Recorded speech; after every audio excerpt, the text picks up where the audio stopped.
and I are going to have to finish these burgers pretty quick. All right, Group 2 about to get underway. Let's talk about early. All right, Danny Lansdowne, first on track. I heard a little whisper that there's a little head gasket change on this thing yesterday. Went not, ran a 10.52 with a 2.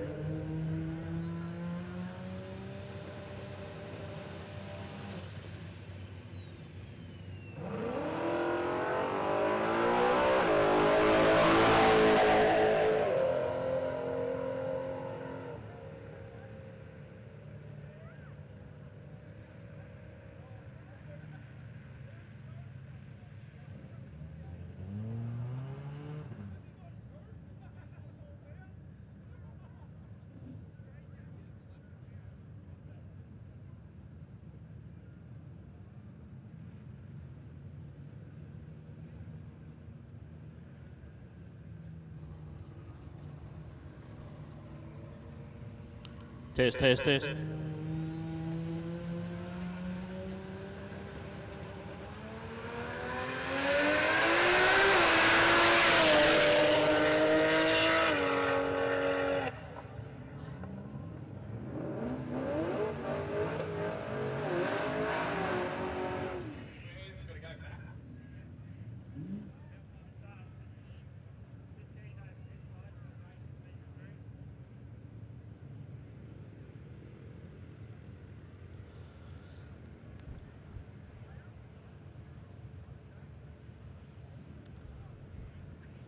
Right, here we go, we're ready to go. Next pair in here, we got the Pano, a bit of Pano being action. Good to see the guys out here this morning. Here at the People's Track, we're at Warwick Dragway.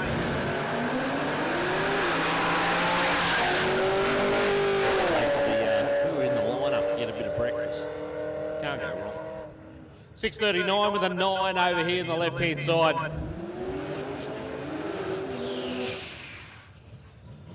Boise, a little bit of issue out on the highway yesterday. Got that sort of just a little bit of fuel pressure issue. So good to see him out here on track this morning. Mitch in beside him in the wagon.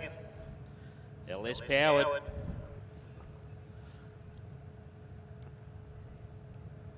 It's a bit of Barra versus LS.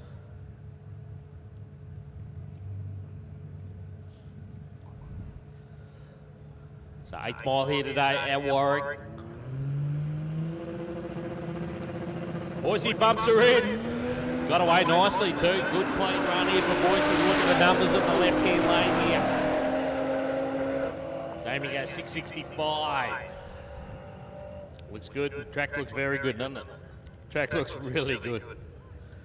Ah, love it. Can't get enough. 8.54 there for Mitch in the wagon, the Falcon wagon. Got it down there nicely. He'd be happy with that.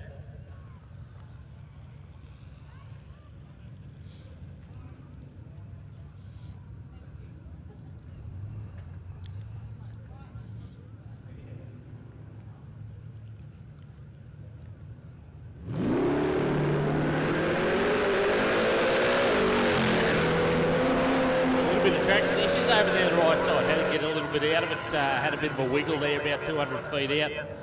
Goes through for an 930, 696 over there for the Catfish.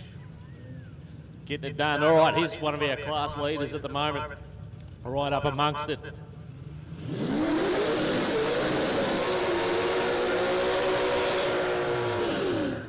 So the VG V6 powered Bluebird. It's some Bluebird. We were talking about this one a little bit earlier. On the money yesterday. Let's see how it goes here. Warwick Dragway here this morning. HT Premium beside Roland in that one.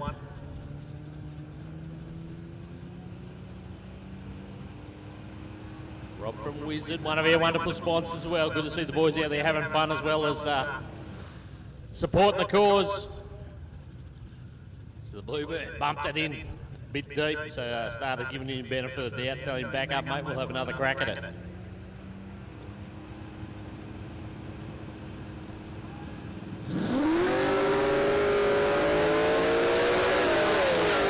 Side by side all the way down here. Bluebird's going to get there first, go 654, 110 there for 674. 103 for the big Prem as it marched on down there.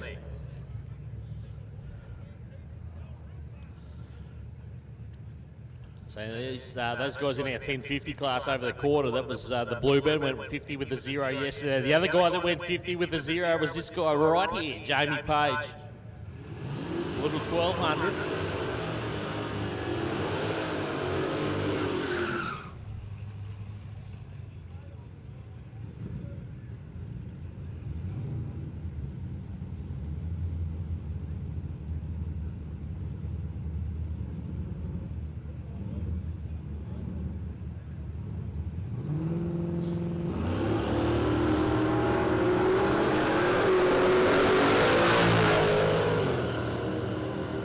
Joe over there, going to get there first, go 7:47. Page struggled a little bit that time, actually, a little bit off the pace. He'll come back around, no doubt, have another crack at it. Needs to go a little bit better than that. 7:38 at 94. I struggled a little bit with traction. I know there was a rumour getting around here, a little bit of issue with an injector. But they believe they've got sorted. Maybe they haven't, we'll see. Time will tell.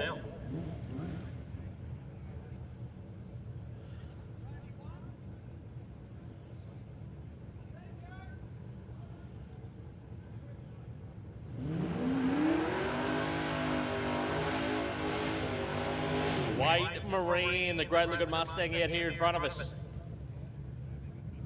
Solo going to pull up on his own, all on his own. So got no friends. Where's your friends, Wade? All eyes on the left-hand lane here.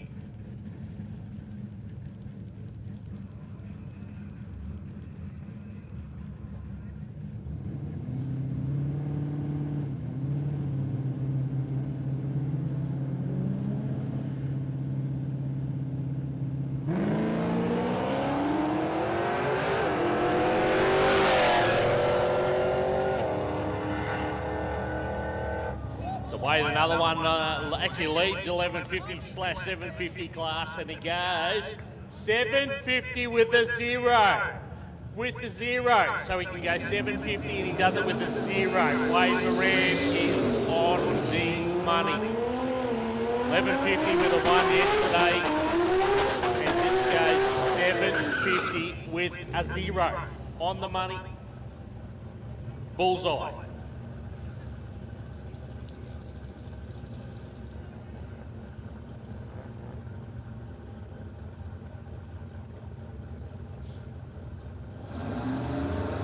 Galby, good track sponsor here, also good supporter of all events, all things drag race and drag and drive in the little Corolla wagon here.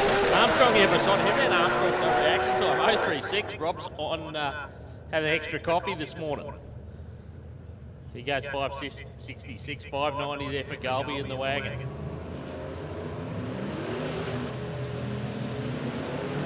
I've already seen a few front runners out in their respective classes here this morning, and they have been on the money.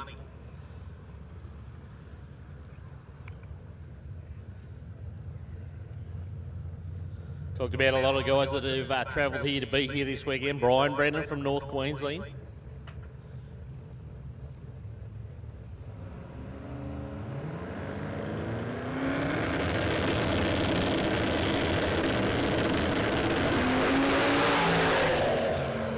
So issues here in the left-hand lane, no problems there for Brian. We'll keep an eye on the boards there for him.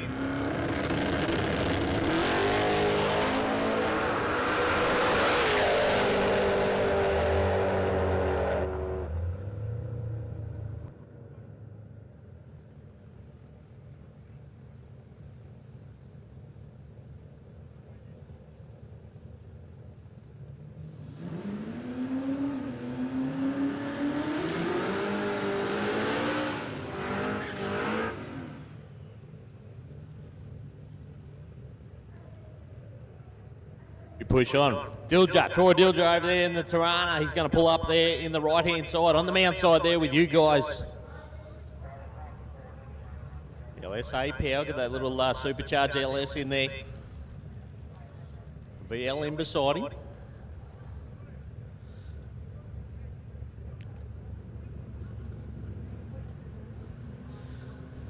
Shout out to the team here at Warwick Dragway this morning for feeding us all. Ran out of food earlier.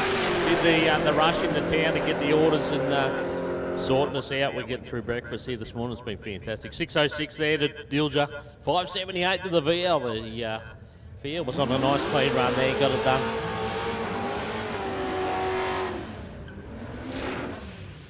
So drag and drive. Once again, 8th mile here at Warwick today. Quarter mile at Willowbank yesterday and tomorrow. So, well,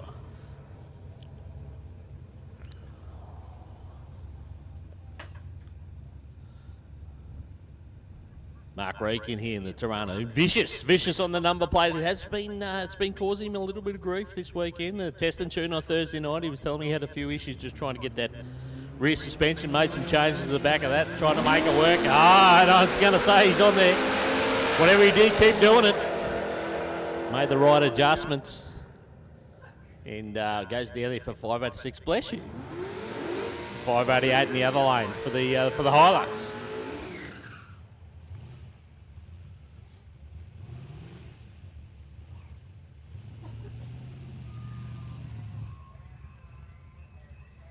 The option's always there for all these guys. Obviously, they can do the one and run, and they can hit the road nice and early, go to the checkpoints and start the next section for the drag and drive session. But there's others here that want that number. They're searching for that number.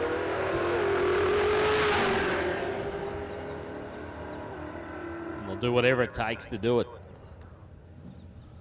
We saw that at the end of yesterday's session at Willowbank. 7:29 there, 7:68 on the mound side. So not much in it between those two. All right, the Valiant Ute. It's not going to win any show and shines, but it goes well. It's got that farm fresh look to it. Falcon in beside it, New South Wales number plate. We're talking about the amount of tourists we got here this weekend. More the merrier. I think we did a head count earlier. We were talking about a little bit of something coming out of that Valiant Ute, I'm going to say. We might have to have a look at that. So I'm going to say we might check this left-hand lane a little bit further down. Just sort of looks like it was aspirating a little bit out of the bottom of it. So you can see our starter there, Pete. He's going to walk the track, have a quick look down there. We'll make sure we're good to go before we send the next two down.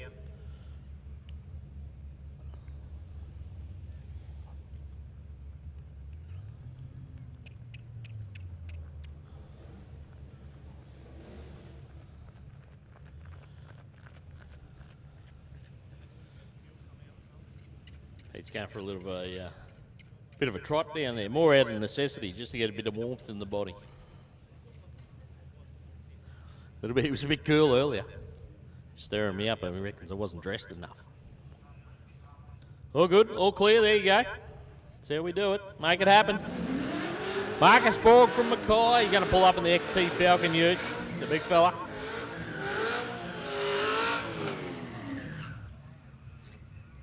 Commodore Ute in beside him, LS powered obviously.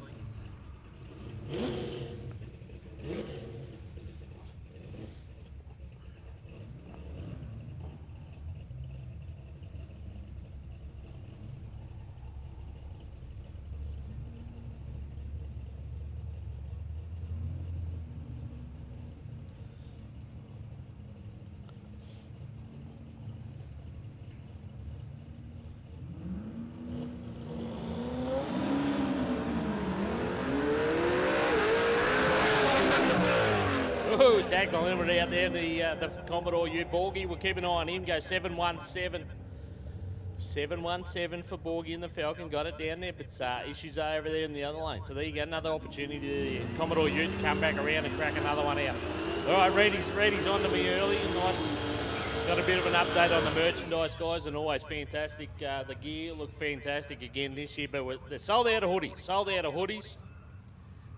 Still have shirts and some generic Allstars gear left as well, but only 2 boxes of merch. I can tell you, I watched them unload all this the other day. They had plenty there. They're only down to 2 boxes of merchandise left. So at the bottom of the tower here, you can see the big JOH Engineering, the big pink and black marquee over here. That's the last of the merches there. We've got 2 boxes of merch left. Hoodies are gone. They've been popular this weekend. It's been a bit fresh. 666 there for the early Holden Newton. The hot rod got down there. It's well, actually need to know a bit more about that. We were having a look at that yesterday, but it's a unique looking build, that one. 755 there for the rod. Brett Page in the Falcon Ute.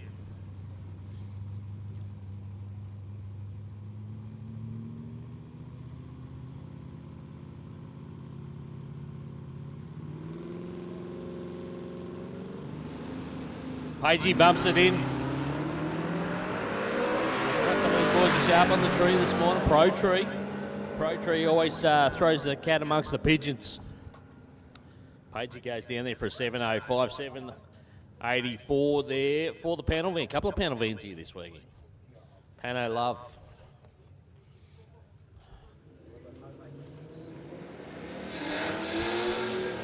It's the survival pack. Yeah.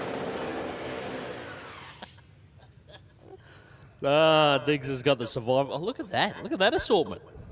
Hey, Shags, so good to be working with you, my friend. I'm glad you got up there. I thought we said 10 o'clock, and next thing you know, they're all heading out, and we just have brand new billet steak burgers given to us. So you ran straight up here, start commentating, and I thought, you know what, I'm going to stay here while he's commentating and eat mine. So here's an opportunity for yours to eat yours. Good on you, mate.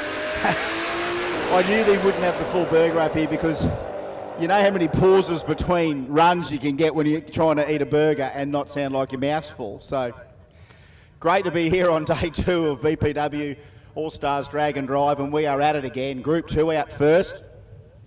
Plenty of everyone trying to hit those particular category markers, which is, again, our 1050 is our 650.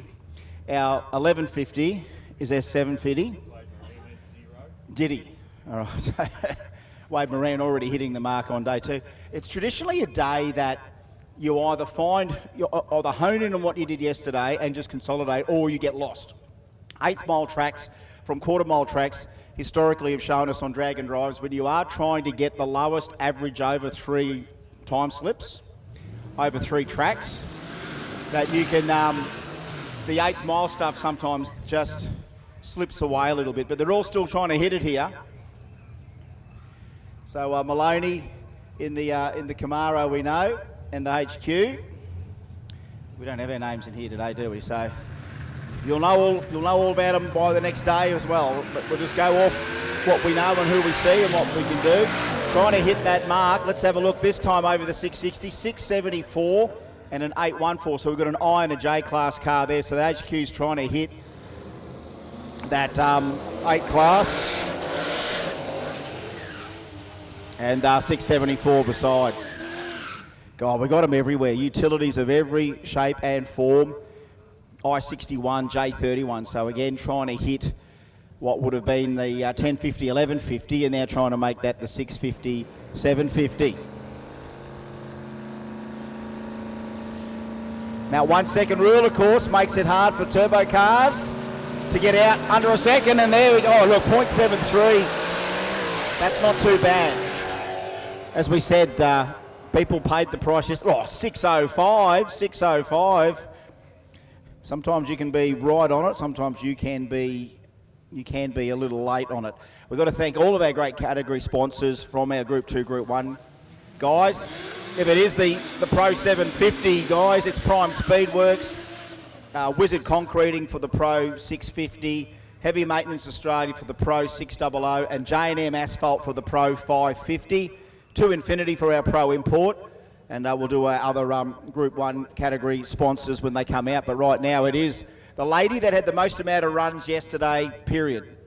And that was Tara Johnston trying to hit a 1050. She went 49s, 53s, 47s. She was all over the joint. And she's trying to hit the 650 today, a 52 with a 2. Now, I don't know how Tim went and how Jamie went. Do they go close to the 50? See, there we go. So isn't that funny that yesterday Tara couldn't get what those guys got, but today, right now, that 52 is pretty much what everyone else is trying to get. So remember, it's the average over 3 days. So if you're spot on the first day, you're off by a couple of hundredths on the second. You've got to try and get that back. It'll be that tight by tomorrow. And you know what? Tara will be also probably guilty for running the most amount of runs. But as we said, if she hits what she wants, she won't be here anymore. We'll be devoid of Tara. Here we go, I-24 and J15, the Super out there trying to hit that class. And let's have a look. Look, it took a while to get there. That's why I watched a lot of time off. 8.63, but a 7.77 beside trying to hit the 7.50. Yeah, no, it was lazy in the front half, wasn't it? And then sort of picked up and away she went at half track. All right, the Falcon up here next, going to take on Kinga over there. Look at on the mount side there, so we've seen some good numbers already. Quick purge of the nitrous. Just looked at the licence plates. If we've got no names today, we're going for plates today. So what's that, 5 litre EB with a bit of spray? Or is it sick EB? Might be sick EB. Is that right? Yeah. Let's see what they're trying to do. I-class and J-class. So let's go 99, 699 to a 765. So remember the marks that we're trying to hit in all these classes today, on the index ones anyway, is 750, 650, 600, 550. So Pro 1150 yesterday and tomorrow, 750 here today. Pro 1050 yesterday and tomorrow, 650 here. 950 class at Willowbank, 600 class here at Warwick, and the 850 class, 550 here. So I have to keep saying that to remind myself. All right, yeah, I would. So if you tuned in yesterday, we would know the very first pass of the day. This thing spat the tail shaft out of it. So the boys did a fantastic job to get that turned around, and by all accounts was fine yesterday for the rest of the day. The cruise was not, the drive session was nice. No problems at all. So. Don't you love the drama? Like this car, nearly brand new. He's run a few events with it. He's intending to drag and drive the hell out of this thing, and then to have that happen to the Jigger brand new, but then it was his return later in the day was truly worth waiting for.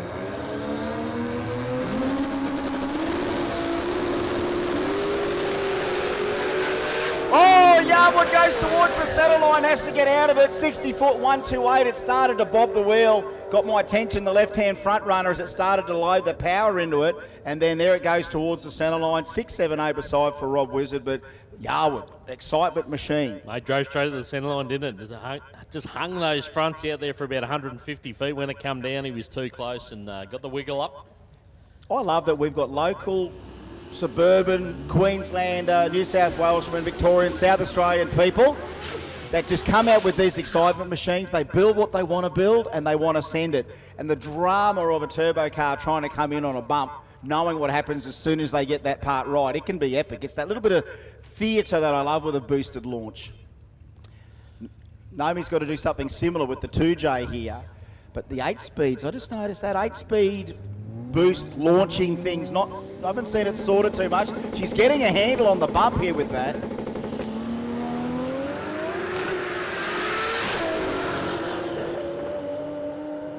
Yeah, look, she got 5 shifts out of that, but look, 5.48 trying to hit the 50. Trying to hit the 550. God, she does love this track. Yeah. Great supporters here, of course, Christian and herself and the team at Galby's, and they're just fantastic supporters. Well, all things drag racing, but in particular here at Warwick Dragway, and she'd be proud to fly the flag out there here this morning. All right, so the Bluebird's back around again. Tim's back around. He's going to have another crack at it. Went that 654 earlier, so looking for better this time. Looking to go closer. We saw the Super go 52. Set the benchmark so far. So Morton's trying to hit that 750, and Timmy's trying to hit that 650. Let's have a look as they hit the stripe now. What are we going to see? What about a 4? Too quick. 47, 670. Not enough. No, off the pace a little bit. Yeah, there, not enough. Yeah, so not what they were looking for.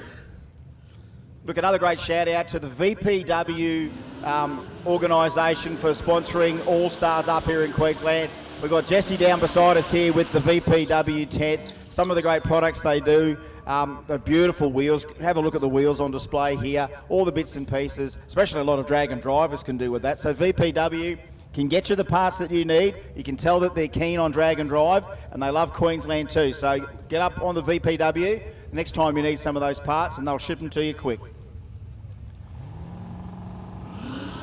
Yeah, well, talking to Jesse earlier, saying already preparations underway for next year to bring a trailer well past him. So there you go. So they'll be helping them out on the go. All right, let's have a look at the numbers here. 689 there in the on the mound side, and in the high sevens over here. So we're starting to get through. Greg Barrett down in front of us.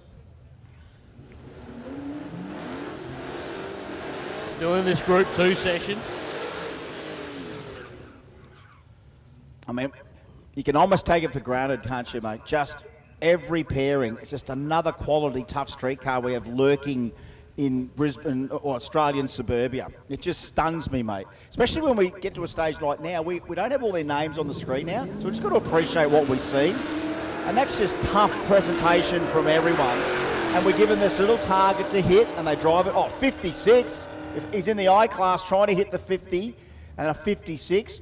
The J6 trying to run that at 750 and 817, but and what a balance. Every hot holder you can imagine, every fast forward you can imagine. Well, we've probably got a unique problem here in that there's a lot of cars we haven't seen before. And this is what we don't know a lot about, so we're not up on, as you said, we don't have the information on the screen here, so we're just sitting back, we're soaking it all up, and we're learning. Well, we certainly will make sure everyone that's running here today gets all of that tomorrow when we get back to Willowbank for the final day. But right now today, some of you are going to be anonymous heroes for the next 6 hours. And we're going to just appreciate your toughness. The numbers will keep us entertained, that's for sure, as we watch them try to nail those numbers. 620 there for the little Tirana. Well, that's in the H class, so that's trying to hit the 00, 600, so that's not bad.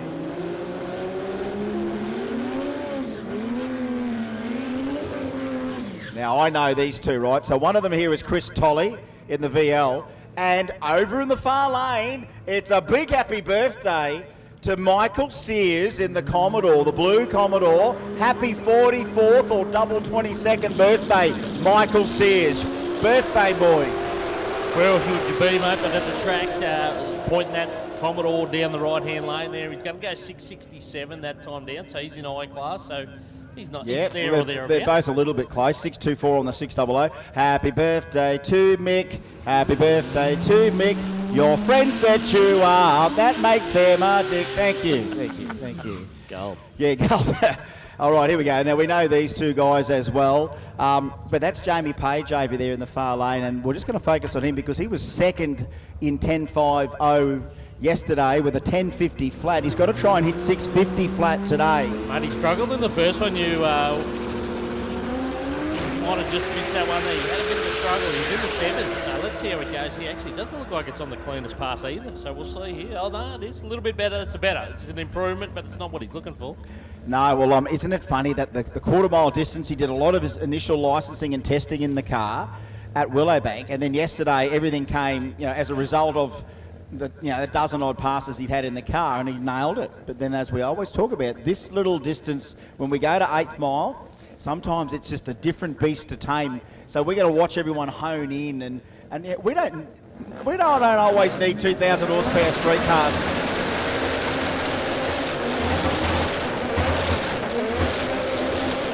To get us excited, you know what I mean? We don't need 2,000 horsepower street cars to get us excited when we know there's so many other people in the fixed index classes that have just got the same adrenaline rush trying to do the same thing. And I love that little pursuit. Then throw in a turbo rotary dado in the middle of that, and nothing's boring around here, Shags. You know what I do like, mate? I do like this mix-up of the 8th mile to quarter mile, because there are some cars that are set up quarter mile that are probably a little bit slow in the front half of the track too. So to get the consistency over the 8th and the quarter makes that a little bit harder. So doing a fantastic job. We watched the slugger head on down there, 581, 121, big top end speed. And our little rotary powered car goes 674.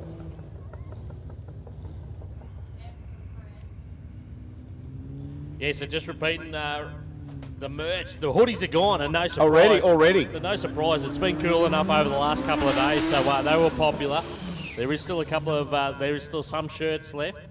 So get down there, get the merchandise tent right in front of us here in the tower, the big JOH Allstars tent. You can't miss it at all. All right, so a couple of our F-class cars which are pro import, and Silky, of course, in quarantine means you can come out any time. Ladies and gentlemen, this little data yesterday, what an epic run yesterday. Big wheel stand out of the hole. Oh, does it again, Silky. Carries them out, 137.64, 547. 5:47 again. There's no index for him. He can run as quick as he wants. 5:47 for the little Dado 1200 with that big power SR20 on board. But yeah, how good was the power stand yesterday that he ran? He was beautiful power stand. I may have missed it. Well, it's on the stream. If you want to go back, we'll go back to the overtaken lane. We'll watch the stream. We'll go back to the videotape and we'll watch it somewhere in the middle there. We'll have to. You know what we do? We'll timeline it. Silky, what time was your time slip? Great. Let's go. Zoom, zoom, zoom. Had a good idea for our live stream in the future, because I've noticed that a couple of other live streams are now doing it. They put a real time clock on the start line or on the corner of the screen. That way you could know exactly what time of the day it was that footage was there. So I've seen a couple of streams where even if they put it, you know, in tennis they put a clock of how long the game's going and the actual Rolex in the corner. A little time clock in the future would be good to stamp it for people too, I reckon. I do love scrolling though. Scrolling's pretty good. I'm addicted to scrolling. All right, here he is, Disco Dean, trying to hit 850 yesterday. Well, he wants 550 right now. He loves a good bump. He's one of the good citizens of Bump City. But we've all got to play dice here. Double boys, deep stage. Disco, it's all back to Disco.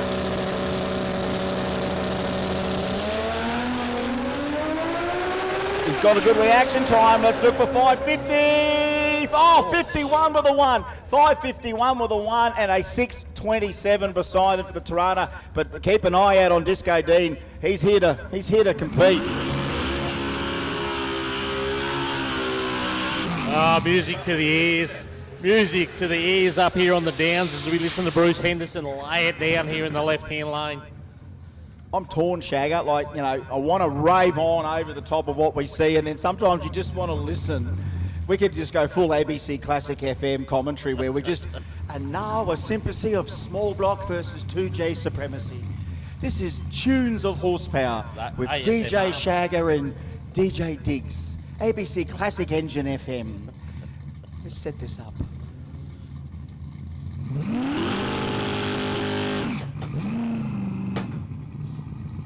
Waiting for the boost to build. Fast forward if you need to. Oh! Issues there on the start line for the Super, so we'll keep an eye on Bruce Henderson here in the low nines. Yes, they go 619. 619, I do love that. That's impressive, man. That is impressive. All engine. Isn't that funny? It's just that curse of the boosted bump car, isn't it? It's just, and it's not a massive rule we put in other than, you know, any time slip you hand in must have a positive reaction time that was better than a red light, but no longer than a 1 second. So there is that whole emphasis that boosted cars make sure they make that run count. It might do everything else right on the run, but if you don't leave on time, that number is junk. Done. Yeah, throw it out. Michael McGregor, he's running in the 850 class, so what does he want here? He wants that 550. Let's have a look. This wagon, what a sleeper. Oh, 590 at a 663 in the H class, trying to hit the 650. How good was that? How good's that number? Mate, how about, you know, when we talk about all the different variety, we see all the different cars, all the different power plants, but right down the line you can see the old patinaed wagon up against a 35 Skyline. Yep, and I love how much rust we've got here this weekend too. There's a fair bit of paint optional, which I love. Hey, big shout out to Josh Putland's birthday today too. Not only Michael Sears' birthday, but Josh Putland's birthday. Anyone else got a birthday? Just we'll do the shout out here, day 2. Pat Shaw out there trying to hit that 550. Whoa, hold on to it. And Morton, you know what Morton wants? He wants 750 here. So this reaction time's not going to help Pat at all.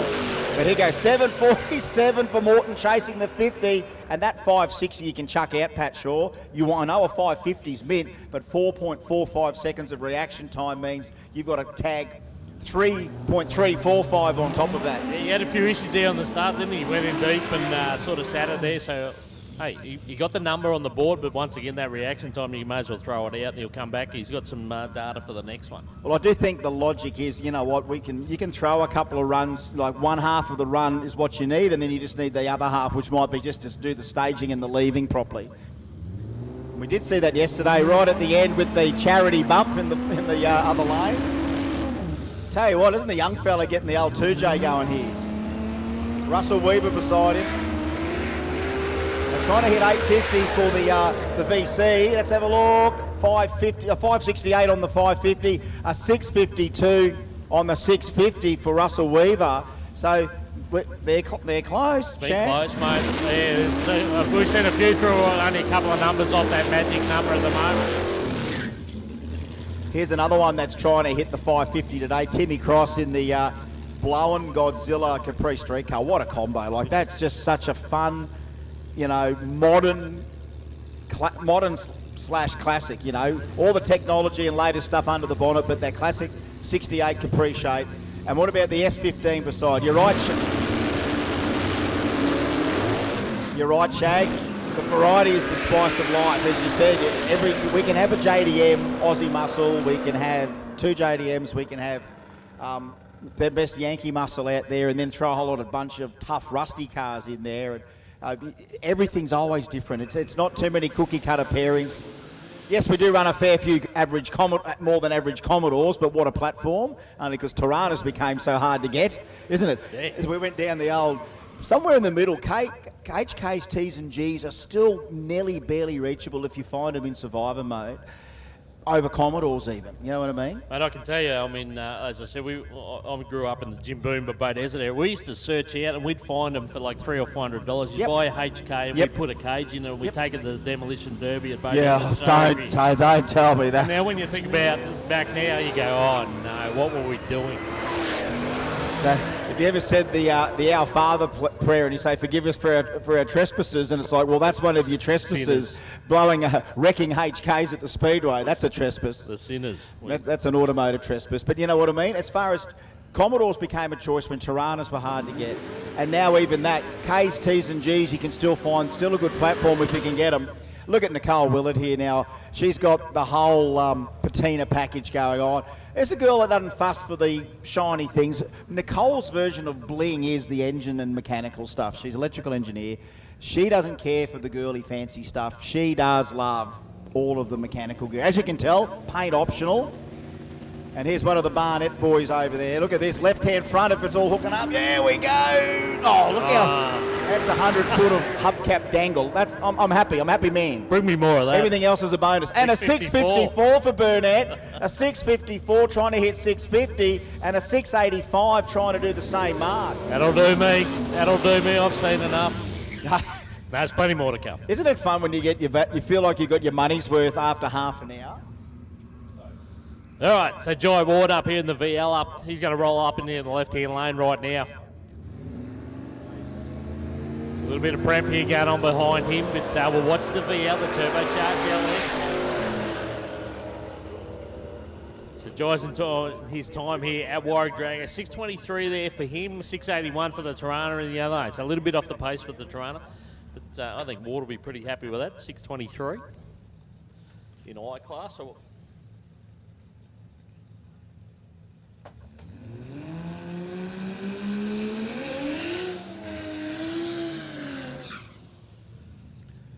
So some of these guys getting multiple laps in already this morning. They just keep coming around. They're chasing that number. It's entirely up to them. They can settle. They can hand the time slip in, or they can just continue the pursuit of the number. Either that, or they're just coming back for more. And well, the lanes. Everyone took that one run before everyone else thing really seriously, and then some of them just come up going, well, lanes are open. They haven't called the next group yet. Check this out for a set. 558 trying to hit the 550, 780 trying to hit the I think the 750. So not bad at all. So yeah, you're right. A couple of little back-to-backs, and that's what they should be able to do. They're street cars, and just trying to hit that number. The lanes are relatively empty because we've asked for all of Group 2 to come out first, and they're kind of all done. Sowed their wild oats. That's the good thing about 8th mile racing. You can get through that whole field a lot quicker over the 8th. So we've gone through all of our Group 2 categories, it seems, with just a few stragglers or double ups that are coming back. And remember, Tim down here in the Bluebird can come back as many times kind of as he wants because he's in quarantine. As we said yesterday, the 10.50 class brought to us by Wizard Concreting. He went 10.50,000, but that was after Jamie Page had already gone 10.50,000. The funny thing about all that those two runs happened within 30 minutes of each other. And it's like, well, what do you do with it when it's all locked up? And of course, the ruling is more mile an hour for the Bluebird gave Timmy top spot. We then saw over the next couple of hours people trying to get into third spot, knowing that the two quickest, most accurate times in that 1050 class was two perfect 10.500s. So one of them, of course, is Mr. Wizard himself.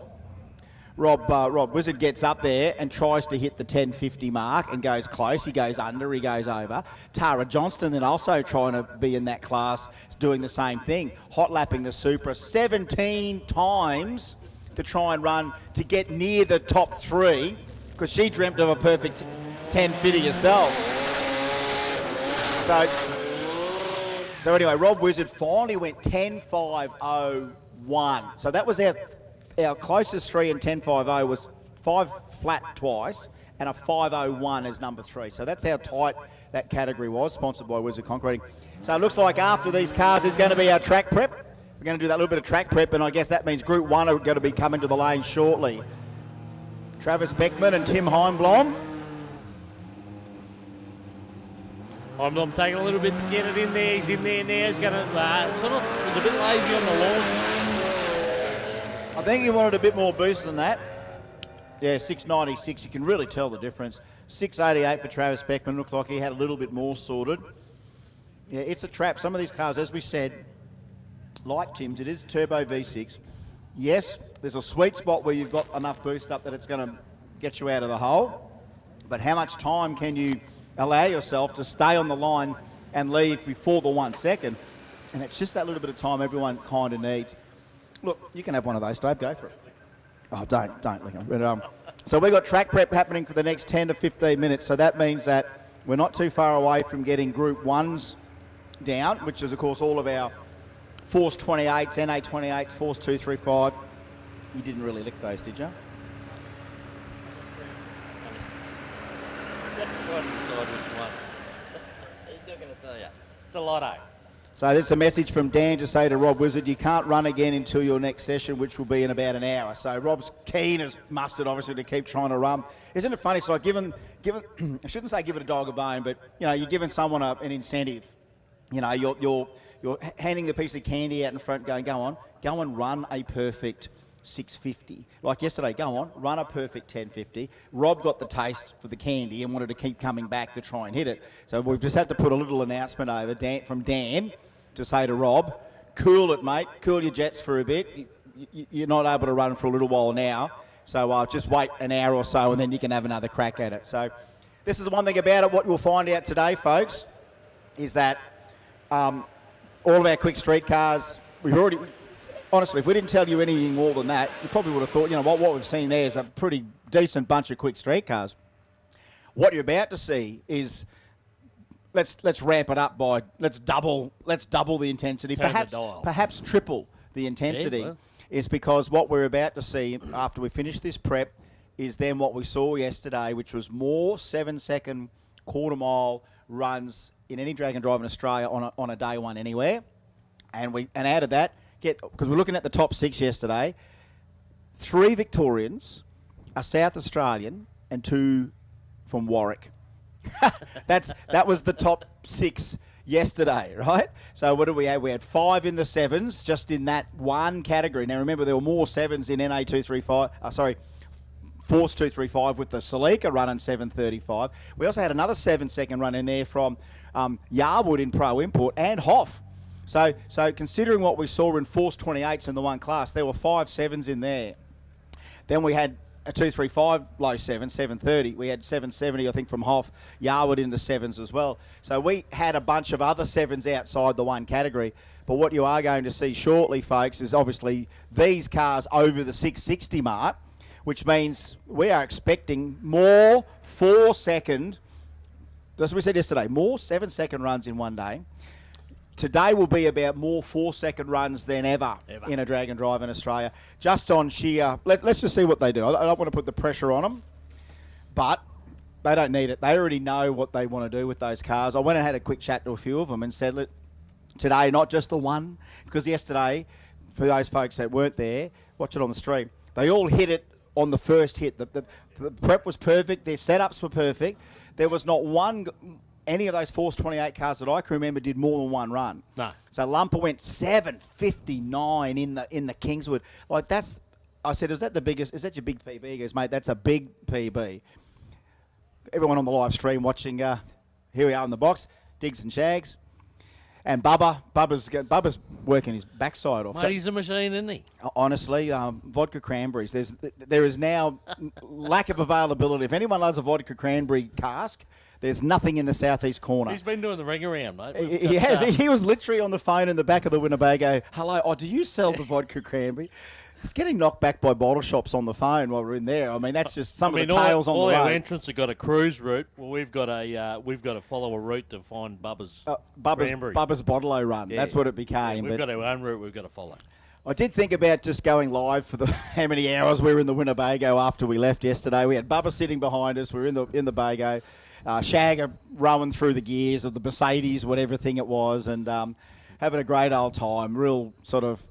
We made up We made up a few road songs and a few things like that, which I still wish I could remember some of them. They came straight out of the. Get at me and bump them out, raw hard. Yeah, we're doing something like that, weren't we? Raw. Bump it in, roll it out, bump it in, flick it out, F it up. Right, yeah, that was us. We're having a real good time. Mate, I'm going to give you props too, mate, on your commitment too, because I rolled into the motorhome a bit later. You'd already gone to sleep. Yeah. And I was trying to do my best not to wake you up, and I got a little bump city as I come in the... I did. You rolled out of bump city in the middle of your sleep. Shaggy goes, Shaggy was just... Because what we did, we stayed in the Winnebago outside the cabin, because when we checked into the Big Four... Of course, I randomly grabbed a key out of the envelope. I thought, well, you know what? I'm not going to split hairs. I'm not going to go down and go, oh, this one looks nice. I just said, you know what? I'm grabbing it. Again, that's me grabbing it. I grabbed the number 18, and we drove down, and we found the number 18 cabin. Shaggy goes, you know, that was the number of our cabin yesterday. And I said, do. So that was one of the first bits of synchronicity that happened. And then, of course, we check out the pad. The heater's on for us when we get in there. One big double bed. So as a bachelor, you would look at that and go, you know what? That is a bachelor pad right there. And I straight away, I didn't even talk to Shags, did I, about it. I said, oh, we're going to give this to Bubba, mate. We're going to give it to Bubba. Bubba, this is yours, mate. And we welcome, you're our guest. You're from Victoria, we're from Queensland. Welcome to Warwick. Enjoy. And then we bunked it down in the old Bago. Yeah. We plugged in.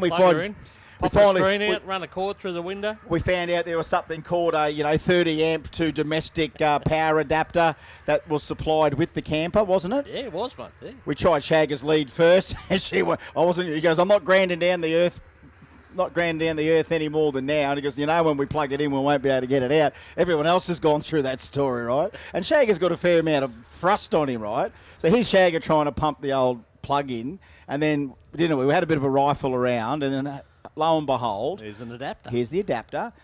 Bubba didn't have a television in the bachelor pad, and I don't think he needed it. He seems to be very friendly with his phone. So we got the power. We heated the damn thing up, and we were having a cracking time in there.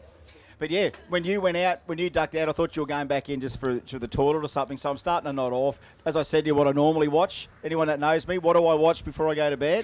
Tractor pulling. You've got to do it. I thought it was hentai. No, not hentai, and none of that Tai Chi chair exercise stuff either. I've been giving that a flick. Tried that once, fell over. You know. What Lotus? You know, 102 kilo Aussie Lotus male doesn't happen. So I was watching tractor pulling. And honestly, I did go to sleep to the sound of some screaming Hemis indoors. There's actually, in Kentucky, there's an indoor stadium. They run the big exhaust. Yeah. But here's these blowing Hemis just getting sort of pegging the load inside. And then, of course, when they come off the throttle, there's this resonance that goes through the place. And that's the bit that I think that just knocks me off, right? I'm there, whoop, and then the echo, and then I'm asleep. Because I thought you were coming back for a chat, Shagger, and then the minutes turned into hours, and then the hours turned into days. So I went to sleep, but then I heard him come in, because you know what's really good when you're staying in a camper van? When a big bloke steps on that bottom step, you get rocked to the other side of the... If you're already asleep inside, you're up in the bed. Think of it as cantilever, right? I'm up high, you're down low, you put the foot on it, the thing rocks a foot sideways. I knew someone was coming in, and Shagger's trying to be quiet and everything, and then he looks over and I just go, oh, Bump City. Bump City, I guess. Bump City. I say to him asleep, I think I just roll, oh, bump it in. Oh. $20 under my pillow. No, 20. Well, it took 2 pillows off you, so you could have ended up with more. We did. Well, that's the thing. I mean, we're going to hand it to you, Shags, because you did the road trip to get down to Brizzy. You did pack the truck with a few things I did extension lead, towel, pillow. Like you did sort of come prepared. I mean, I live in Brisbane, so I literally just drove out. No pillow, no towel, no extension lead. I mean, I turned up with really nothing, mate. Chocolates, Red Bulls, the normal stuff. Up and goes. The chocolate. Yeah. So here I am I look up at the camper and I go, okay, a mattress. That looks warm. Have we got a blanket? Next thing you know, Shagger, we raid Bubba's bachelor pad. Here's a blanket. Here's some pillows. I said, you sure Bubba doesn't need these pillows? Apparently they were in the cupboard, so they were safe. They hadn't been bubberized yet. Bubberized. I mean, he goes to a fair amount of bubbery on those things, I hear. Like, pillow bubbery. Bubbery, not Bugg. So he's, we had a good old sleep, bit of bump slitty. Try it tonight when you're trying to sleep, bit of tractor pulling before you go to sleep. Just, you're away. But we did have a good feed up the road there too. We did, yeah. Stockyard. Can recommend, though. Yeah. Can recommend. I'm glad that we ordered the small rump when they said small or large. Small rump, and it took out the whole plate. That was a good feed. Caught up some boys. I wish they had, those little customer recommendation or how did we go, those feedback forms. What would you like us to improve on? Just bring a bigger plate. Like when I get a large steak, when I order a small steak and I get a small plate with a large steak on it, I just need a bit more room because I had that thing hanging off the side. Every time I'm trying to cut it, I've got half of it's on the table. Did you have the same problem? Yeah, 100%. I'd like to eat somewhere where my food doesn't leave the plate. Okay, attention in the pits. Quarantine lane open to all competitors now. So any quarantine car, you can go and run now. That lane is open for all cars in that lane. Quarantine anytime you want. All Group 1 cars to the lanes, please. Group 1 to the lanes, please. Happy birthday, as we said to Josh Putland as well. Happy birthday to Josh Putland. Happy birthday to Michael Sears. And, yes, that's just another announcement to come through. So, yeah, Group 1 can come to the lanes. They already are, the Pro Imports. You can see some of our other categories are there, ready to unleash. But, no, yeah, we just had to pull over for Boise, wasn't it? Boise, yeah. Mind you, how many times did we... Because remember, this is the thing about lack of local knowledge. You and I both went past that last BP at Arachula. We didn't need to go to the toilet. About 30 seconds after we've gone up the range, Bubba goes, so when's the next place to maybe stop for a pee? I said, well, Bubba, it was literally BP Arachula. We got some bad news for you. And he goes, oh, so we'll just get the next one. I go, dude, this is a great dividing range. The only time I reckon would have been if they did stop you on the way up, and then if... No, we went straight up, I think. Yeah, I think we came all the way up. We didn't stop, did we? No. And then Bubba goes, this would really wreck a lot of cars' transmissions. They go, well, this is why this is quite the challenge. Bubba remembered what it was like to have to nurse something mechanically, thinking, God, this is going to fry gearboxes up here. But even we're talking with Steve Carkeet here last night, that he even knows in the big block that, he said his solution is he puts a bit of tape over the trans temp gauge. He said that's how he solves it. That's how he said that's the best way to make sure he doesn't worry about the gearboxes, don't look at the temperature. But that is the one part that always characterises our drag and drive. And last year with Allstars and even this year, like we didn't even ask Adam Rogash what was that like for that car coming up. And we should ask Lumper at all those. It's like, what was that like for them? But, of course, as we come over and we go a bit further, we go past the turn-off, Toowoomba turn-off, and lo and behold, Boise's on the side of the road. And we go, shall we pull over? And Bubba goes, yes! So we pulled over and Bubba, and even then, like, we couldn't just sort of...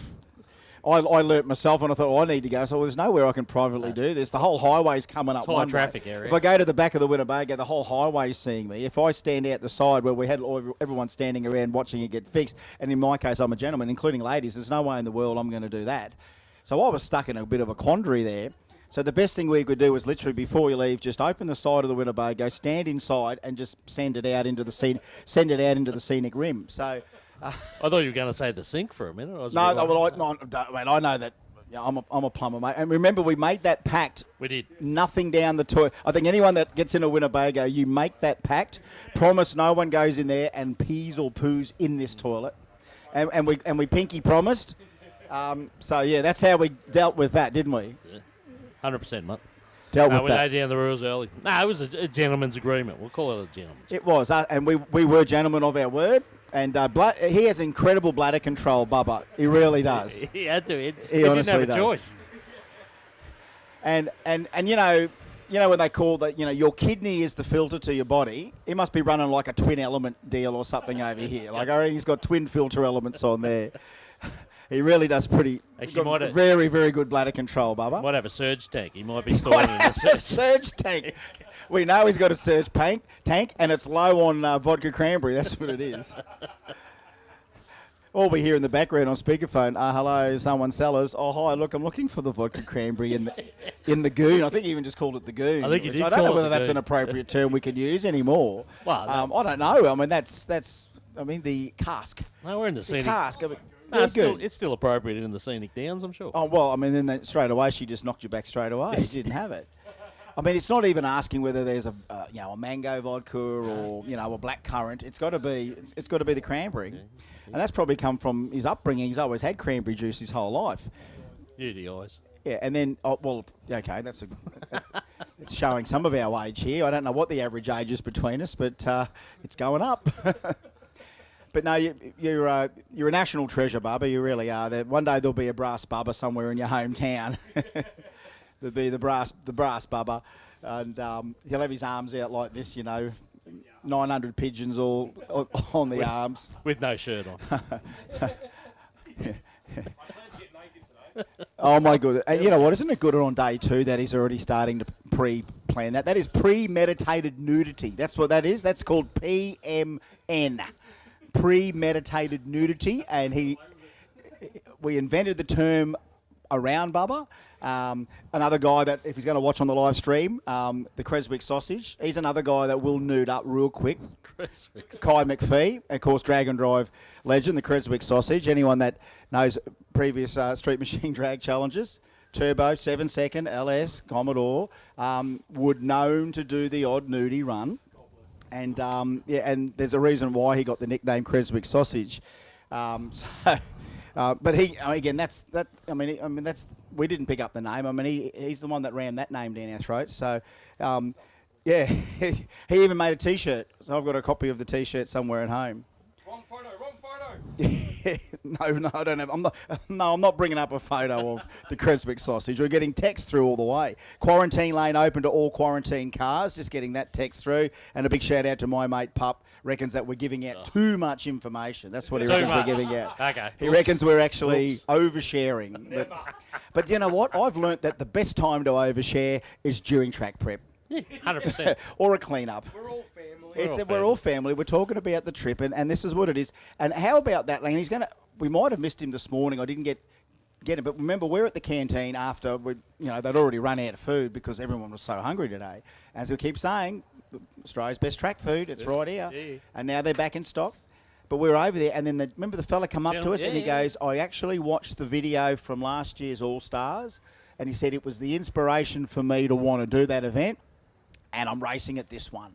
And he came up, didn't he? He told us all about that he saw, and he said the way you guys sold it, This was the plan all the way along. The way he said, the way that it was this lifestyle. You get to do drag racing and drive the highways and this. And he goes, it appealed to me so much. It motivated him to do it. And look, he wasn't 21 years old, this bloke. He was a bloke similar age to us, 40s or 50s.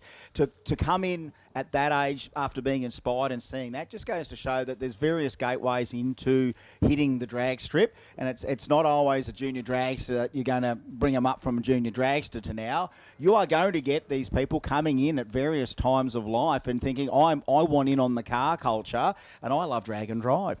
Dan's another text here. A call out to Nicholas Johnston. Can you come to the tower for his crew to sign the armband? So entrant B10, entrant B10, Nicholas Johnston, you need to come to the tower for his crew to sign for their armband, please. So just Nick Johnston, that must be, I think Nick's in the Commodore. Come to the tower, crew to sign that armband. So we've got to make sure that, if you've got the armband on, you've signed your indemnity before you get out there. It's just normal procedure. So thanks for that text. We'll make sure that Nick's crew, can you get over there and do that? But and then again, I relayed the story to you guys as well, is that, Kerry and I were pulling into Heathcote from one of our Street Machine Drag Challenge days, and here's a gentleman in his FPV BAGT 5.4, and as I said, they love the sorry, I'm getting other text now from Dan distracting. I'll read that one out shortly. Ash Mason, can you come to the tower too? Ash Mason, I did call him Ash Tecklenburg before. Ash Mason, can you come to the tower? Apparently you need a spanking. So again, we've got to read this stuff out. And Jesse Ferguson wants me to send him a nude pic of Bubba. Why would he ask me? I mean, if you want a nude pic of Bubba, you don't have to ask me. You just got to go to the source. I think you just got to go to the source. Oh, hang on, he's talking. What's Jesse? This is the share a nude. Hang on. He says, share a nude pic of Bubba to me. I thought he said, and Bubba and me. I thought, well, hang on, there's a picture of two of them. He's another bloke you just randomly will just bear the dad bod, won't he? He'll just bear that, Jesse Ferguson. Bubba's the same. You found yourself in a bit of a pickle this morning because you look towards the camper van there. I am just in shorts. You look towards the cabin. There's Bubba. So Nichols' shirt went off on the ground and... When you're surrounded by that much bloke, I just thought, you know what, I thought I needed to represent and get mine out there. I knew, look, I'm probably not packet as much as you two, and I don't know why that is. I just guess I don't know. Good genes, I don't know. I don't know what I am, but I knew I had significantly less. But I also wanted to just say, well, have you got more hair than this though? And if we're going to have a back hair competition, mate, I might get in there. I might not have the biggest man gut around, but if we're going to go for if we're all going for threads per inch, I think that's how they measure a T-shirt, isn't it? How many threads per inch have you got on your back? Again, too much info. Thank you, Pup, for keeping us in line. But isn't it good that here at Warwick Dragway, we can look straight out from the commentary box down to the front gate where they all drive in, and another three are rocking up, whether they're part of... They don't have the sticker across the top of the windscreen, so I guess they're just a few coming out for the cruise today to take in some of Australia's toughest street cars, drag and drive cars. So this is great. There's also a great clue as to who of our competitors starts to leave. Well, we can get the view from here, can't we? We've got the perfect view, and Brad's used the camera several times when he's had the view to be able to shoot what comes in and shoot what goes out. But here we get to see the front gate, so we get to see the folks rolling in. We get to see the toughies come. We get to see the toughies leave. And we saw Brody just quickly disappear in the hatchback about 15 minutes ago. The joys of Warwick Dragway, if you're watching on the live stream, is that you're really in town. I think you're in town in under 10 minutes from here. So pretty bustling town, Warwick. You just about get everything you need in Warwick. Whether it's fuel, food, whatever you need. Like it's, come and visit it. It's great. Even if you just come for the drag strip, that's what we've been trying to tell all of our politicians forever. If you want people to visit your town anywhere in the regions or whatever, build a racetrack, build a drag strip. Drag and drive is basically made for that. And I do think in the future we'll be able to probably utilise this form of sport, motorsport drag racing, to probably have more leverage with that. Because if you're coming in with top fuelers and saying, hey, build a track in town, we'll bring the fuelers here, it's like, will ya? Or we'll do drag and drive here. You know what's going to benefit the town more is 200 entrants in a drag and drive. That's going to benefit the town more. Yeah, 100%. Not 6 top fuel cars turning up. That's not going to benefit the town much. But 200 drag and drivers coming to town is going to benefit a town a lot more for a track to open than, say, the big boys. I wrote a letter to the Swan Hill Council on behalf of course, I call him Uncle Alan Ward. I think he's still the chairman down there at Swan Hill. We did have, we've been to Swan Hill for the Street Machine Drag Challenge before in Victoria, and a beautiful track, but unfortunately, the ground obviously shifted. There was some geological issue on the second half of the track that just meant the surface went sort of bumpy and uneven after a while. And after trying to get that contractor back to redo all that, obviously a bit of money was thrown at it, and I think it nearly did it again. And of course, what happens in some small towns is you get all the negative Nellies that then go, well, why are we spending money on this place when it's... You can't use the term white elephant. It never had a chance. It needed a good run to get up and not have these problems. And we would have proven to those people that this is a benefit for the town, because I think twice we went there, the town just exploded. That town of Swan Hill exploded in those 2 days that we went there for 2 years in a row. I wrote a letter to the council to say, Victoria, your town, every other town in the regions needs a track like this to be here. And then I explained what Dragon Drive is doing, not only here in Australia, but the rest of the world, in Sweden, in England, in the United States, in Canada, in Alaska, here in Australia, like anywhere that there's a variety of drag strips around. That whole concept is really what I think you're going to see a lot of future growth in the sport. So I was trying to tell these people, whether they ever listen or not, clearly they didn't, that Victoria especially is nearly geographically perfect for Dragon Drive to have Mildura, Portland, Swan Hill, Heathcote. And again, when we do the drive, it's not that far to Tailem Bend in South Australia. That's what's happening in October for Street Machine. So that is nearly perfect for a Dragon Drive. Like, this is perfect for the regions, perfect for the economies. And, the impact that you see that you make to a town when you roll through that town. And Kerry and I used to always take the course. No, I'm fine for now, thank you. I've got V energy drinks in there. I'm fine for that. Oh yeah, the track babies. Yeah. Well, that's what we'll do that a bit later on. I'm sure we've got a hard line to the canteen here. Thank you, thanks, Megs.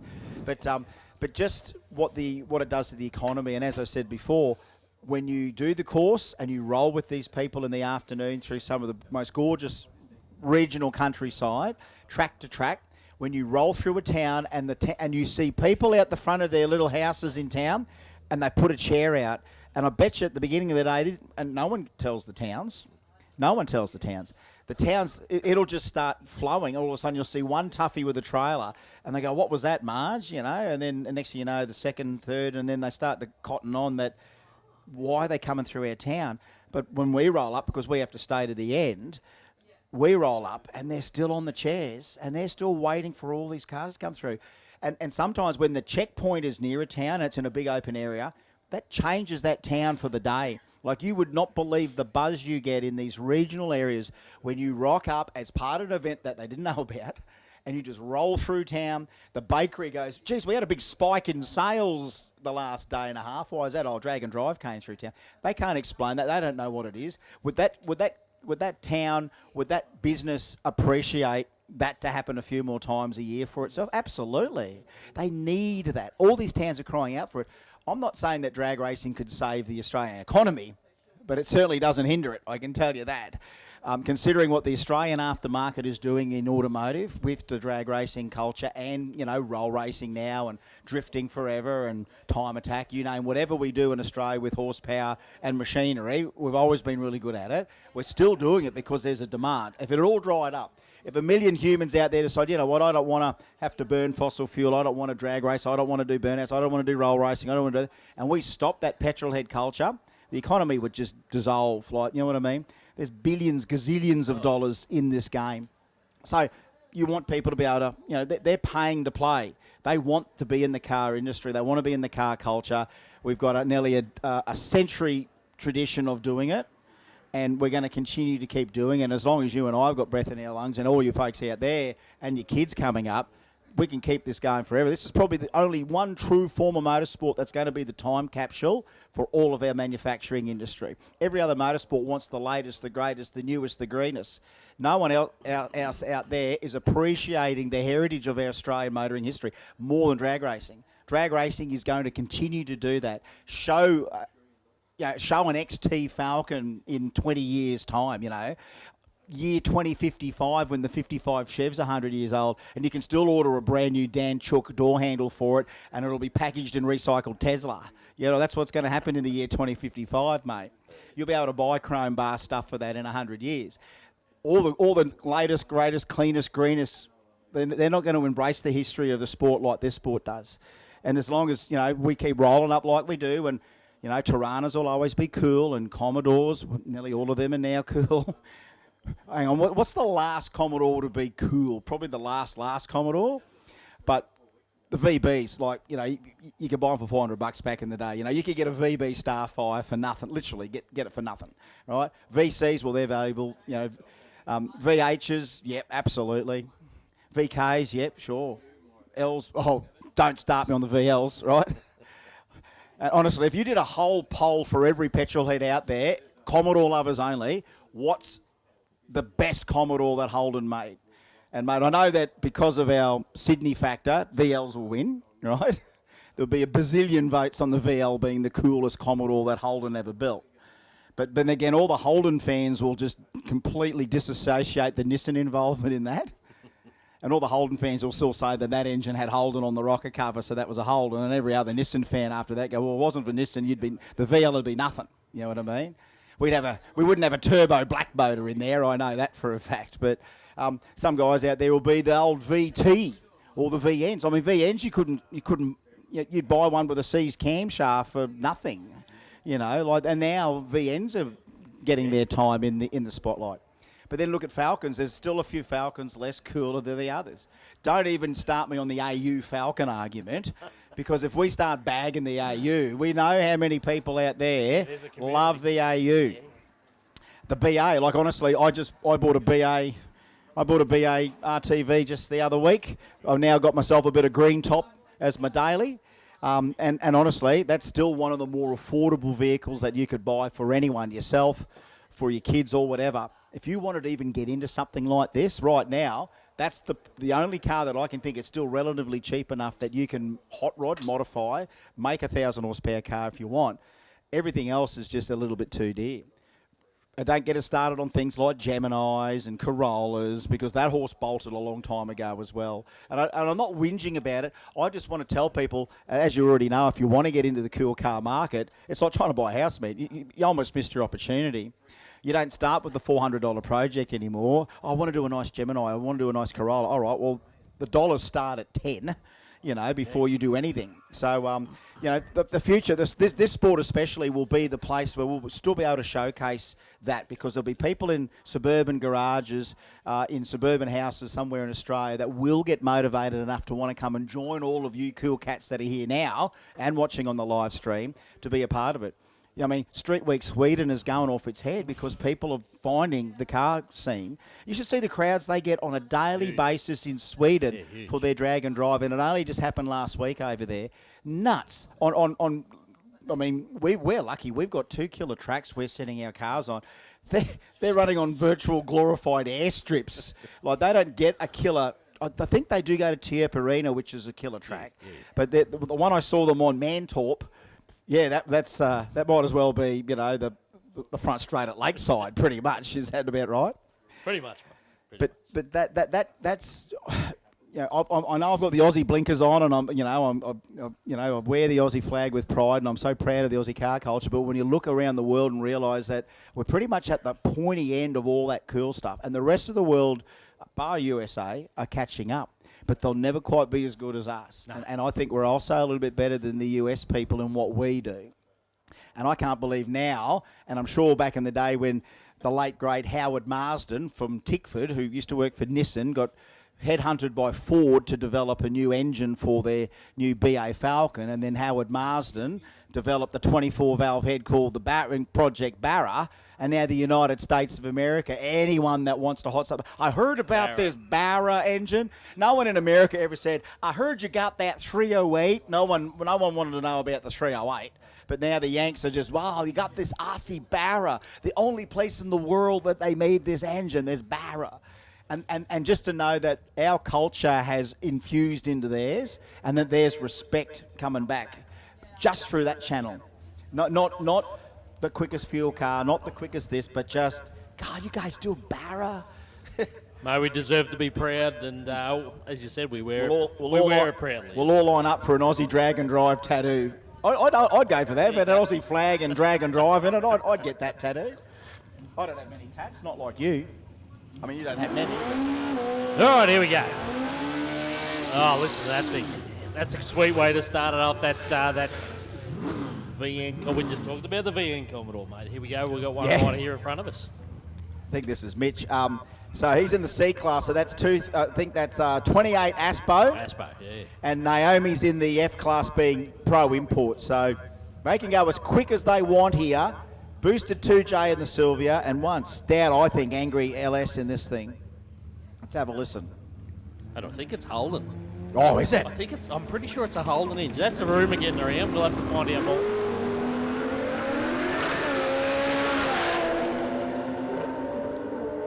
Ah, 544 for Gnomes and a 607 for the Commodore. Yeah, 137 to 138 in the 60. How's that? Two completely different combos, nearly identical to the 60. We're talking about the birthday boys here. This one right in front of us, Josh Butland. Going to bring Dylan forward in the mount side there. The sevens yesterday. Big birthday skid there. Yeah, Josh. Josh in the black VF, it's his birthday. Will Yarwood, 2JZ Corolla. And again, if we don't explain to the kids of tomorrow that Corollas actually do come with a much smaller engine than a 2J, just that everywhere you look, like every KE20 looks like it's got a 2J in it. We've got to let them know it's not natural. It had this punchy little 1K engine in them to start with, not 2,000 horsepower of Barra or 2J. So Yarwood had issues on that earlier pass. We saw it carry the front wheels and it went towards the centre line. He did the right thing. He got out of it. Let's see if we can get one down the middle this time. He's got to get it lit up on boost and out with under a second on the pro tree. And he wants we want 4 second times here over the 8th if everything goes right. Side by side, hopefully right here. Watch this pair.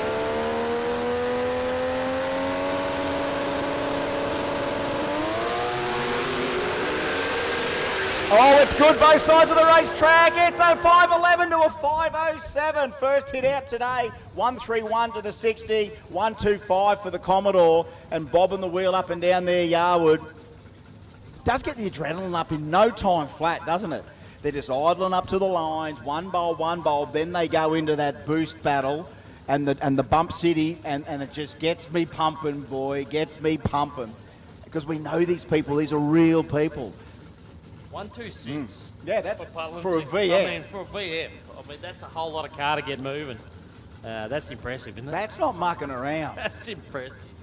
All right, next pairing now. That's Robbie Brown, all Aspo 28 or 235, and that's Jason Kenny from Victoria. One of our 7-second cars yesterday. He ran at Kenda a couple of weeks ago in OG 275, and he loved his experience. And he's back here. Remember, he came here last year for Allstars, so he was actually, return visitor, one of our first Victorians to come up. We're just checking down track if everything's all A-OK. Of course, we saw the track rub, we saw the glue go down, and we've got that prep loaded for Bear. Let's see how we go. Whether with that little mop on the start line, what that is all about. Whether it's just tiny bit of fuel, perhaps, I don't know. If it's oil, you think they can do it. They'd spray a bit more. I call it vodka, but it's thinners. Special sauce bottle. Special sauce. Get the special sauce bottle.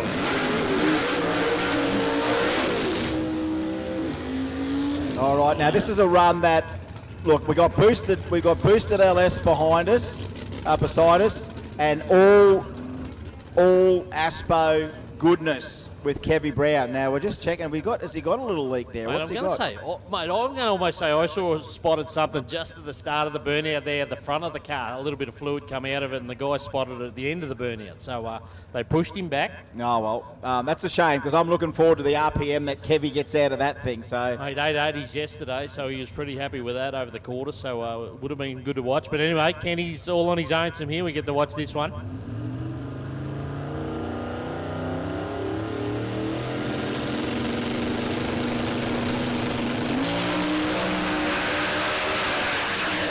Tell you what, it loved it off the line. 118 to 60, 487, 145 mile an hour. It did everything right. Didn't it smack the back end down? Didn't it just leave that rear end planted on that radial? Dead hooked it. 118 in the 60. Left-hand front wheel motionless for about 100 foot as the VN came out of the hole, and 487, 145. Now, where is that going to put him at the end of this day with all these heavy hitters in here? That's a good shot. Watch. That's a good one. That was good to watch, wasn't it, mate? And as much as this Celica is not in the same class, but there's a bit of swinging for the 4 cylinders here. Because over the quarter yesterday, this little Honda-powered Celica was actually quicker than Jason Kenny's LS. But of course, he's in the boosted 235 class here, Dan Smith.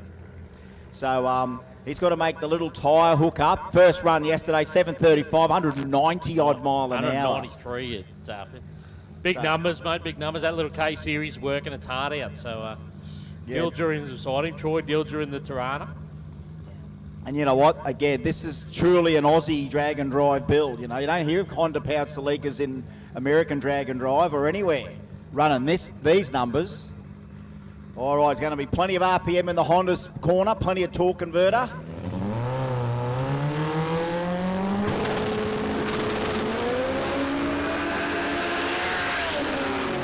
Oh, that is out of there. 481 for the 4-cylinder. 123 in the 60-foot for Dan Smith. And didn't that plant the rear end down? But isn't that funny? Kenny, 118 in the VN, and the little Celica goes 1-2. 150 on the speed there too. Wow. For Smith too. So that's more speed than Kenny. Yeah, more, 100%. 155.6 was well on the final number. So, yeah, mate. The Junga Bunga prep working a treat out there. Absolutely. And remember, we've got a big deficit in relative altitude, so technically they could all be making less horsepower than they would at Willowbank. But the short times are showing us just how quick they are, showing that the prep is there. The power may not all be there because of our atmospheric conditions. Hoffman's quickest ever with this car is 477 here. He said, I'd like to beat my PB today. So that's what Hoffman wants to do. Brody beside him. Oh, Hoffman made a big move towards the 330, 520. Oh, 524 with the pedal. Brody goes 572 NA, 524 for Hoff. Look at that, Brody, 128 quicker than Hoff's 131 to the 60. So the NA Tirana, Hoff's left a bit on the table to get it out, and you know what he's like. He can feed the power, and that thing looked very light in the steering as it started to walk back towards the 330, so he decides to lift. God, he's a human headline, Hoff. He doesn't say much. He lets the car do the talking, and every moment with the Hoff is an epic moment on track. Yeah, that's just my opinion. Similar issues he had at Willowbank, wasn't it, on Thursday night for the test and tune, and yesterday. Thing wanted to pull to the left, and he just had to make it work, and he's going to have to go and do a little bit more work in the pits before we see it again. All right, John Vesnova here ran a 7.99 at Willowbank yesterday. They've been working real hard on making this thing a little bit quicker. He had the whole period of where he was just doing run after run, low boost, low power. It ran a bunch of 860s. It ran a bunch of 550s, and now he's ramped everything up to try now to run 7s and 4s.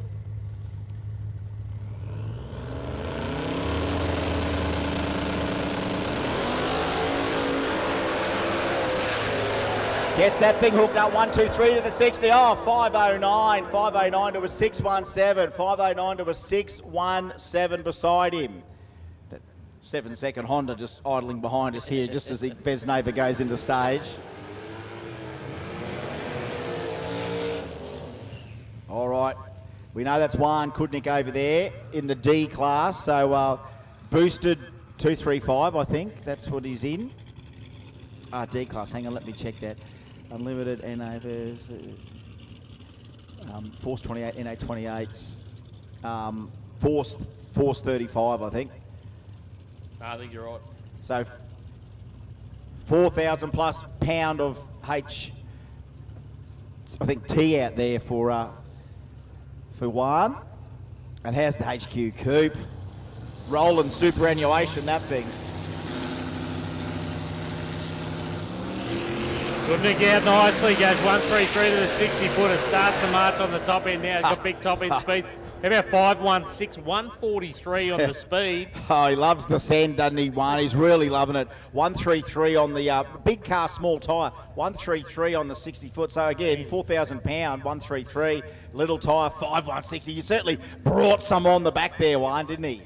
Oh, hold on to your hats, both sides. Warwick Meldrum and And Zito, watch out. A couple of Victorian brothers have made the trek up. They've been fantastic so far this weekend. Zito, he's had these issues, hasn't he? He's had a few issues, but they're starting to overcome it. The Valiant's been impressive. Warwick Meldrum, yeah, like it's a violent car. Again, it's a heavy car. It's got a barrow on board, God bless it. As you and I both said yesterday, we kind of, when we first saw the car, wished it had a 265 Hemi in it, but we didn't mind that it had a barrow in it. That's okay. It's Australia. You can do what you want when it comes to barrows, it seems. Even though the people were fixing the starter motor in the Nova in the lanes, and I said, look, it's probably easy just to get a barrow swap done. And I said, I'm sorry I even said that. Here he was trying to be funny, realised that it could have offended someone. So, all right, here we go. Zito and Meldrum. They've got to go to Bump City, both these guys. Got to bring the boosted Barra and the boosted small block in. Keep an eye out on Zito for something in the fours.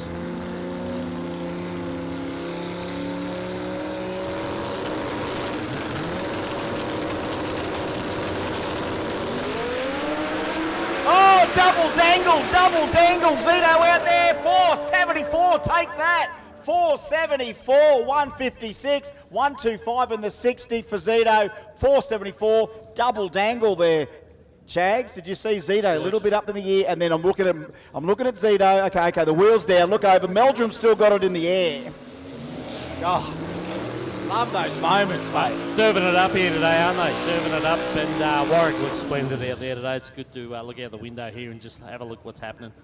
This is fantastic. This is what it's all about. Guys, do us a favour. You are out here. If you're on the socials, let everyone know. You've got to get out here. Get out here and watch the action. Do us a favour. Tag yourself out here. Tell some friends to get out here. We want you to soak this up as much as we are. And you know what? That's more about also saying, well, you know what? You see them on track on the stream, but come out and see them with the bonnets off. Come and actually see the engineering involved with it for yourself. Yeah. So here we go. Swifty and Hassam, two boosted VH Commodores. This is the state of the nation right here, Shagger. This is what we've got lurking in our garages all over the place. Swifty's had his issues, but on top of that, hopefully now he had just those niggling issues. They scrambled yesterday. They were working hard on the car, so good to see him here. So the two Commodores side by side.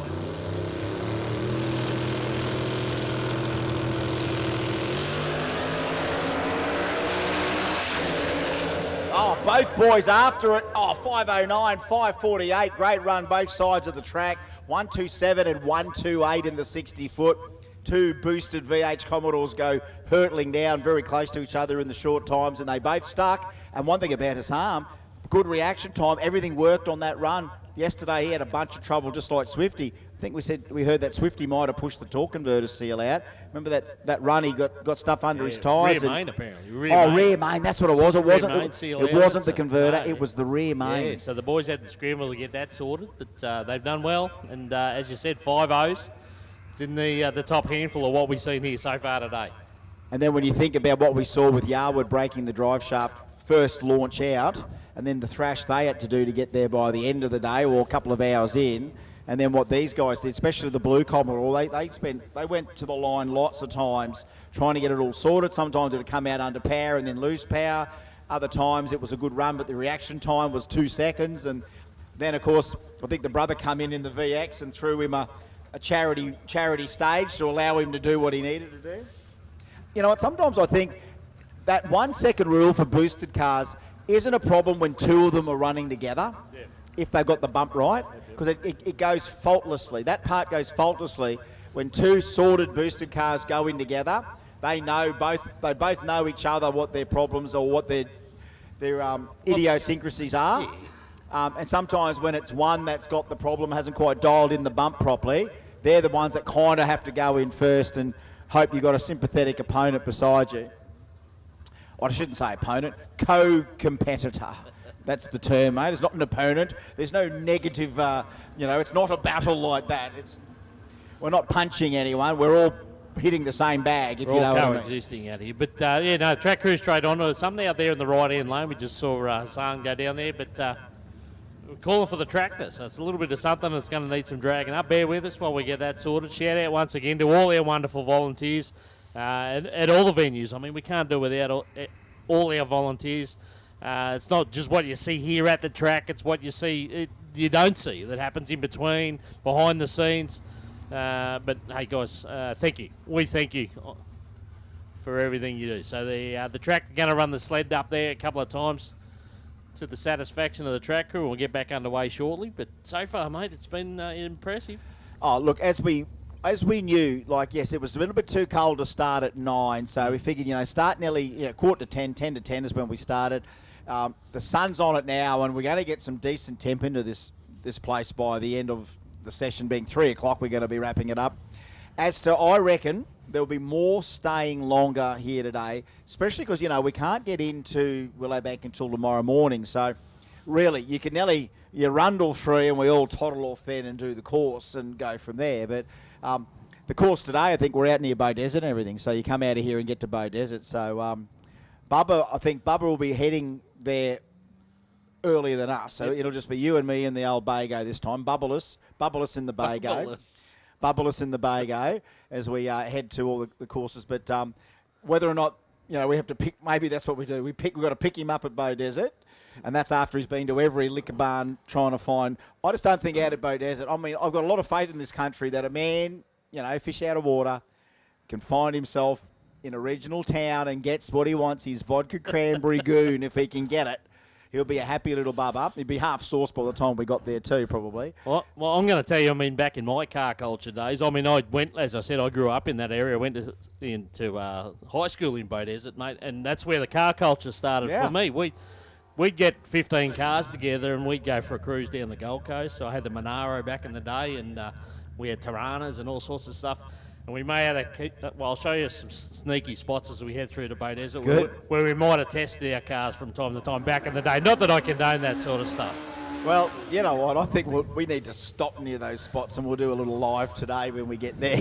One of Shagger's childhood areas, and I want you to give us the recollection. The way station at Bromelton, mate, that's where we used to line up. You could pull off to the side of the road and set up there. And and we had a local security guard on the tick that'd tell us where he'd be on the police scanner letting us know back in the day. Oh, that's cool. Oh, plenty of RPM out there. Have a listen to that. 606 to a 661. Here's some more RPM coming up here with Jason Mansueto. And some boost coming up here from Mr. Johnny Oliver himself.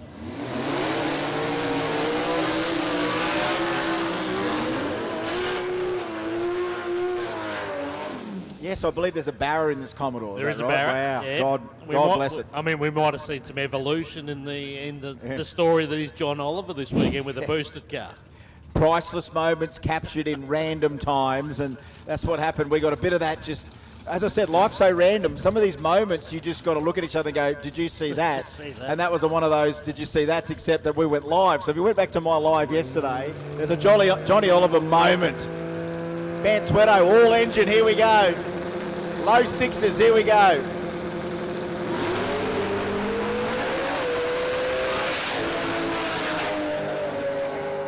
Oh, 578 for Mansueto. That thing's making some steam. All NA. 578, 118, 658 beside for Johnny.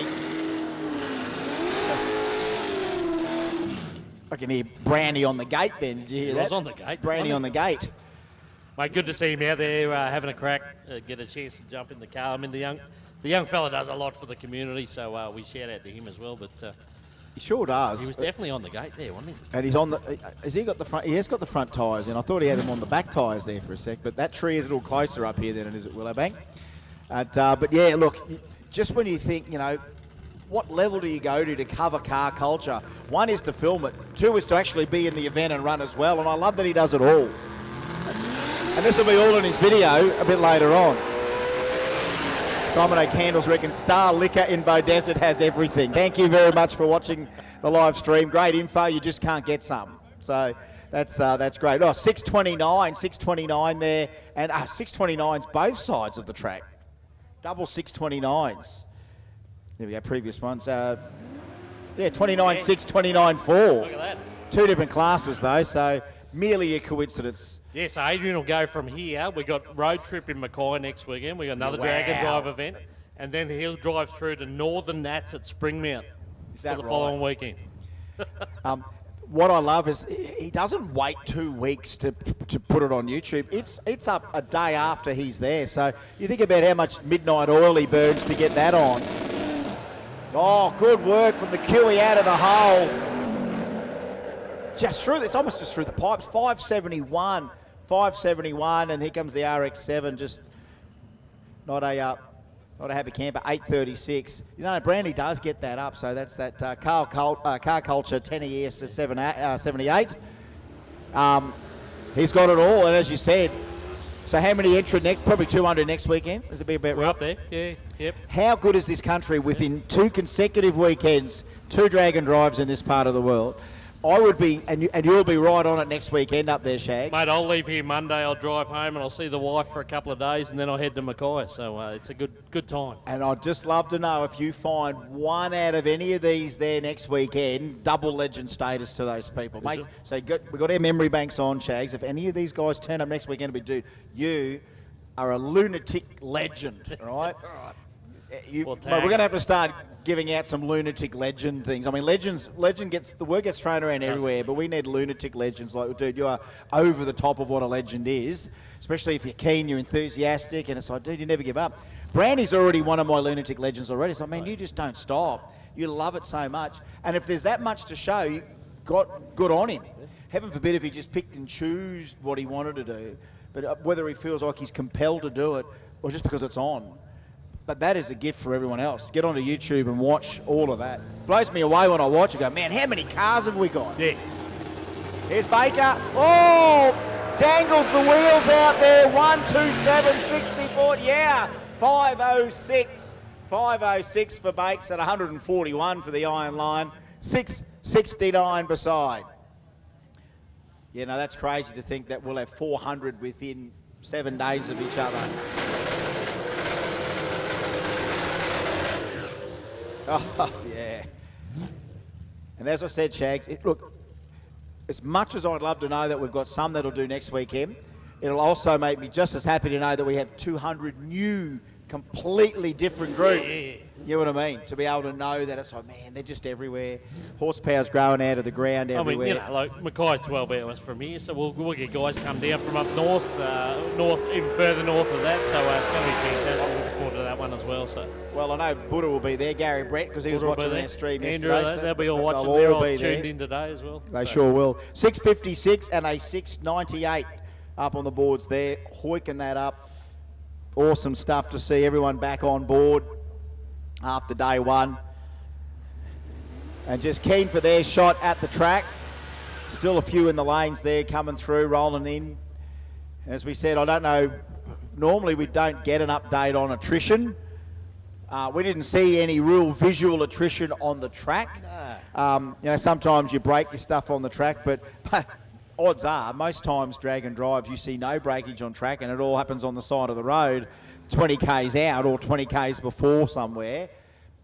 And I can think of a lot of things, everything from a crook fuel pump, blocked fuel filter, crook alternator, you know what I mean? Like something's running hot, something's not quite right, and you're nursing it forever, and then you've got to pull over. And then that decision that you've got to make, you know, do I want to fix this? And a lot of times the question is normally yes. The answer to that is pretty much yes. So that's just what you do. If you are going to enter one of these, obviously sometimes you've got to be prepared to fettle the beast if it's relatively minor and you can fix it. Some of the more experienced Dragon Drive guys that have done a few of them, you know that maybe in your trailer you might pack an alternator, you might, you know, obviously pack spare fuse. You're going to pack fuses, the multimeter, the torches, the jacks. You got to do all of that. You've really got to prepare as if you're going to basically climb Mount Everest, except it's horizontal, it's asphalt. It's 250 odd Ks yesterday of road course after running as hard as you can at the drag strip, and then packing and preparing to make sure, well, if anything goes wrong between now and then, I want to be prepared. So when you know that all in advance before you enter, there's no one turning up here going, oh, I didn't think it would be this tough. You already know, because we've been telling people for years, and anyone that talks to any other people out there, it's not for the faint-hearted. If you mention Dragon Drive to some people, they just go, oh, and they just think, oh, that's all too much hard work. So there's a whole lot of people out there that it's not their style. They don't like that idea because it's like, man, that's a slog. So then there's the people that just keep walking towards it going, man, I want to do this. If you want to get the last 5% credibility out of someone's, opinion of you, and that is do one of these and just even if you don't win, a lot of these people, they're not here to win, they're here just to finish and go, I climbed Mount Everest this weekend, Over 3 days I did my automotive version of what that would be, and that's to survive a drag and drive. And as we said, the 3-dayers are plenty up here in southeast Queensland. The 5-dayer down south, watch out. I mean, it's maximum props to the ones that can get to day 5 of those down there, let alone run 7s or 6s on the last day. That's once you go and watch one of those for yourself, you get a whole new appreciation and respect for these people. And they don't roll up in a B double, and they don't roll up with a crew of 20. It's you and whoever you can fit in the car. That's the maximum cred to me, I think. Oh, hang on. So we've got Chris Carsberg just making a little gesture inside the car, and he just put his hands up and did the skid, and then sort of said, Mate, I'm going to say he might have gone to click top and realised. I'm going to say maybe didn't have the air shifter on or something. They just dived in and turned the bottle on. That's what I'm guessing. Well, I certainly made sure that he got the skid sorted. I mean, Carsberg's one of those ones. I mean, one of the local boys here, of course, along with Shane Baker. Those boys have done plenty of drag challenge down south as well. But one thing about Chris's car, he knows it back the front. He knows it's got quite a relatively small window to really show you the horsepower it makes. Yes, he could probably back half the car. He could do a million things probably to this car that he knows will probably help it. But he's just sticking with Old Faithful. Like some guys might just cut all that up and get the thing to sit a bit lower, give it a bit more, whatever. But he's a traditionalist. What it is what it is, and he makes it work. And when it works, it works. That's a lot better for him. Look at that, 542. Yeah, look, I know it's a couple of tenths off what we know that car is fully capable of. 134 in the 60. It just got the job done. We know how much horsepower that thing packs. It's a 7-second street car as well. But yesterday, I think he only got to like an 840. Remember 173 on? And we figured, well, that it got down there, but yeah, it wasn't, a 780 or a 790. It wasn't 180 odd mile an hour. But it was still 170 odd, so it's almost like there's a little power, whether there's a little boost leak, something there, I don't know. Is there a strategy? I don't know. A little bit of haze out of the car too, mate, I noted as well. So, I mean, whether that's an issue, whether that's reflective of something going on with the car, but anyway, we'll push on. That's their issues to solve, and remember, this is a recreational pursuit, so he's doing it all for fun. Just remember that. Cars are fun. Apparently they're fun. Remember when they used to be fun, Shagger? That's the rumour. Remember when cars were fun? I mean, Hoff looks like you're having the most amount of fun ever, but I think he's probably half terrified of what he's created, and then he just wants to, he's done that many runs and so many cars. He's got a certain parameter he wants to meet and a certain goal he wants to achieve with the car, and sometimes it's going to take a lot longer than just 1 or 2 runs. But apparently that's still fun. He doesn't have to do it. You know what I mean? Yeah. He doesn't have to do it, but it's fun. It's fun. Does the Hoff want to run up quicker than a 477? Yes. Does it mean steering the bejesus out of another Corolla that just looks wild with all the horsepower? That's his fun. That's it.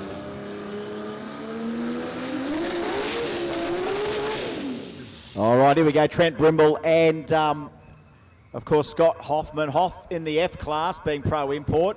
And in the B class is Brimble, of course, Force 28s. Yeah, both top 10 cars based on times yesterday. So we saw both of them go in mid-7s. So I think Brimble's sitting about number 4 or number 5 for the day. Yeah, there were some good pairs yesterday. Absolutely good pairs. So Hoffman in the left-hand lane once again on the tower side here. The little Corolla once again. He's trying to wrestle this thing and wants to push him to the left for some reason. We would have gone back and tweaked this thing a little bit in the rear suspension, we suggest. See if he can make it down the middle this time. Oh, geez, Hoff's ready. Oh, they're both out of the hole. Hoff again, just a nice launch, but it's Brimble 119, 480. 480 for Brimble, 480 at 151 mile an hour, 119 in the 60. Hoff went in Hoff's almost got like a 3-step in that car, right? So you can hear it go in, and then he's got another rev limit there. You can hear it. He gave it a flare once. But this is the problem, I think, in cars like that. You're trying to listen to your own car. I could still hear Brimble from here, and he wasn't even lit. So Hoff went to that 3-step just for a moment thinking Brimble's about to come in. He hadn't even commenced. So isn't it sometimes when you're in the car, you need to hear that other car to see whether he's ready. And you know how long 1 second looks like when you've got a car on hydraulic, mechanical, pressure distress, and you can't hold that thing for any more than a couple of seconds. So that 1 second felt like 5 minutes just then for Hoff. So he went that triple step. Brimble hadn't even lit it yet, and then he commenced, and we knew he was 2 seconds from doing that. So that drama just comes in there all by itself, mate. You cannot script, you cannot stage, you cannot write anything that is equivalent to that sort of moments of drama that just happen in a drag race before we even go down the track. It's its own little subplot right there. All right, here we go. So Kevy is back in the far lane. I'm going to let the lungs go. I want Kevy's lungs to echo out here through the Lockyer Valley here or whatever.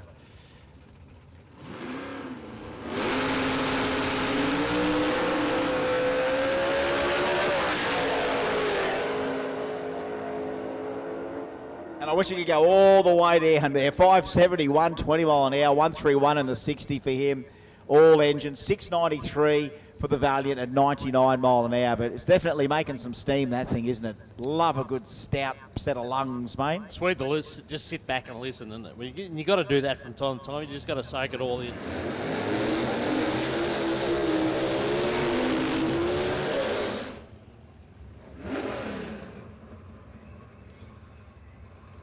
So we keep pushing them through here this morning. So, once again, there's the option. You can do the run and done. If you're happy with that, you can hit the road. But as you said, the fact that we can't get back into Willowbank tonight, it might play on the mind of some of these people and go, okay, we might hang around. We might get a couple of laps in. We'll try a few different things.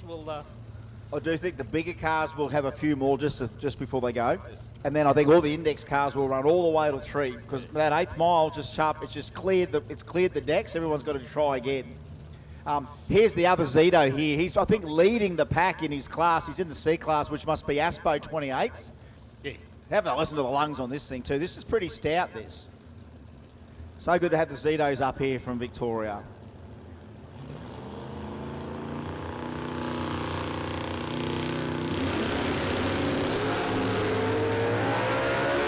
Not bad on the Pro Tree, 077. Check this out. 594 to a 587. Don't you love when it sets itself up here? You can tell how close a race is when they go to the 5th decimal point. That was a 200,000 gap at the stripe.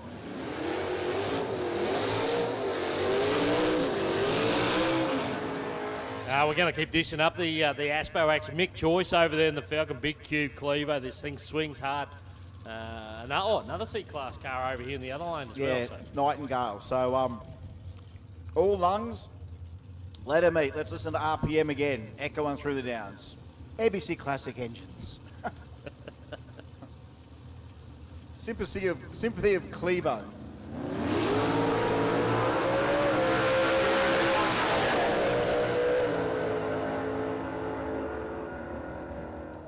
It's pretty to watch. Bravo. Pretty to watch and pleasant on the ears. No ugly wastegate noises or, shh.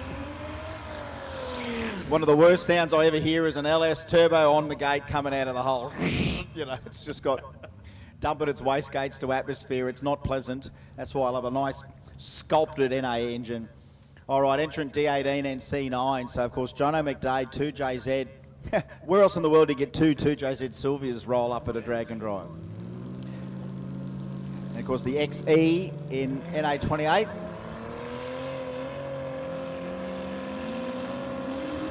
That's better. It disappears from here, Jono. 608 at 135 mile an hour, 680 for the Falcon. But yeah, look, yesterday he did about 6 runs, kept banging the tyre off it. That was not a bad one for him. He got it out. Had a little bit of that last run he did yesterday where he did just get it out on the tyre, get it hooked up, and then all the power got sent out the back. Oh, Nolly Inman making a lot of noise. All right, so Cornford is back. This is the LS. I think Braith is his name, Braith. Got Dad in there too, Dave. But the LS XT 130 Corona. Nowhere else in the world, by the way.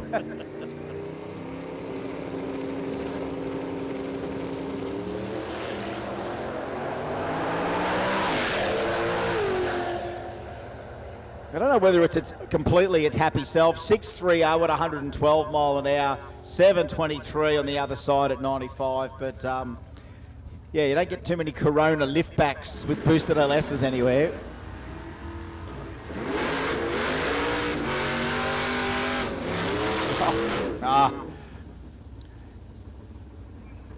Is he all right? What's he done? Just look at the hot rod, and I've seen it do it plenty of times. I've seen Noel Inman many times over the year.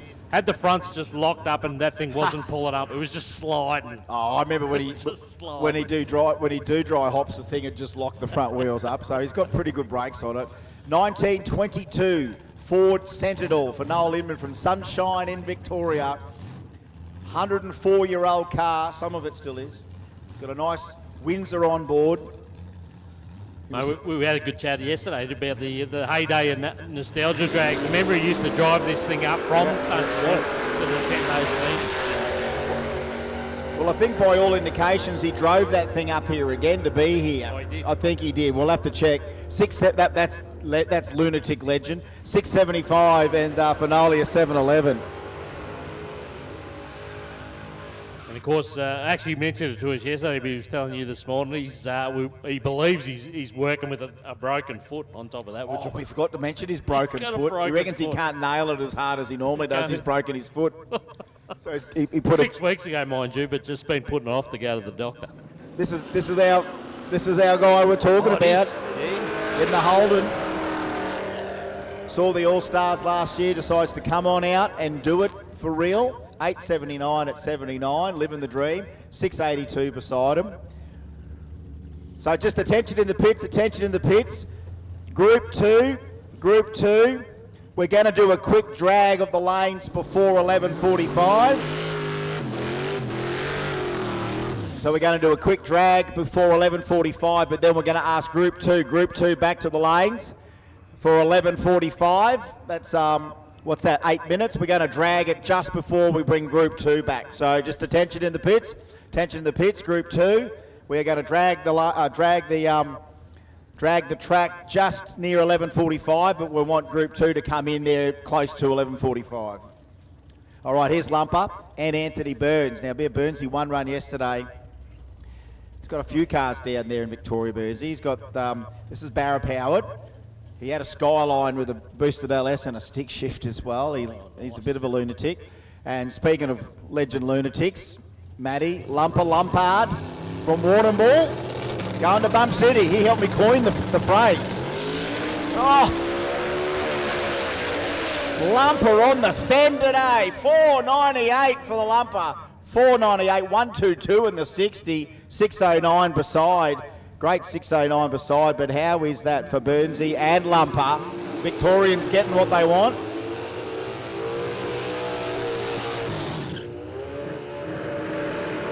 Oh, Russell Tonkin, put your heads together. We're not going to chat over this one either, Shags. All NA here, both sides, healthy. Couple of local larrikins that we've grown to know and love over the years, and that's just them being them as the cops go past. You're right. Here he is. This car's got probably more drag and drive cred than most because he's gone and done Hot Rod Drag Week with the HQ over in America. One of the most iconic photos of him coming through the turn at Power Cruise with the wheels in the air. Like, honestly, if I had done that, I'd have a big poster of that as well, Trappy. I would. This car's been around and Greggy keeps flogging it. So does Russell Tonkin.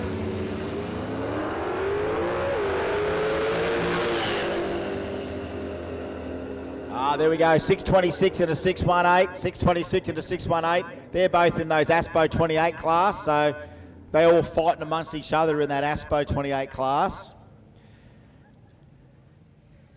But yeah, Trappy, real character. What was Nick telling me last night? He keeps claiming he's a retired concreter, Trappy. And he loves the game of Keno. What did he say? One number, 50 games. What does he do? He runs one number over 50 games. Because at worst, he'll win his money back. Yeah, that's the theory. Yeah. That was. I don't know whether we probably shared that with the world, but just the stuff you hear in a pub, you know. Yeah. Go to a pub, hear a story, tell that story to someone that's on a live stream the next day. The world knows. I just love the way we're sharing semi-useless and useless information. Classic, the EK. Just nice, a little bit soft on the line, 164 to the 60, but gets out the back, 665 in that B class as well. So that's a Force 28 class, 665. Won't be at the pointy end, but again, when you're fit, you're fit. If you're not worried about being a top three, you're in there. The more the merrier. You're hanging with the big dogs in the staging lanes, that sort of thing. Well, I can tell you, we went out the first stop there yesterday at the Bottle Tree Hotel, and shout out to those guys. They looked after us fantastically. But that panel van, he had a little bit concerned. He said he was low on oil pressure, so he was thinking he might not even make it here today. So to see the car here, and obviously it looks like whatever the issue was being resolved, it's good to see. And it's those stories on the road, that's where you find them all, is when you do. And again, we don't know who we're going to run into, but you just run into someone that you've seen, and then you get that story out of them. And then, you think about how many times that you've stopped where there's more than one group of them. And then you've got that much to talk about. Normally over 5 days, you've got plenty to talk about for the week when you've chatted with these people on the road. Mitch Hamilton, 4G63 in a Datsun 1200 wagon. Of course, we do the deadliest Datsuns in the world. Silky with the SR20 in his, Mitch with the 4G63.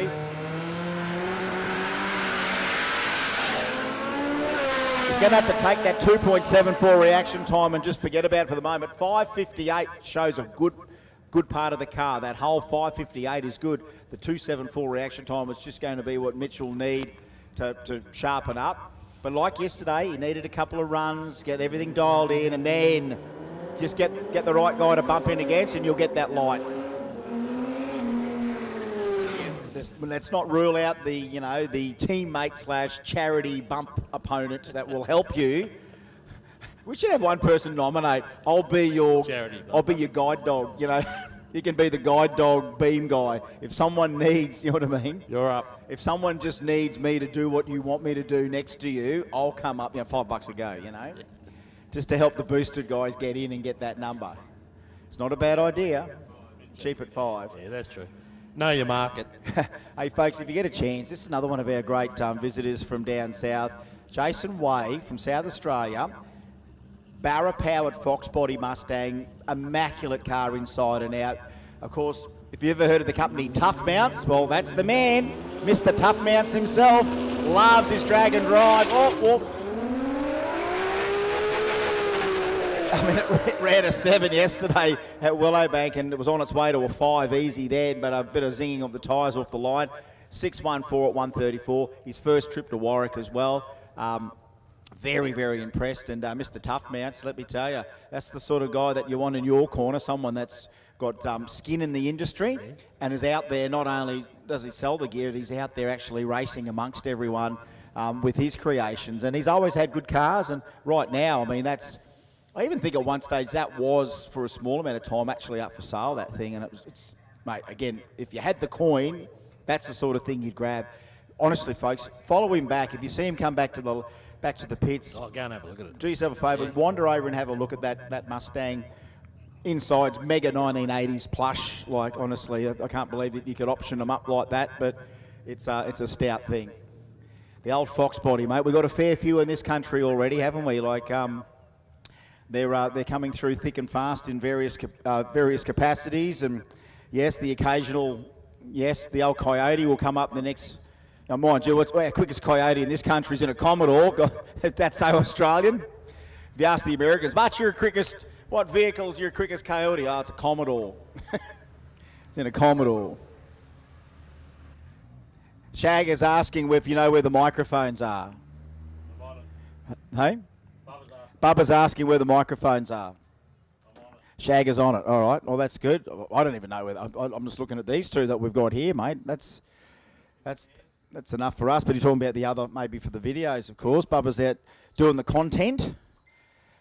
He does take his job pretty seriously, old Bubba. He said, we've just got to get to the track. I've got to do an outro. It's been good to hang out with Bubba. It's been fantastic. Mate, yeah, I just sent you a message, but in the driver's door, in the Bago, mate, head towards the Bago, driver's door pocket. All right, so this is this little drag we were going to do, as we said, just before we got Group 2 to the lane. So attention in the pits, attention in the pits. Group 2, if you want to be in the lanes. Oh, looks like you're already there. Group 2 to the lanes. Oh, you're already there. Keep on coming. So roll up in the lanes, and you know when you are here and we get a roll on, it don't have much waiting in the lanes, do we, around here? And as I said, it was many a year before I actually got to commentate at an 8th mile venue, and I think the first time I ever did 8th mile was at Ballarat Airport. So we did a nostalgia at Ballarat Airport, and all these 8th mile drag races from Whyalla and everything came. And just to witness your first 8th mile event, you truly appreciate it. So, man, we got through a lot of runs in an hour. You just get so many more runs an hour than a quarter mile, and the logistics is, burnout stage, run, finish, get off, next. Here, you just get so many more an hour, it's not funny. And you know what? The races were better races too, because you kind of figure more hits at the tree than what you would get on an average quarter mile event. Yep.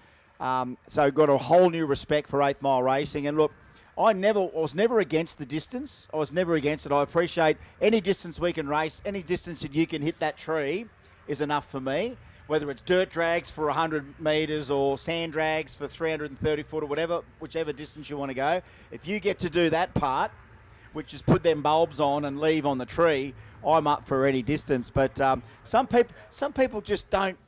People still have this ickiness about 660, and you just feel like giving them another one of them D-Neil uppercuts we talked about this morning, Shags. It's like the flat earthers, mate. Put them in the same bracket as flat earthers. Oh, yeah, well, we could. That's a good idea. I got a nice little story here, and again, people are obviously listening on the live stream. This is a story we do know about, but, we should share it because I don't think we've shared it. So Carl Livingston's asking about, do you know about Trappy's accommodation booking, and that we maybe should have mentioned that when Trappy was out. So listen, folks, here's a little word for the wise, right? When booking accommodation, just before you confirm the booking, just check that it is the right Warwick. So it's Greg Trapnell booking accommodation, maybe on Airbnb or something. He booked for Warwick, turned up, realised that was Warwick in England. So Trappy booked his accommodation and didn't check that was like Berkshire or whatever, in Warwick, UK. Turned up, didn't have no accommodation in Warwick, Australia. He had accommodation already booked. Probably, hello, son, you didn't turn up for your bloody booking. What's going on then? You booked yourself a night. Trapnell, is it Trapnell? You know where that wouldn't happen? Literal travel. No, literal travel, it would not happen. Wouldn't happen. Dave would make sure he would check on literal travel. That did not happen. Didn't happen. But who can you blame? Travago. Rookie mistake. So there we go. Another great yarn. Trappy will never book in Warwick, Berkshire again, or wherever it was. So he booked in the wrong country. Well, you know what? It doesn't matter how old you are. He might be nearly hitting 60, old Trappy, but you're still learning. And isn't it good that we'll still be learning at that age as well? And sometimes we get to learn off these people. So Trappy, thanks for the lesson. I learn off everyone else's stuff-ups. That's how I learn. I try not to make any stuff-ups anymore. I still learn off everyone else's, mate. Mate, I have not made my own stuff up in minutes, literally minutes, mate. You know how every day you see on those work sites X amount of days since last incident. For me, it's 0.5 of an hour since last stuff up. You can trip yourself up in so many different ways, mate. It's just the ones you know about. Do you ever sometimes find if you wake up in the morning and you're in the dark and you just thought, you know what you need? You probably need to get out of your pyjamas, into your undies, and you're on the way. Do you still get tripped up on the whole undie deal? Yeah. How many times in the morning have you ever woken up in the dark, whack your undies on, and just as you go to grab your pants, you realise, oh, they're on backwards? You ever get that? How many times do you go, I'm going to have such a big day, I don't care, and you just keep rolling with it? Or how many times do you just go, I can't believe this is my luck? That's the indicator of whether I'm going to have a good day or not. If I wake up and I throw them on and I got them on the right way, I'm already winning. Do you ever find that? Well, it's only because of your choice of underwear that you realise, because it doesn't fit as well at the front as it does at the back. Well, well, put it this way: I use the boxer brief. I don't use the Tony Abbott's. I use the boxer brief. So yeah, obviously the other way. If you're just wearing a normal white front, yeah, you got it wrong. You got it wrong first up. You end up like Borat. Yeah, that's right. When you're allocating your amount of undies for a trip, okay, I'm away 5 days. Why do I pack 7? Do you realise that? You ever wonder that? You're going away for 5 days. Well, and blokes will can it out. Monday, Tuesday, Wednesday. Hey, remember back when they used to make undies that had the day of the week on it? They saved they got me through a real turbulent time there, those undies, but they were crap. The old elastic, gone. Well, mate, sometimes if you're in a rebellious mood, you just put on the wrong day. I know it's not Wednesday, but I've got a big week. Nobody can tell me. I've got a big week. But no, isn't it funny? Isn't it funny that you go, I'm going away for 5 days. Why do I pack 7 pairs? Do you think that I might fall in a creek, or I might get a bad meal or something like that? You don't ever want to be caught short, so that's why you always pack plenty. And I always make sure that you try and pack 5 different colours, because at least then your memory will remind you which ones you've used and which ones you haven't. Mind you, if you wear all white ones, you'll be able to tell that pretty quickly.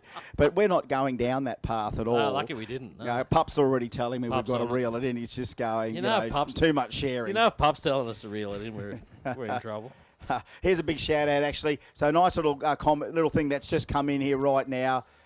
Jesse Ferguson, no, get that idea out of your head, mate. I didn't mean to put that picture in your head. You can take that out of your head. Pup saying too much sharing. I did notice that with this little bit of sled drag, we've managed to fill the staging lanes up with Group 2. I also noticed, just whilst we were chatting, Benzie turned up in the street VL, Goldie. Of course, he's got the radial car, which is called Goldie, but he's got a street Goldie with an LSA, and I saw Benzie turn up for a look. So a big shout out to you, Queenslander, and I hope you got your pro bull riding son with you. Used to be little Billy Benz, now he's probably 6'3" Billy Benz. He doesn't ride the bulls, they ride.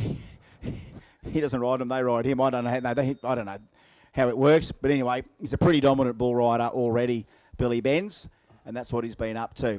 All right, looks like we're about to send a bit of glue out. Bubba's G'ing up Junga out there. The Bubba. Oh, there it is. There it all is. There it is. There it is. On display.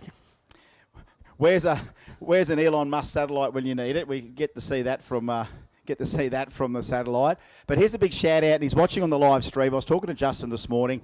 Adrian Hines, of course, we call him the Murray Cod. Had a decent accident at Kenda 2 weeks ago.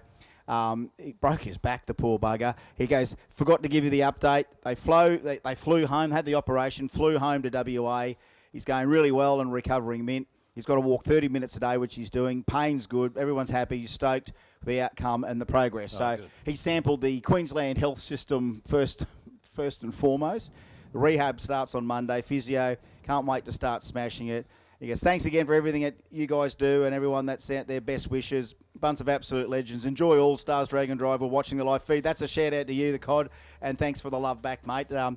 We're all part of the big family, and it's good to know that you're watching the stream and that you're recovering. And I hope this is the inspiration for you to know you're back any time. We know the family's always here. The Kenda family, the Dragon Drive family, the Carr family, we're all part of it. And while we're doing that, of course, we've got the luxury of looking out the front gate, and I see a red Tirana leaving with its trailer. That's Morton. That's Morton in the red four-door. So maybe, and again, we can't quite pull up his race number to see what number he must have handed in. So this is where the little dramas come in on a day like this. You're going to have a quick look. I know we had a little app sort of able to watch that, and I know someone, I think Dully brought up the laptop yesterday to be able to give us the update. But yes, I think that's Morton's just rolled out the gate, and he was trying to hit that 750 today. So for him to go out with the trailer on the back kind of tells us that he is done with today's activities and that he possibly doesn't need to do any more because he's chased a number. And yesterday he was trying to hit that 11.50. He did pretty close. But day 2 needs to hit as close to a 7.50 as well. Hey, don't forget, folks, we've got about an hour left on the merchandise on this side of the track. So if you're over there and you want to grab yourself some Allstars Drag and Drive merchandise, we've got it here for another hour. We're going to pack it up and get it down to Willowbank for day 3. We're packing it up at 1 o'clock, so come and grab that merch over here. Great artwork, good design. If you do want hoodies, as we said to people yesterday, did we not? 1,000 times yesterday. Get your hoodies yesterday because it's going to be cold here this morning. Or guess what they sold out of? They sold out of the hoodies. But grab the shirts, grab the hats. I think we've got the bucket hats there as well. They're great little stocking fillers for Christmas. If you've got got some kids or friends that are mad about this stuff, get that stuff. Surprise them with a great gift. We've got that merch here for another hour before we pack it all up and send it back down to Brizzy, whatever we've got left. But grab that before we pack it up today. If you're not coming tomorrow, it would be good if you can come and support that. Support the people that are putting on this great entertainment.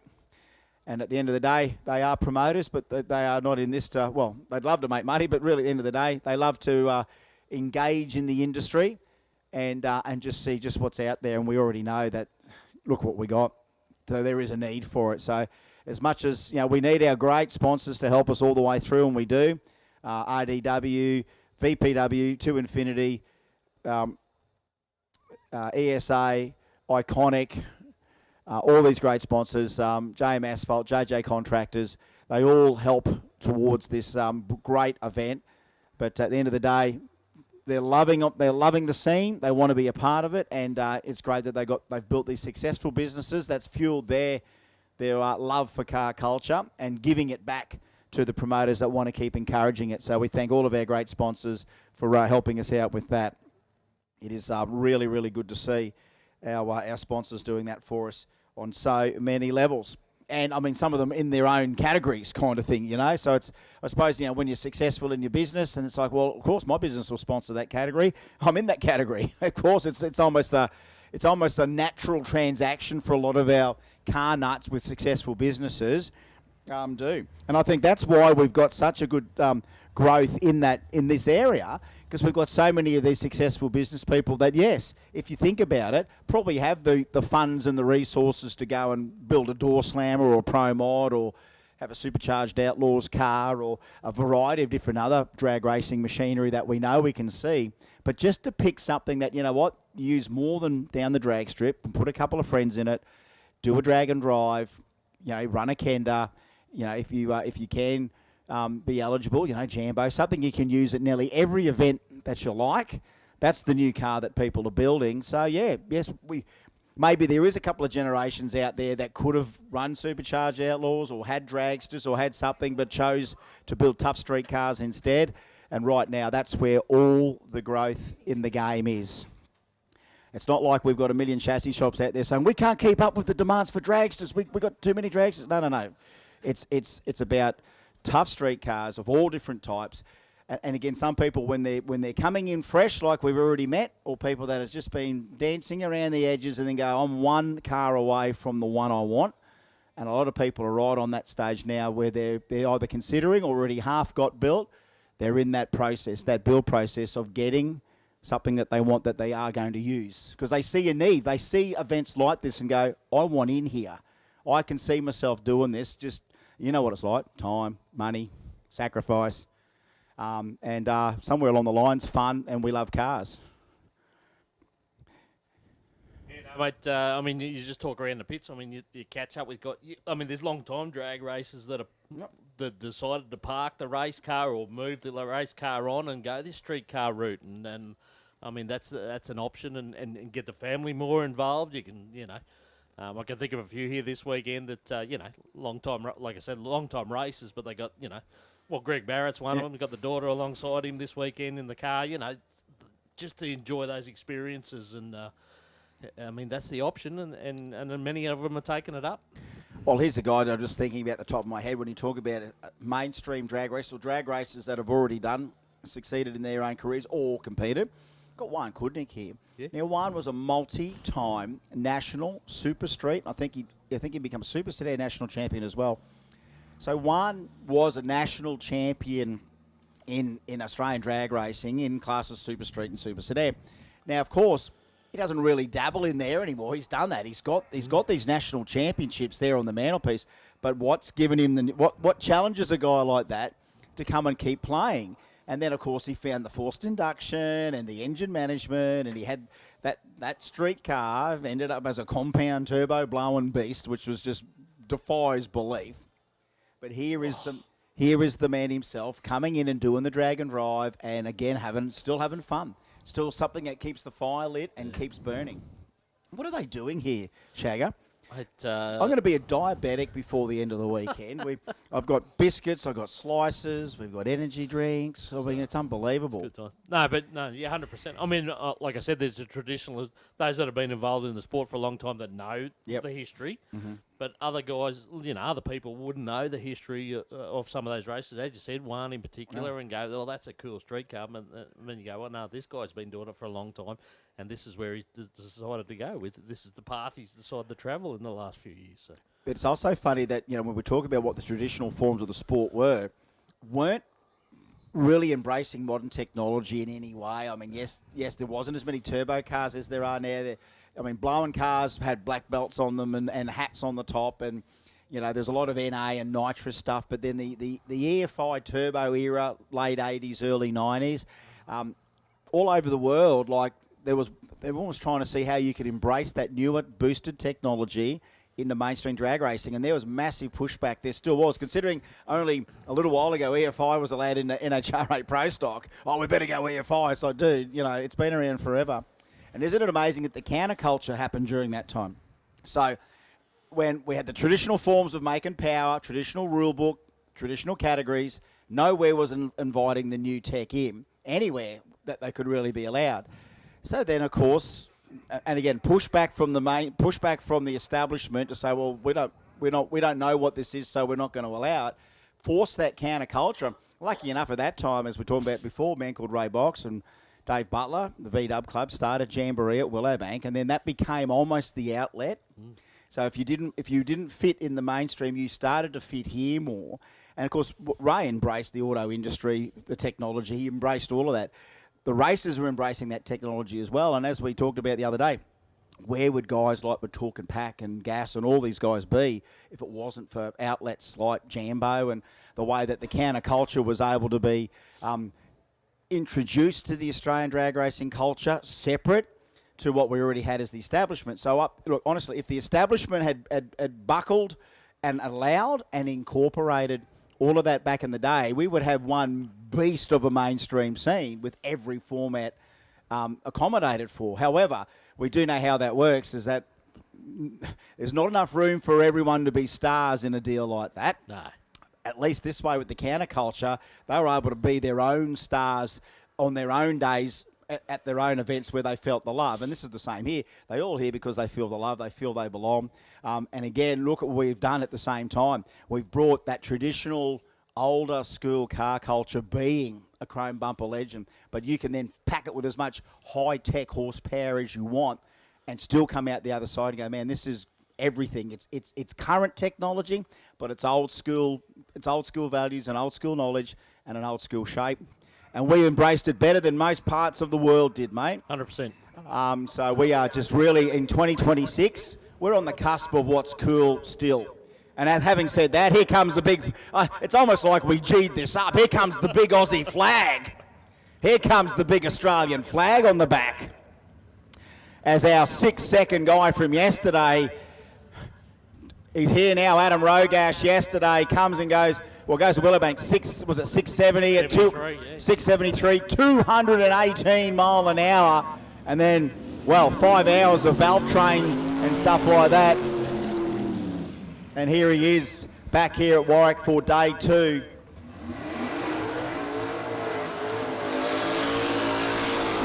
And Jason Mansueto with pretty much super old school technology, except airflow. There's no such thing as high-tech airflow. Airflow is airflow.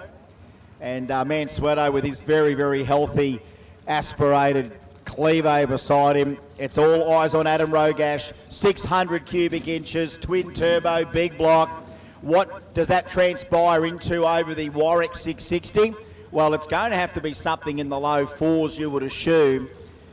This thing can go mid to bottom fours if it all works. Let's see what happens on the very first run for Adam here. He might just get the one that he wants, or he might come back later. Let's just see.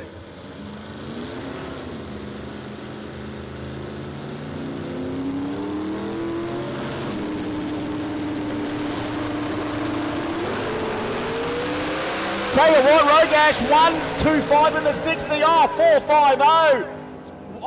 171 mile an hour. 125 in the 60. 125 in the 60. Can we get that back, Shags? We can do that, mate. We can do that. Let's get that happening. There we go. 125 in the 60. 450, 171. Look at Mansueto. 584. Here's Brady's response. I think they're nearly both in the same class here. They're in the E class. So 584 for Mansueto. Let's see what the whole the hatchback does here. So as much as we've just had our quickest run of the day with Rogash, focus straight to Mansueto beside him, one of the sharpest run in E class. Mate, talking about the 60-foot, the 673 yesterday at Willowbank was a 126, and it's just gone 125 here at Warwick Dragway. Well done. And you know what scares me is that we saw Kenny go 118 there and threw more at it on the 28. So isn't that funny? The 28 can take a 118, but we've got the bigger tyre, 125 to keep it safe. So here we go, Mansueto in a 584 last run. Aspo, remember, E16 E-class here for Brody. John Vesnaver beside him, looking for a fourth. He went 509 last run for him. He's in the unlimited class as well. So up behind Rogash is Vesnaver. But Brody, let's see what, there we goes towards a 584. Tell you what, the HR's on a march. 510. It's like, 574. A tenth quicker for Brody just then against Mansueto. 84 for Mansueto. 74 for Brody. 509, 510 for Vesnaver. Yeah, chasing that 4-second pass. Got finally clicked his 7-second pass over the quarter yesterday. Chasing that 4 today, and consistency so far, for, as you said, 509, 510, right there. All right, here he is. Let's see whether it's still going to do this epic power walk. Hoffman just wants something straight.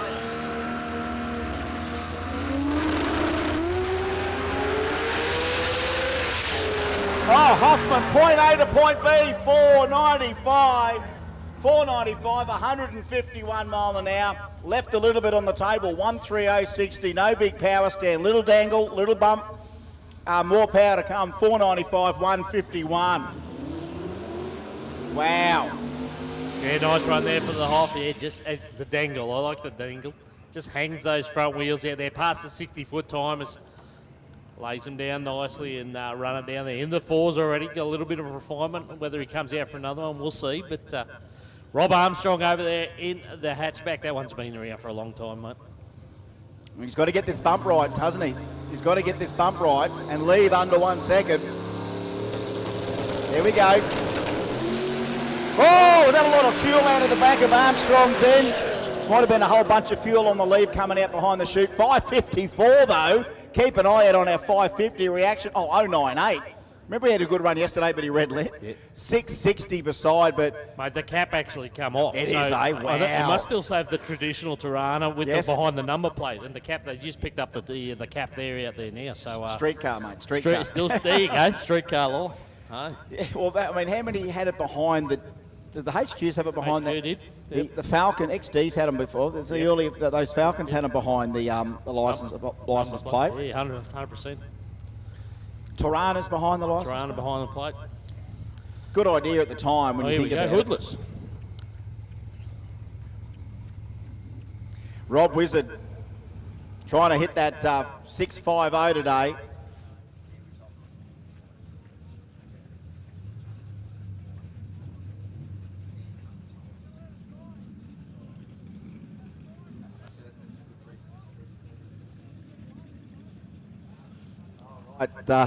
What? Couple of tough Holden products up next, bro. All right, we're just saying we're going to run the one lane for now. Yeah, a fair bit of fuel coming out of Armstrong's car as he took off, so that's going to take a bit of a clean up. The boys are onto it, but there was a lot of fluid coming out of that car. Yeah, so this is entrant I think that's I1, which should be Rob Wizard. trying to hit the 650 here today. So yeah, just a lot of fuel out of Armstrong's car. Junga's, whatever glue they put down, they might have to do a bit of touch up there because the fuel had kind of not go through the glue, you would imagine. All right, all RPM here. I want to have a listen to this thing.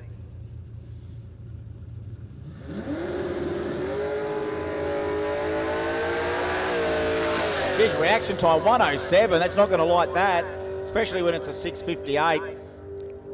Look, it's good, but the reaction, he won't. They're clapping at him now, but when they'll see the reaction, they'll realise he probably needs a little bit better than that. And that time slip looks a lot better then. All right, so the HRs had to come down this side.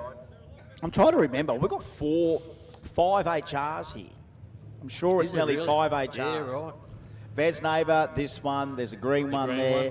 We had a HD yesterday, which we haven't seen. I think Ross Benjamin. Didn't see him today.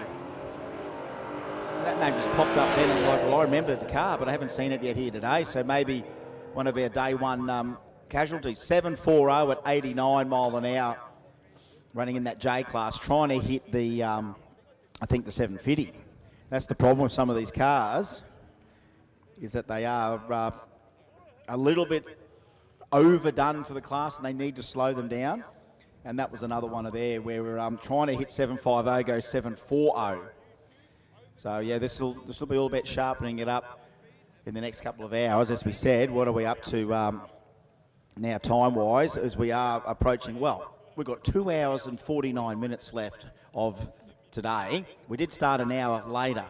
So whether or not we do go later or not, or let's just see how everyone is. If we've still got pretty decent staging lanes near 3 o'clock, well, I guess when you think about it, thinking out loud, not saying anything set in stone, but if we don't have to rush back, it's maybe that could go on a bit longer if there was a demand. We'll have to see.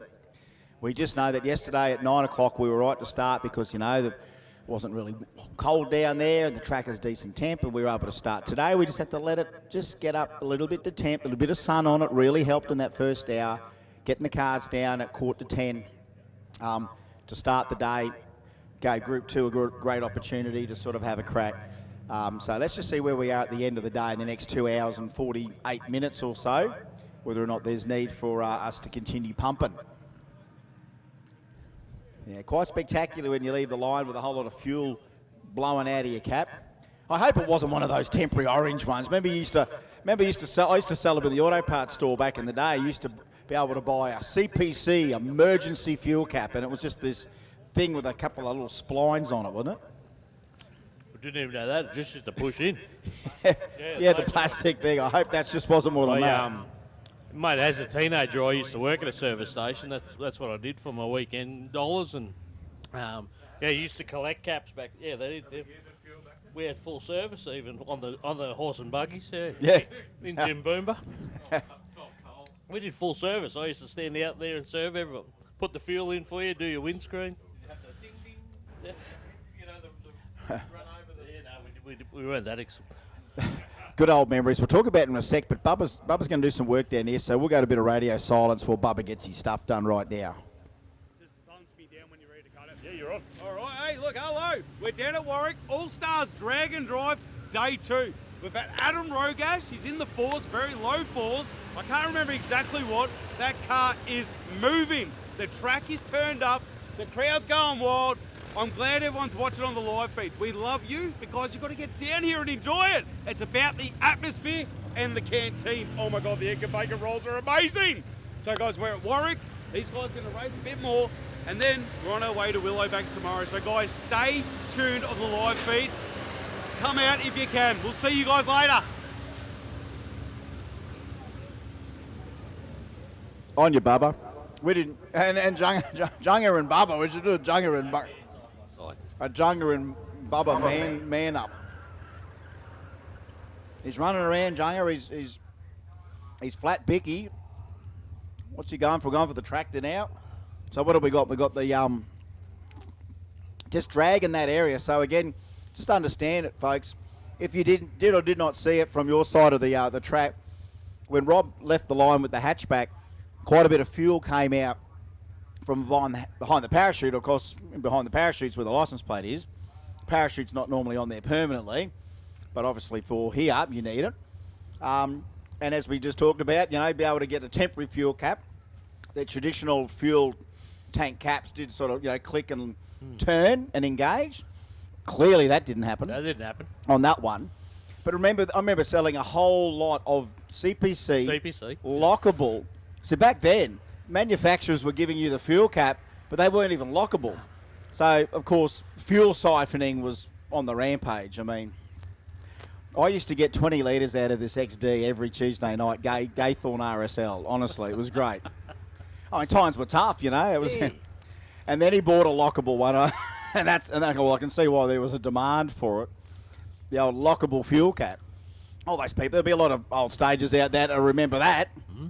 Those early days of when a manufacturer could grab a car, take some measurements, design quite a nice little unique design, and make it a chrome accessory that was lockable. So you got your lockable fuel cap.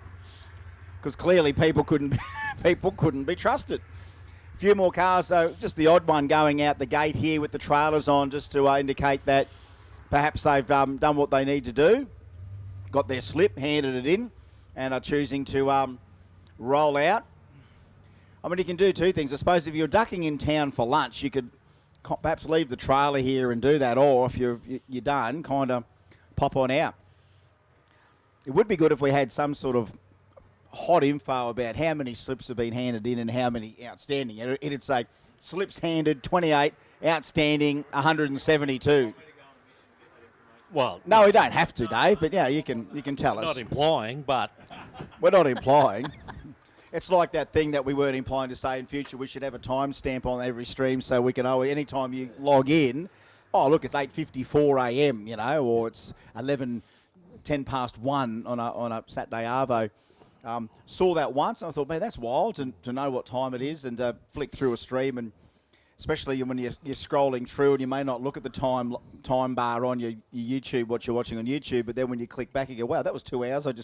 2 hours of on track I just scrolled through to find what I was looking for. All right, so look at that. Judging by that, I'm just talking out loud, talking about what we're seeing, and I can see Adam coming back from the he's standing behind the start line. What he's got in his hand is the course, I would say, between here and Willowbank, which means Bay Desert, which kind of tells me that the Capri's done, the run and the done. He's now going to get it on the road. So what did we get? That was a 450. 450. Yeah, right. Yeah. Okay, so 450. Yeah. He's gonna settle for the 450, and he's going to roll down the road. So he's probably got to do the other stuff that that he did yesterday, which is drop the valve spring pressures, take the boost pipes off, so basically you're not running the engine boosted when you're between tracks. So there's a couple of things I was finding out from Adam this morning that they do on the car. It's the first time I've seen the thing in the flesh too. I mean, it's a hell of a bit of gear, I can tell you. He's just given a fist pump there to Junga on the trailer and saying how wrapped he was with that to go down there, 450. So I would say, judging by all that, still in his fire suit, that he's handed the slip in.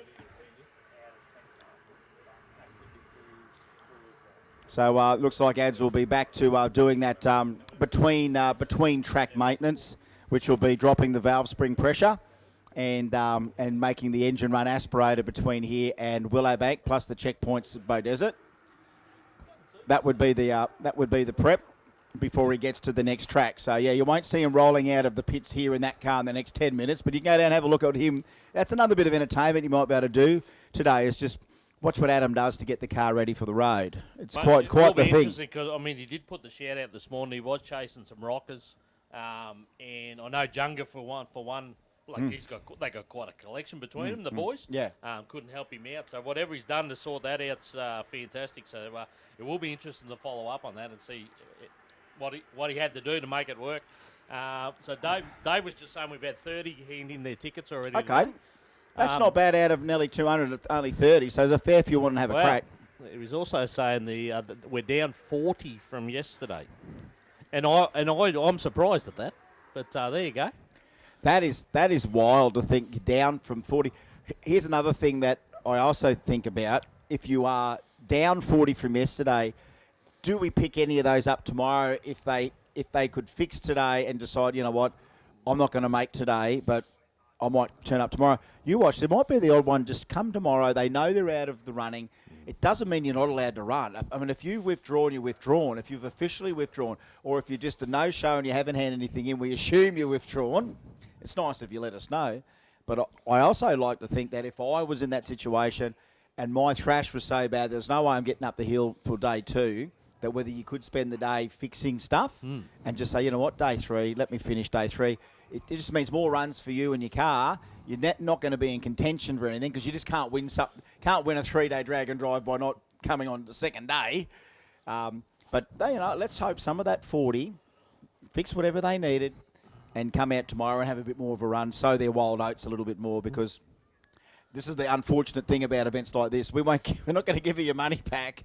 Oh, I got my money back. It don't happen, does it? You paid the entry fee. The track's there. So bring it along. I can think of a couple. I'm pretty sure I know of a few that'll will be there. That's it. Well, the other thing too is, especially when if you've built your car to use it. I mean, look how much time we had at the second half of the session yesterday, where literally there's nothing in the lanes. We know we're only about 4 to 10 cars that were still trying to pursue. They weren't hot lapping back to the lanes, but they just knew that we weren't going to shut anything off early, so they knew they had a bit of time.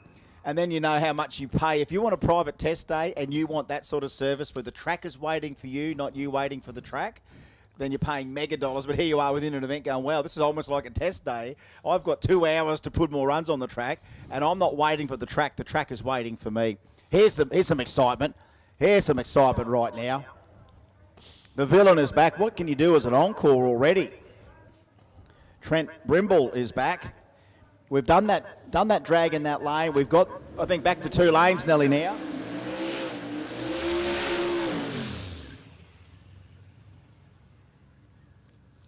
So running in forced 28s.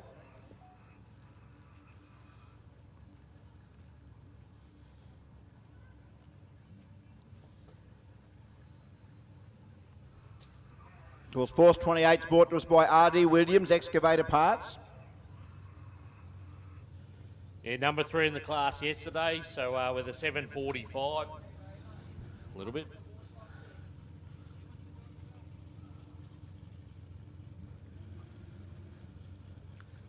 We're still tweaking that lane, are we? I thought we're back to 2 lanes, Em.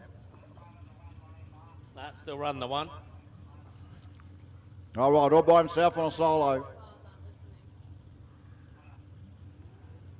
Junga's going to do the little touch up here. He's got the burner. All right. All right.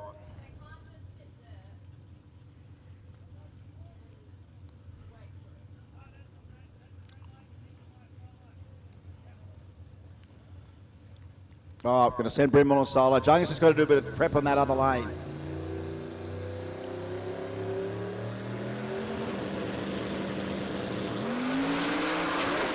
Whoa, came out like a rocket. There's a 118. There's another 118.60 right there. 084 off the pro tree. 084 off the pro tree. 118 in the 60. Pretty much on the cutting, when you're pushing a car of pretty much full weight, potential of 2,000 horsepower on a set of 28-inch tyres, 118's pretty good 60. It's like a big tyre car. When you see a door car like a door slammer go 0.9 in the 60 and it shakes the tyres, you know that's pretty much the cutting edge of the 60-foot measurement. Kind of tells you how close you were to either swinging and it didn't work, or less swing and it did work. I'd say 118's pretty good. Well, I can tell you, a little bit of inside information there. Like, I'm good mates with Ash. Ash tunes that car. Kenda recently, I think it went at 115 or 116. Is that right? So Is that if it right? go 118 here in drag and drive setup, the boys would be pretty happy. Yeah, there we go. 115's been the best in that. So 118 up the hill here. And everyone's trying to use every last horsepower they got up here. But yeah, look, Mother Nature, atmospheric conditions. There's the license plate. hinges down as he takes off there. Luckily, no fuel comes spurting out. Yeah, his cap on. We got one lane still open. 603, 114 miles. I'd hate to have a double lane washout from two different Tiranas spilling fuel out of their fuel caps. But yeah, Junga's got a little bit of the old heat going on up there, so he's getting that sorted. Actually, I'd like to see this guy now, of course, in this beautiful panel van. And you can tell he must hate Fords because the license plate says 351 Eater. So he loves to take a chunk out of a blue oval fight. Him and Matty Francis would be great. Double panel van, double panos would be fantastic, I reckon. 7:39. He's in the J class, trying to run a 50. Trying to run a 7:50, goes 7:39.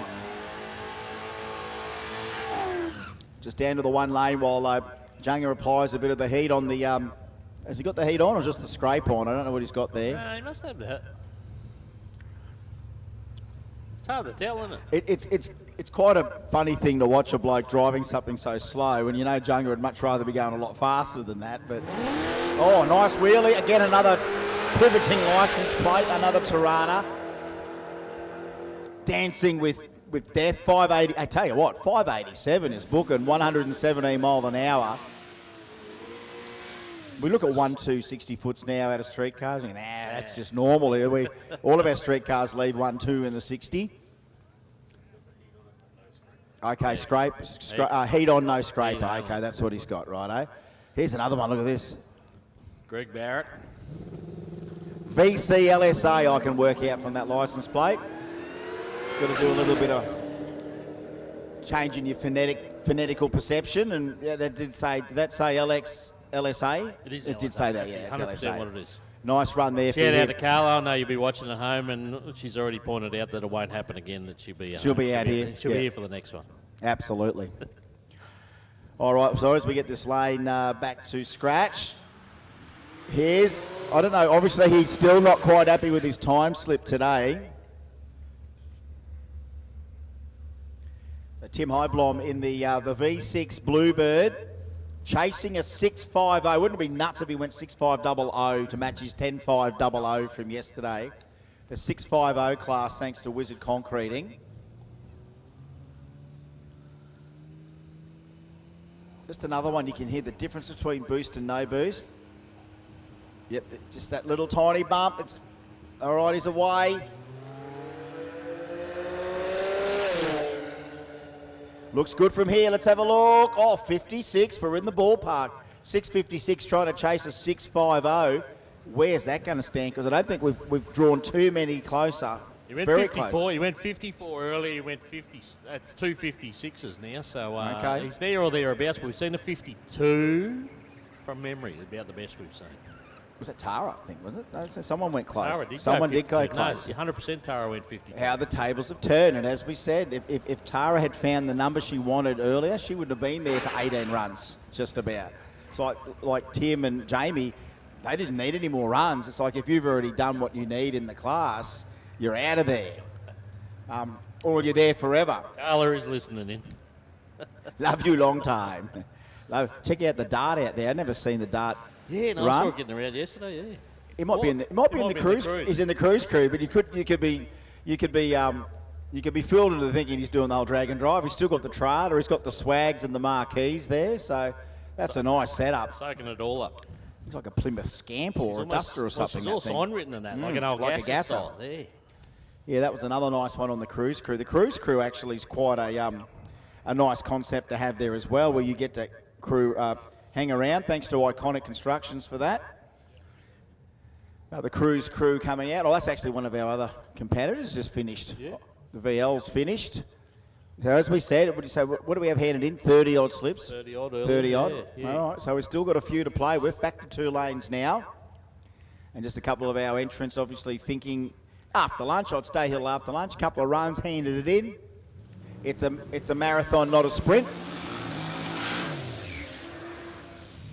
And we're continuing on. So Boise is back.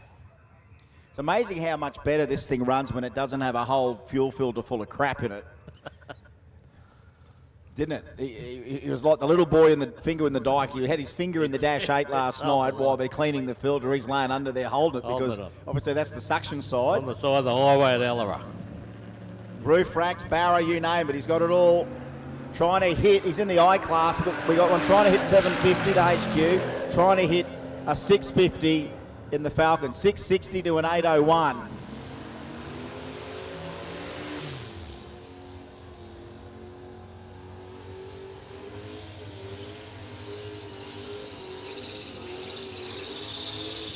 Yep, well done. Nice. Plenty of fat underneath that ute. Plenty of tyre, isn't it? Paint optional. I love that.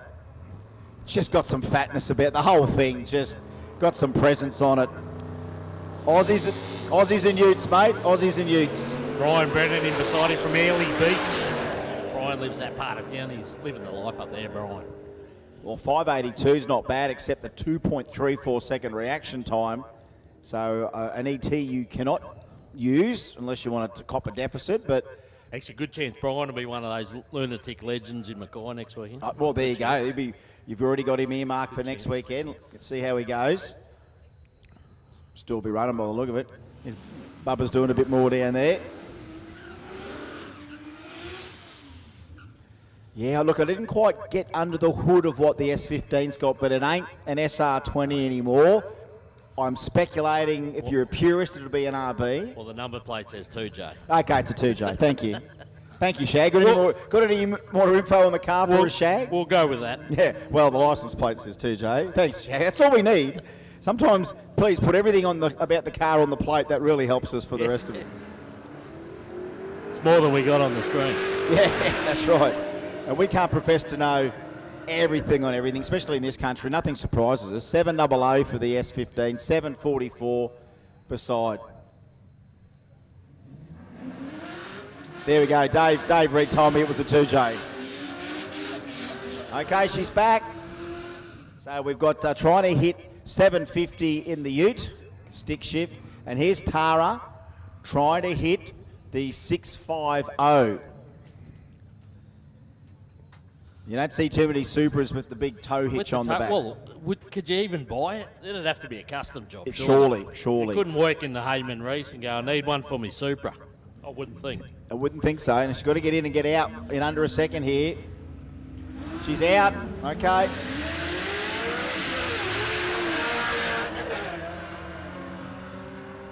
Oh, 58. 658 for Tara. 741, a bit too quick for the utility this time. I love a good gear jammer, I tell you. I love banging through the gears. I thought that was you leaving early. I know, me too. Fiat. I thought, there's me leaving in my Ducato, which I don't drive anymore either. All right, the evil, what's it say, evil R8. I can't quite get the rest of the plate. Tower Lane, of course, another Supra. License plate Bluff, so, ooh, who knows? You can assume it's a 2J. License plate like Bluff. Is it an LS? I don't know.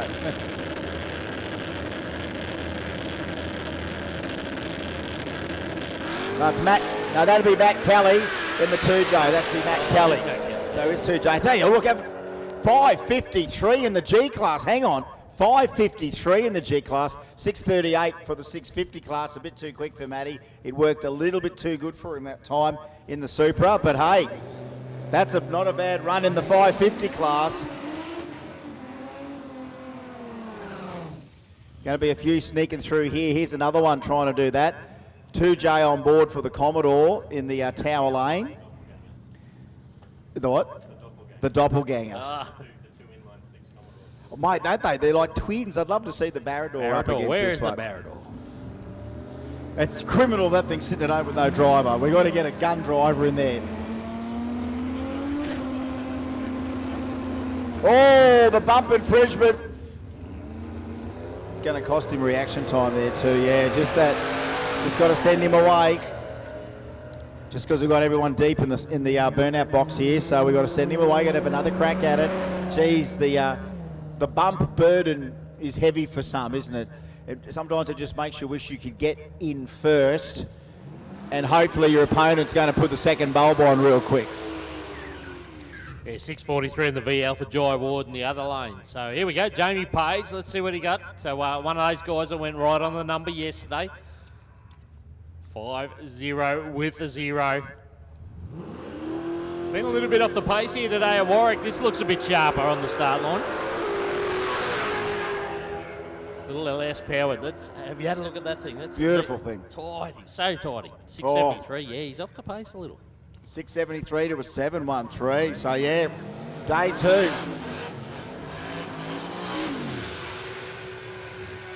Day 2 not as successful as day 1 so far for Mr. Chassis, but he's got more time to do it. As we say, we're at 12:35, so a couple of hours to go. Danny Lansdowne obviously still hasn't quite hit the mark he wants in that 650 class. Trying to hit 850s here in the HZ.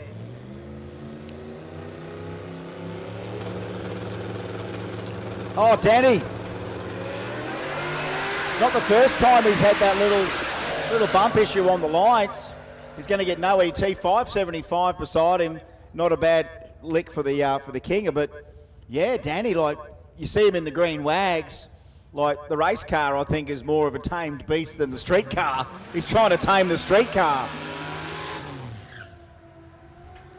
Well, we know how proficient he is at actually staging and leaving, but the old street car, he did that already one run today. Couldn't hold the damn thing in there on the bump, so he'll be back for another crack, trying to get into that low 650 mark. Another couple trying to hit that right now, but look at the variety. Supra, license plate, big power, love that. And then LSX 68 beside him here, of course, Maloney. Like trying to hit 650.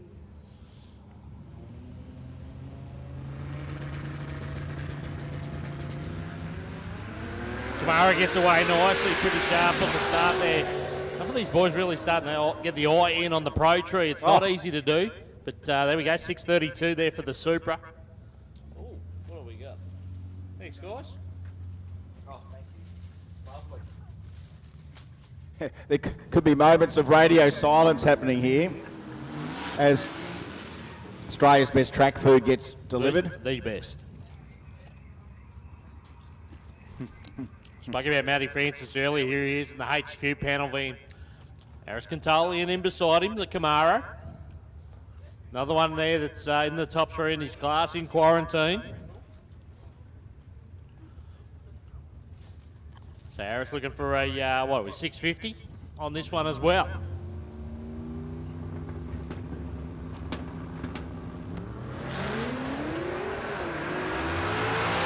Francis away nicely. Will be the big HQ. There we go. There's the number. Hello. Matty Francis, perfect. 6500. Shut the gate. Purple. Beautiful. Shut the gate. The panel van has taken 1050/650 honours on day 2. Matty Francis. Remember, 3 days. Just see what day 3 looks like for our perfect 1050s yesterday. A perfect 650 today. There. Yep. They're coming to play. Timmy Cross could do something here. He's trying to hit that 550. And Heidke trying to hit a 750 in the hot rod.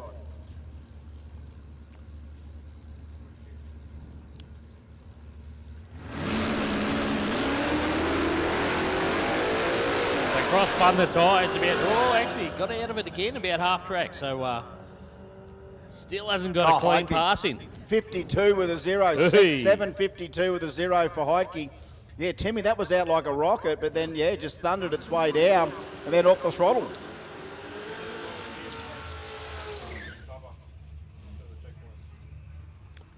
Okay. All right, attention to the pits. Someone, anyone. All right. We need someone to take. It's a big responsibility. It is. But we need someone to take Bubba to the checkpoint. So if you've got a spare seat and you want to put a legend in your car to keep you entertained for the ride. Oh, we heard an oh no in the background. We were hang on. She's met Bubba before. Yeah, I mentioned I'm looking for a volunteer, and she goes, oh no, in the background. Anyway, Bubba, if you can give Bubba a ride to the checkpoint, he's going to chase some content for us and follow. He wants to get out and amongst it, so we need a lift for Bubba. If you go to the checkpoint, give us give us a yell out, come and find Bubba. Be much appreciated. Just make yourself known to our All-Stars crew down here at the tent that if you've got room for Bubba between here and the checkpoint, please come and let us know at the All-Stars tent to take Bubba with you. Lucky you only have to take the man, you don't have to take his luggage or his baggage. We've got his baggage. We got that covered. We'll take his baggage for him. Oh, and he will have to visit Star Liquor in Bay Desert while you're there. Apparently they stock what he's got. Huh. Oh, have a look at the wagon hook up here. Trying to hit that 650. Let's have a look. 674 to a 733. Well, you've got to hand to these guys trying to nail this number. You got one guy here that can nearly hit the number, except his reaction time on the previous run was atrocious, Pat saw. So he's got to get that sub 1 second reaction time, and here's Morton trying to get Barrett. Oh, Timmy. So Marie come out in the first pass, nailed it on the first one, Morton. one and done, and now he's just going to watch. See Barrett. He can put the pressure on him, stir him up.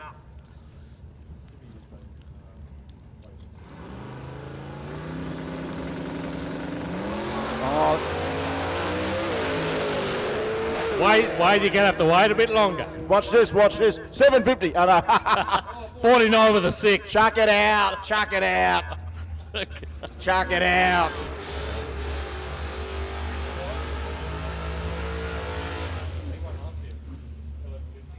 I just...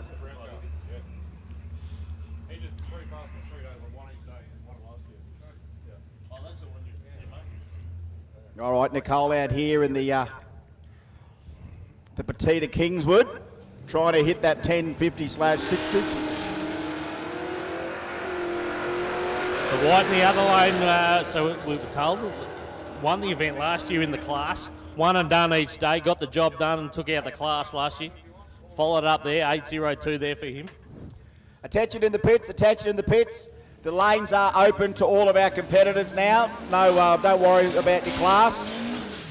The lanes are open for any other competitors that want to come and put a hit down. You don't have to wait for your groups anymore. Looks like, judging by how many slips we've had handed back, that you can come on in and you won't wait long by the look of it either. So if you want to have another hit, more than welcome. The lanes are open. Grab your burger, mate. We'll do the burger stagger. I'll talk, you eat. You talk, I eat. Be our second burger of the day, and they're good billet burgers here, of course. The burgers are better at Warwick Dragway. 6093 for the Hilux, 140 mile an hour in the H class. So trying to hit 600, 821 trying to hit the 750. So still a couple of marks for these people to. Well, as we said, you might be out of contention on the quarter, but here on the 8th, you might just be a few more there for you, Sheik. You might just be more in contention. So another one rolling out the gate. So our Honda-powered Celica is just towing out. I can see Dan Smith, Brandon and the crew taking the Celica out for a nice lunch. Handed in the time slip, one of the quickest of the day, and decides to scoot out. So a good run for Dan and the guys, and the Honda-powered Celica is about to hit the highway. Off he goes, but we've still got plenty more that still have a bit of unfinished business to do, and they keep on rolling out. And I know we've got to talk a lot over the top of this because this will be loud.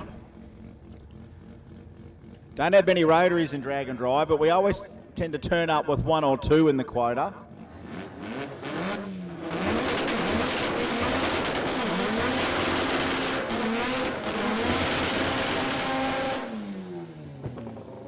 Yeah, that'll do. I love that. Takes me straight back to Puerto Rico every single time. Love it. Absolutely love it. Esta, rita, datsa, inta, 13B, tasto, asto, domesto, holdano. HR in the property. Esta! Este rano cross rodisto, lato lindana, va 7 rodistas, potasto rindo, 6 da insta. Set si for 55 sitasta. I don't know my ABCs 1, 2, 3s, but sax 62, sat 64. That's 4, isn't it? So dos, sats the dos, and the speed 109 mile an hour.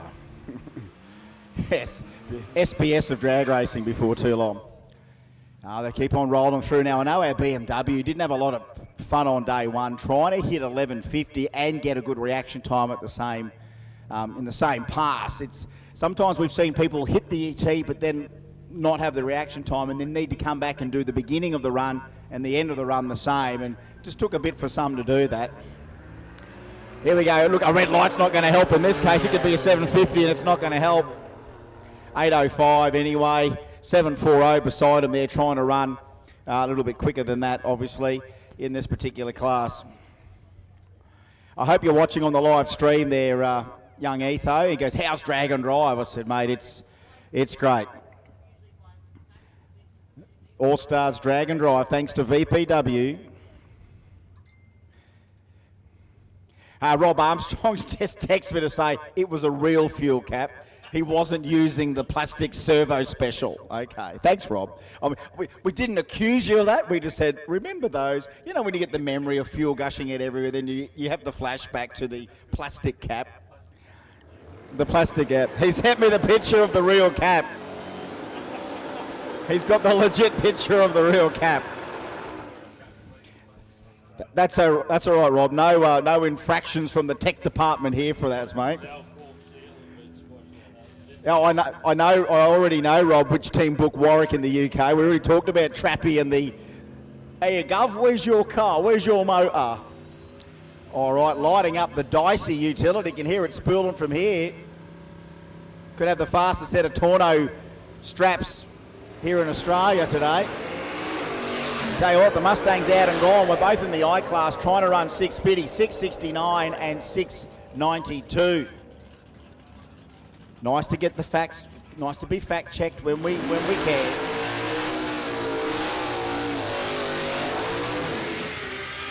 Nice to be fact checked, and yes, indeed, it was a legitimate, real fuel cap. That's right. Get on, like and share. Like and share, and get everyone onto the overtaking lane live stream. A big shout out to everyone that's watching right around the world. They love it. Love all the Aussie car scene. Overtaking lane takes you right in there with everything, including the QDRC, Jambo, Kendo. We're doing it all. Over 400 watching right now live. All right, man, Sweato, we're going to let this thing breathe. This Aspo, Clevo, Ute. Needs a 574 or quicker.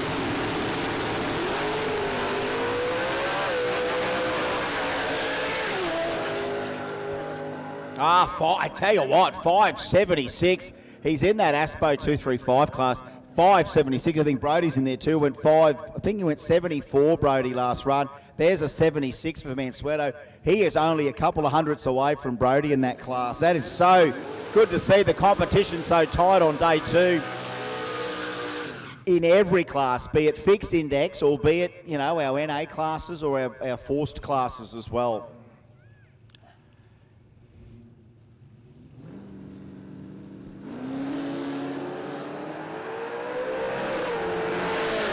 Look at that Aussie mutt. All Fords down the track right now. How good. 717 and a 776. So one trying to hit the 650, one trying to hit the 750. A little bit closer, obviously, for the XB.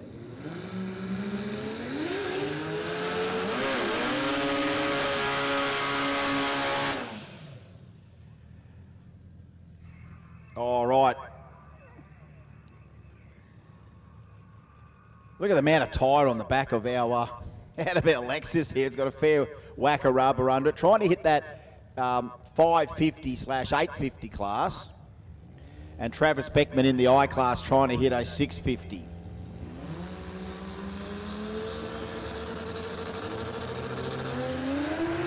Oh, Travis, he just went outside the 1 second reaction time, but it might be something he can hand in if he wants. 563, 692. You needed something closer to a 650. That 1008 reaction, if it was something really close, you could have almost taken that.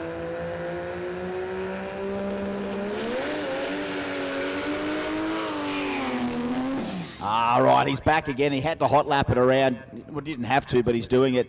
Danny Lansdowne is back, trying to hunt on the 650. He went 10.52, I think, yesterday to be, I think, fourth. Well, he's in the top 6, I think, yesterday. Boise was in there. Aris was in there. Johnny Oliver. Oh, he's done it again, Danny. And Johnny knocked the tyres off it as well. That's 2 back-to-back bump infringements for Danny. And that, I mean, again, if he was in the green wags trying to run 430s in the radial car, he's deadly putting that thing into stage. But just then, the old street car just can't, something on the bump, the line lock, whatever, he just couldn't bump that thing in. He needs the charity. He needs the charity bump.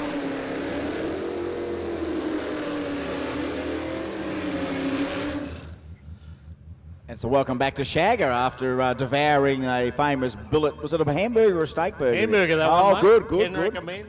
Just went and drained the overflow tank too, so I'm ready to go, mate. Well, I think the rules allow you must at least keep 600 mil in storage, so that's that was a pretty quick drain. Well done, and he looks a lot lighter for it. It's good to see. Timmy Cross, another one that hasn't put a lap down today so far, so we're looking to put one in here. He lifted that last run, didn't he? A few more hand there tickets in there. I could see down there when I was down there. Oh, well, look at that. It just backs off again and goes 603.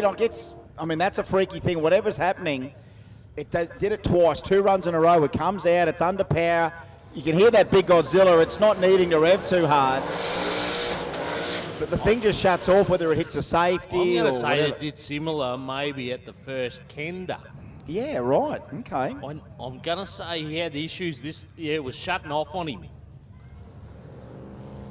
intermittently. I'm going to say maybe it's doing the same again. All right, clean greens. One trying to run a 650, one trying to run a 750 as we go to the stripe.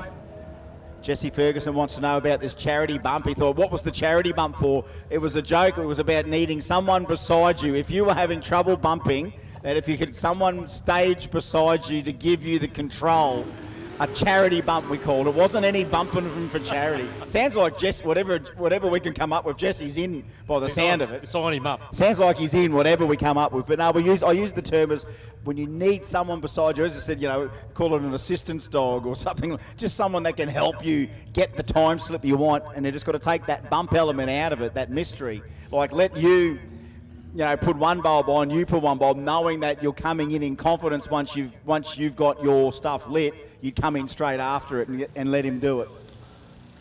So the wagon back out there again, mate. This thing was pretty close to the numbers before. I thought he might have been run. Oh, look at it. He's just coming here for the entertainment. A bit of smoke out of the VK as it goes down the track. 73, 649 with an 8, trying to hit 650 in the wagon. 649 with an 8, oh so close. 573 in the E class, which I think's our 235 Aspo class. Up to check. So they're still keeping. They're still trying to go here, Barron and Burns. And plenty more in the lanes. Remember, the lanes are now open. The lanes are open for any competitor that wants to have a run. We're not keeping you in groups or sessions anymore, so come on out. The weather's fine. The track is mint. You can see Yarwood coming for another run here shortly as well. I'll eat me burger eventually. There goes Trappy. There goes Tonkin. They're on their way. On their way.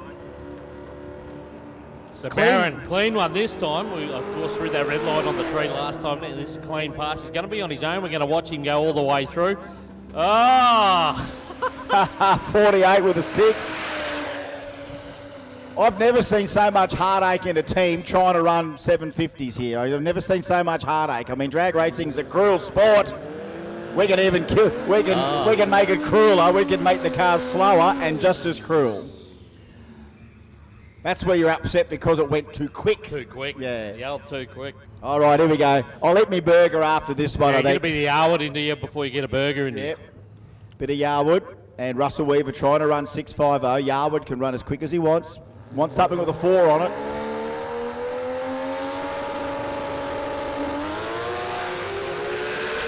Oh, like a rocket straight out. Oh, 499 for Will Yarwood, 143 mile an hour, 126 in the 60. That was poetry in motion.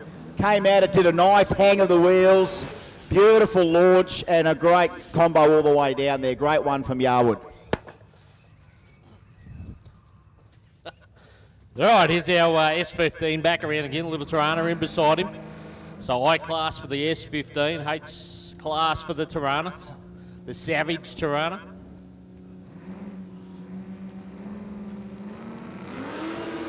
So there's quite a little race down there to hand your tickets in. There's, as we said, there's a few heading out the gate as we watch on from up on high here. 614 there for the Tirana in H class, pretty handy. 649 with the 1. For the, so just under for I class. Another one that's gone a little bit too quick.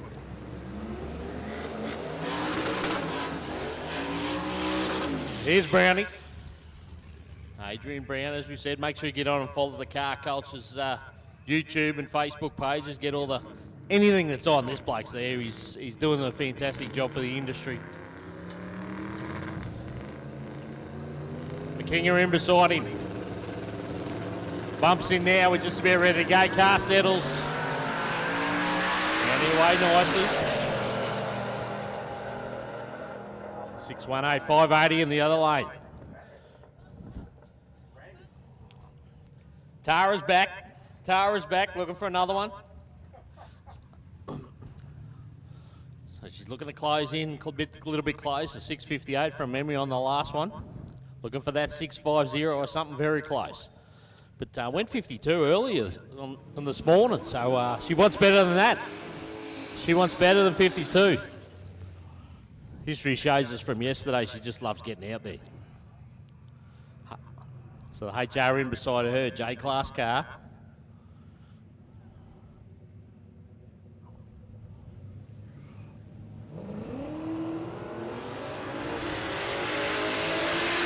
Tara Slow actually got over the 1 second reaction time there, so this one's not going to help her. 662 wouldn't have helped her anyway, unfortunately.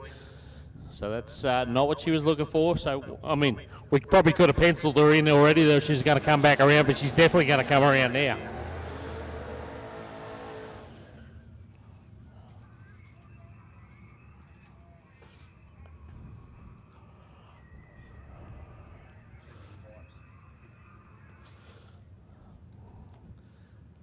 Trying to fill up the right-hand lane there on the mound side. Great to have you all here, guys. Hope you're enjoying Allstars Dragon Drive VPW bringing us this one. Fantastic to have all the sponsors on board. What a list. We've got a big list, actually. We might rattle some of those off where we get a little bit of spare time later on. But we thank everyone that puts their backing behind this. So we watch the Tirana bump in.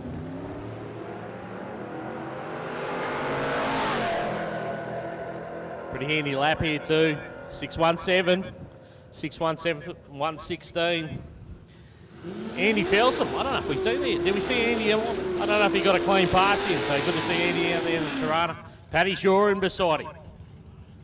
He's another one that had a couple of issues here on the start line. I thought he was handing the ticket in, but he was heading that way before, but maybe he wasn't. He wants another one. Not happy, not satisfied. Do we know if Bubba got a lift? He got a lift. Bubba's on his way.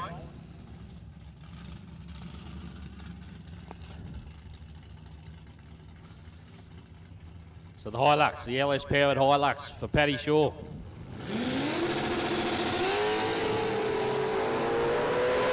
The boys clean on the green. Shaw on the brakes a little bit, doesn't want to go too. Goes 562. So puts him in the ballpark. Was on the brakes pretty early, actually.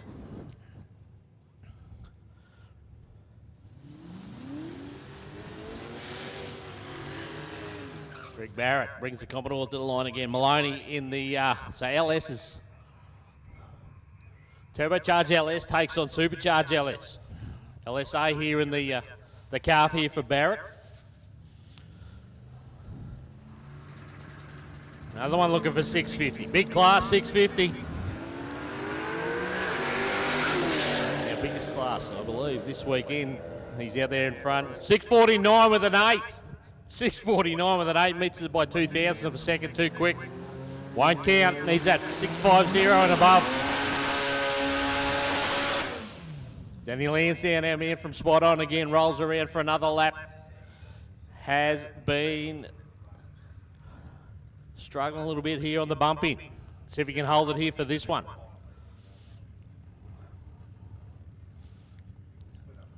Little Dado in beside him.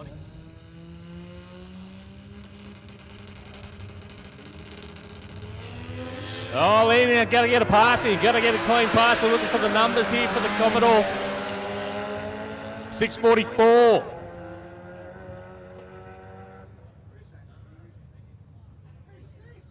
$6:44, 1:11 there for Lansdowne. So there you go. Got a number on the board.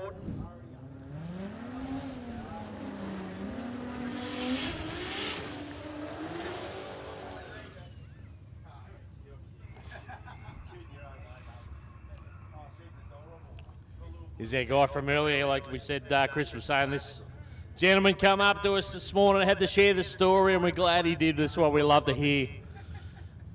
Just based on what he saw here at Drag Challenge last year, at, All-Stars Drag and Drive last year. He said, I want to be part of this. I want to be part of it. Here he is. A little bit keen on the start line there. So red light, so the pass is not going to count. It's not going to take the smile off the face, but I can tell you he's having plenty of fun out. 6:41 for the Super in the other lane. He is too fast. So we're seeing a few go here too fast. That's the other thing to do. The other problem you can run into, if you're getting close to that cutoff, you've got to make a decision whether you go the quicker class and you run a little bit off the pace, or you run the slower class, slow the car down a bit, and that becomes a whole new sort of set of rules and problems and heartache in some cases. Mustang here up against the VL.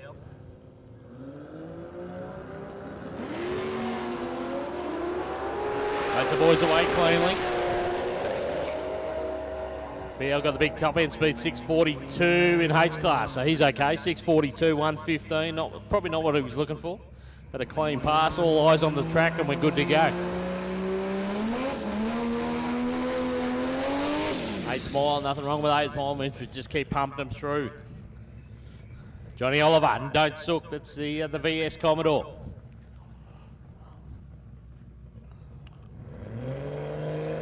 One tonner in beside him, the Holden product.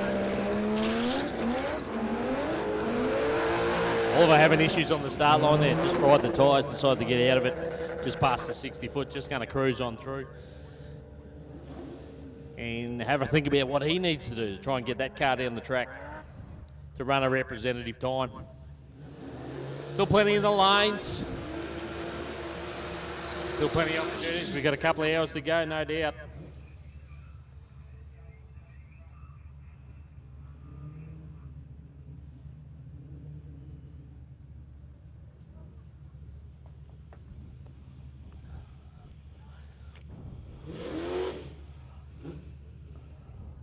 Boise back around again for another one. He's another one in our 650 class. We've got the Holden Ute in beside him.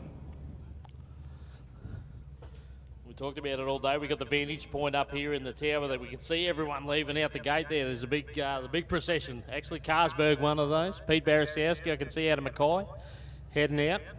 I thought I saw Josh Potland go out there, the birthday boy in the VF. He left a little bit earlier, so some of our heavy hitters are on the road on their way to the next checkpoint. The Ute, I don't know what, he was in a hurry to get out of here and he did it too early. Red light on the tree, no run there, no time recorded. No problems there for Boise, 6:57. Another one in the 50s.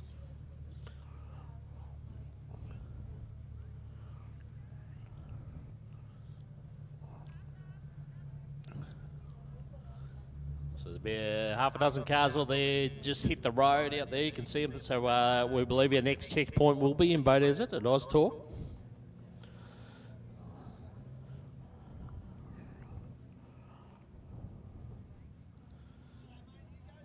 So the drive component comes into play here on day 2. A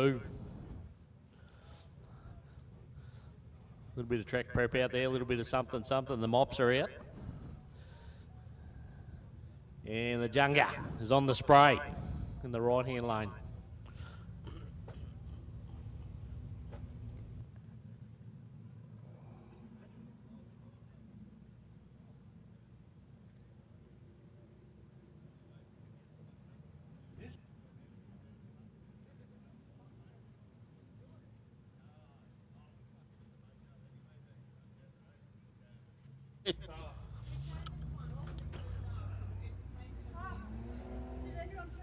Was that a difference? That is a difference, isn't it? When you turn it on cooling instead of heater, it makes a difference on the aircon, definitely.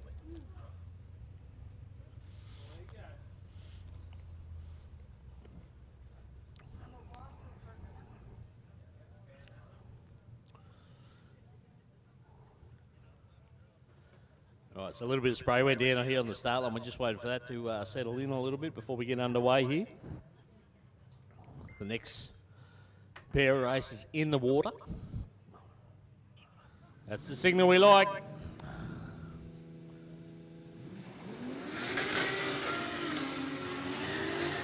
Matt Kelly in the Super, 2J powered. One of our panel vans here this weekend on the mound side.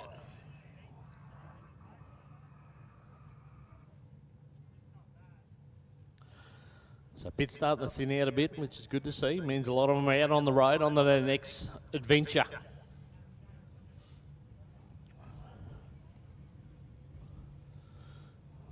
Still a few here trying to run that magic number. A little bit of work to do for some of them.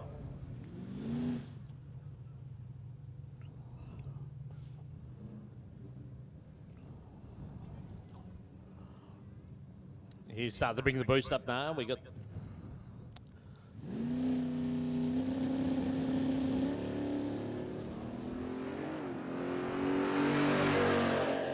all right, we're sending the Super back for Matt Kelly. Watch panel van get 746, so again a little bit too quick. Looking for 750 or something very close to. I think you went 49 before. That's a 46, so that's missed it by a big chunk.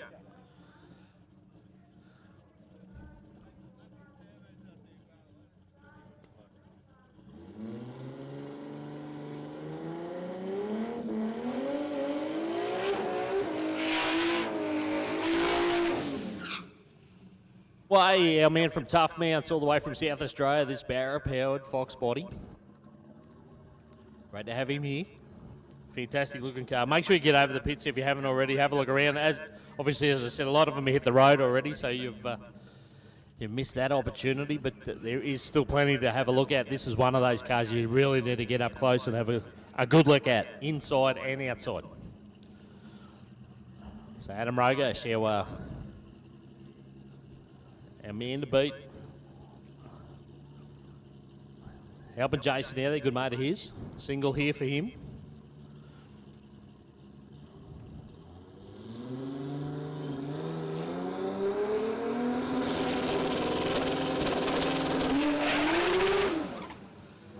Just can't get that start line sorted out here for him. So find the tyres.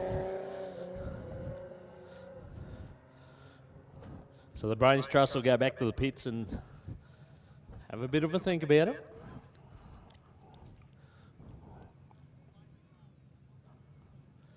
See what adjustments can make. Could be launch RPM, could be the way they ramp that boost in off the start line with that turbocharged car. A little bit of work to do. They're getting close, so that was a bit, went a little bit further than the previous pass.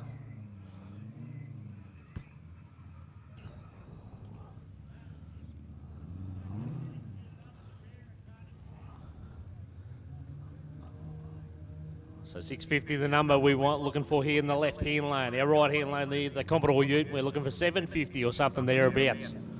Bump in, bump in.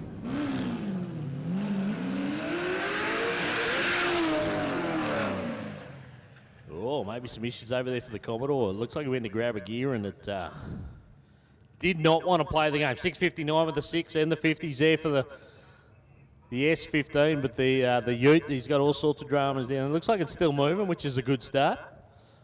Hopefully we can get him up around the corner. We'll hold the proceedings up a little bit while that happens.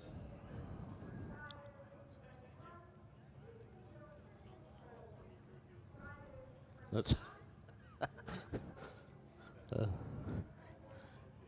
it's always a little bit of heat out there. Yeah. Trash talking on the audio as well. So a little bit of clutch apparently.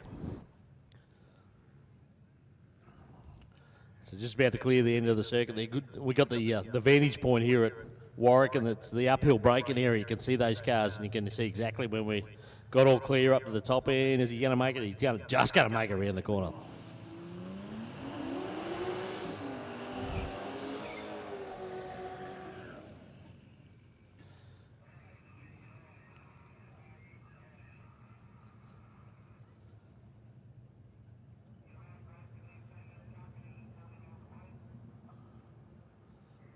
So a little bit of communication over the radios. We'll make sure we got the all clear before we go. We're ready to go.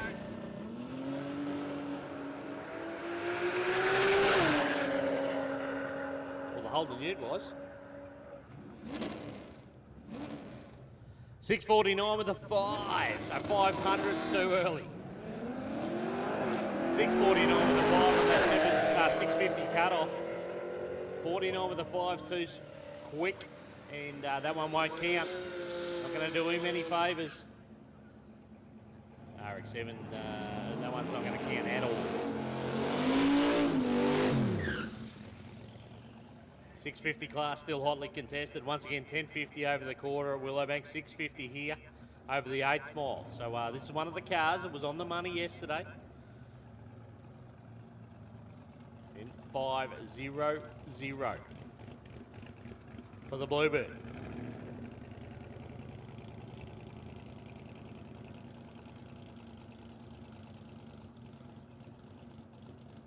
Bit of something out there. Mob got that cleaned up nice and quickly. We're ready to go. Little Datsun in beside him.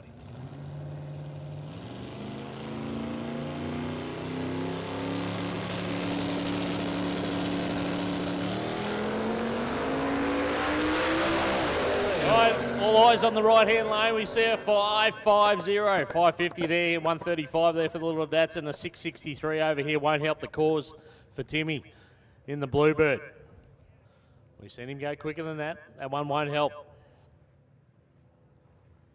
So the battle continues.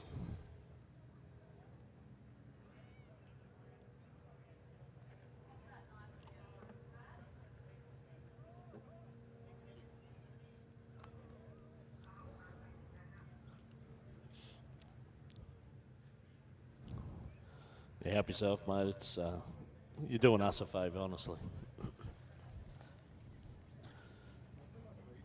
This, yo, I'm already 2 burgers down for the day. Walk it off a bit. All right, so a little bit of clean up there on the start line. The boys are pretty happy. We got the mops out, a little bit of something. So we kick off the next pairing here. So if you haven't had a chance to see this one already, keep an eye on the left-hand front on the big long roof, the wagon. Camaro in beside him.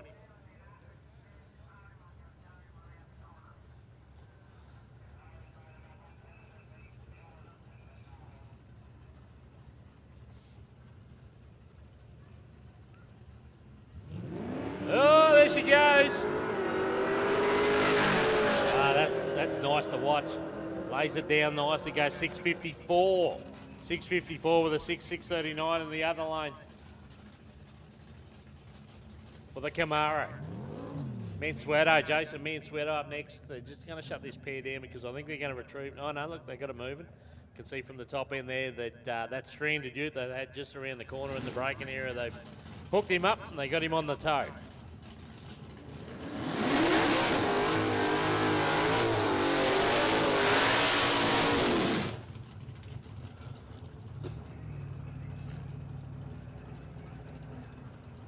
Jason Mansueto from Sydney. So 438 cubes, aspirated Ford engine. As I spat the bell off, might have spat the bell off in the burnout there. Got to see the crew member, he's picked up the spare parts on the way through to help guide him back.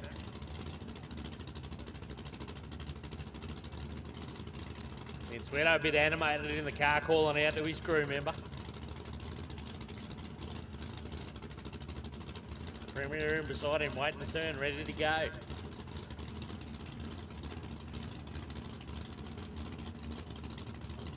All right, whatever it was, they got it sorted. The boys are ready.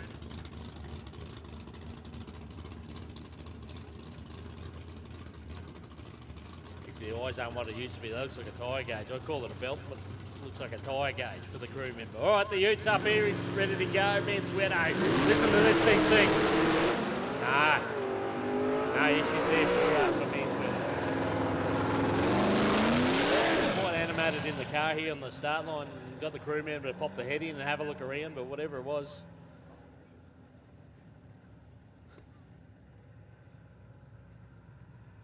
Liking, and he's just casually rolled down the track there. So we'll wait for him to clear the braking area before we get the next two underway.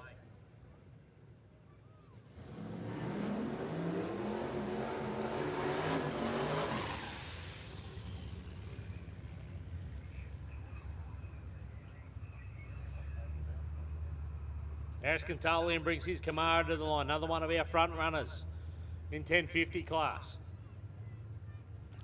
So again, he's looking for a 650 here. Let's see how close he can go. The late model Camaro, spun the tyres, couple of rotations on the start line. That one's not going to help him much at all. The 586 over there. The other lane, 50 backs up a 580 from earlier. So that car is consistent going down the track.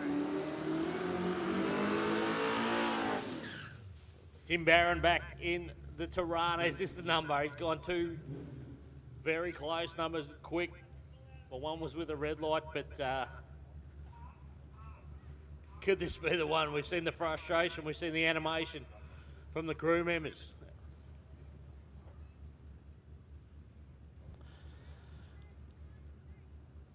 Troy Dilger in his blue Tirana over there, the LS powered car. Dilger spun the tyres, all sorts of issues over there. So this one won't count for him. What about Barrow? We're looking for it there. There it is. The achievement. There it is. 751. You can go now. You can. Oh, love it.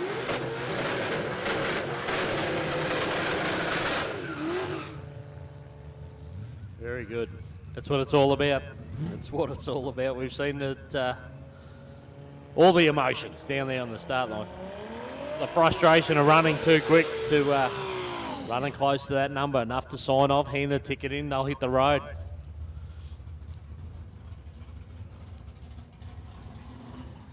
Johnny McDade. Import class.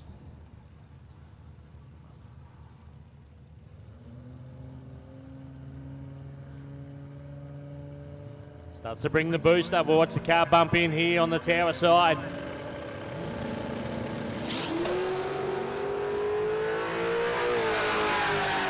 Right on the hit, spun the tyres pretty aggressively actually. Didn't go far at all on the hit. 654 in the other lane for the Holden. 104 in the numbers on the top end.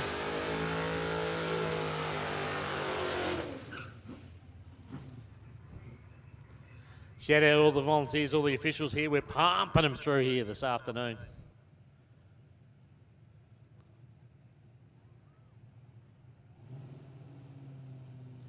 We're getting plenty of runs on the boards. Lanes are open for all their classes.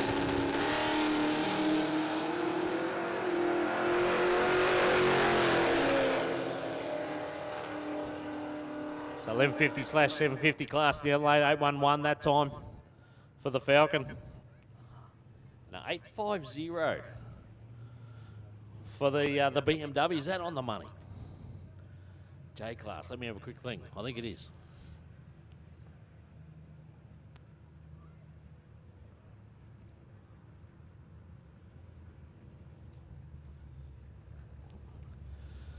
Starting to see some of the usual suspects come around, hot lapping these things.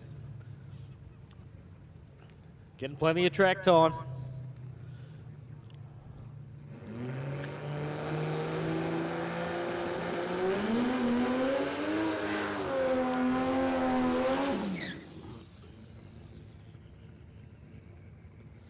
Will be Johnny Oliver in the VS Commodore. Turbocharged Barrett, don't sook the number plates.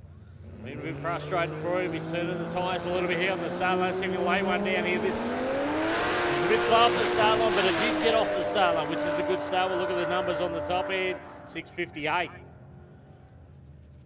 6:58, 121 there for Oliver. Had some big top end.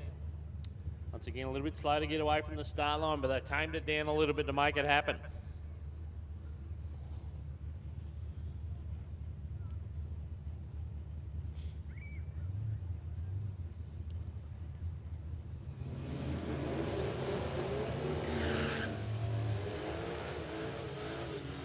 Jai Ward's going to be the next one to come up and try and run a 650 in I class.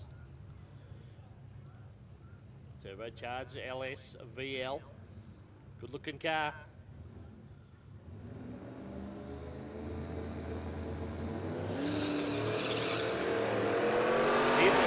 Fine contraction there on the start line. 670, that so you can just about say there was 2/10 in that start line. Rotations. Just knocked the edge off it. That was enough to affect it.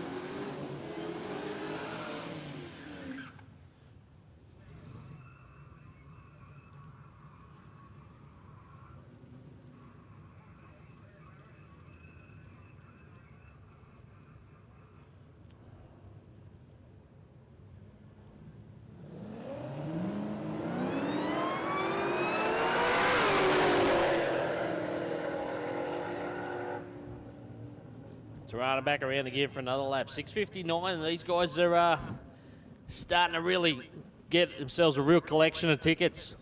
Time slips just keep collecting them, getting plenty of opportunities. You may as well. You paid the entry. If you got the opportunity, if you're keen, get out here and give it a crack.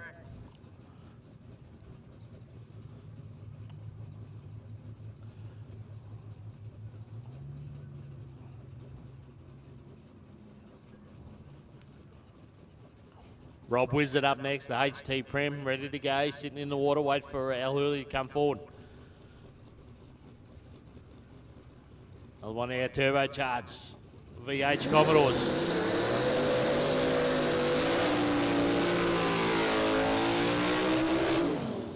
Plenty of heat in the tyres, big smoky burnouts from both the cars here.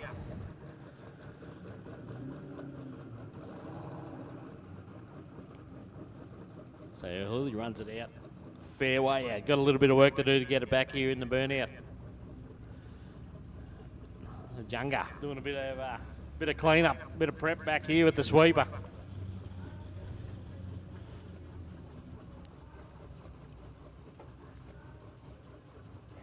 Ax, what have I missed? It's an amazing. Like, I wish I was watching the live stream in the bathroom, but like I heard a run there and I was like, God, I better get onto that. And even with our little delay, I still couldn't get it. Who was it? Which one? Six banger. Someone boosted six banger. Was it Hoff have another crack? No, I haven't seen Hoff again, mate. It'll come to me, probably, maybe. Someone sounded like they got all the biscuits they wanted.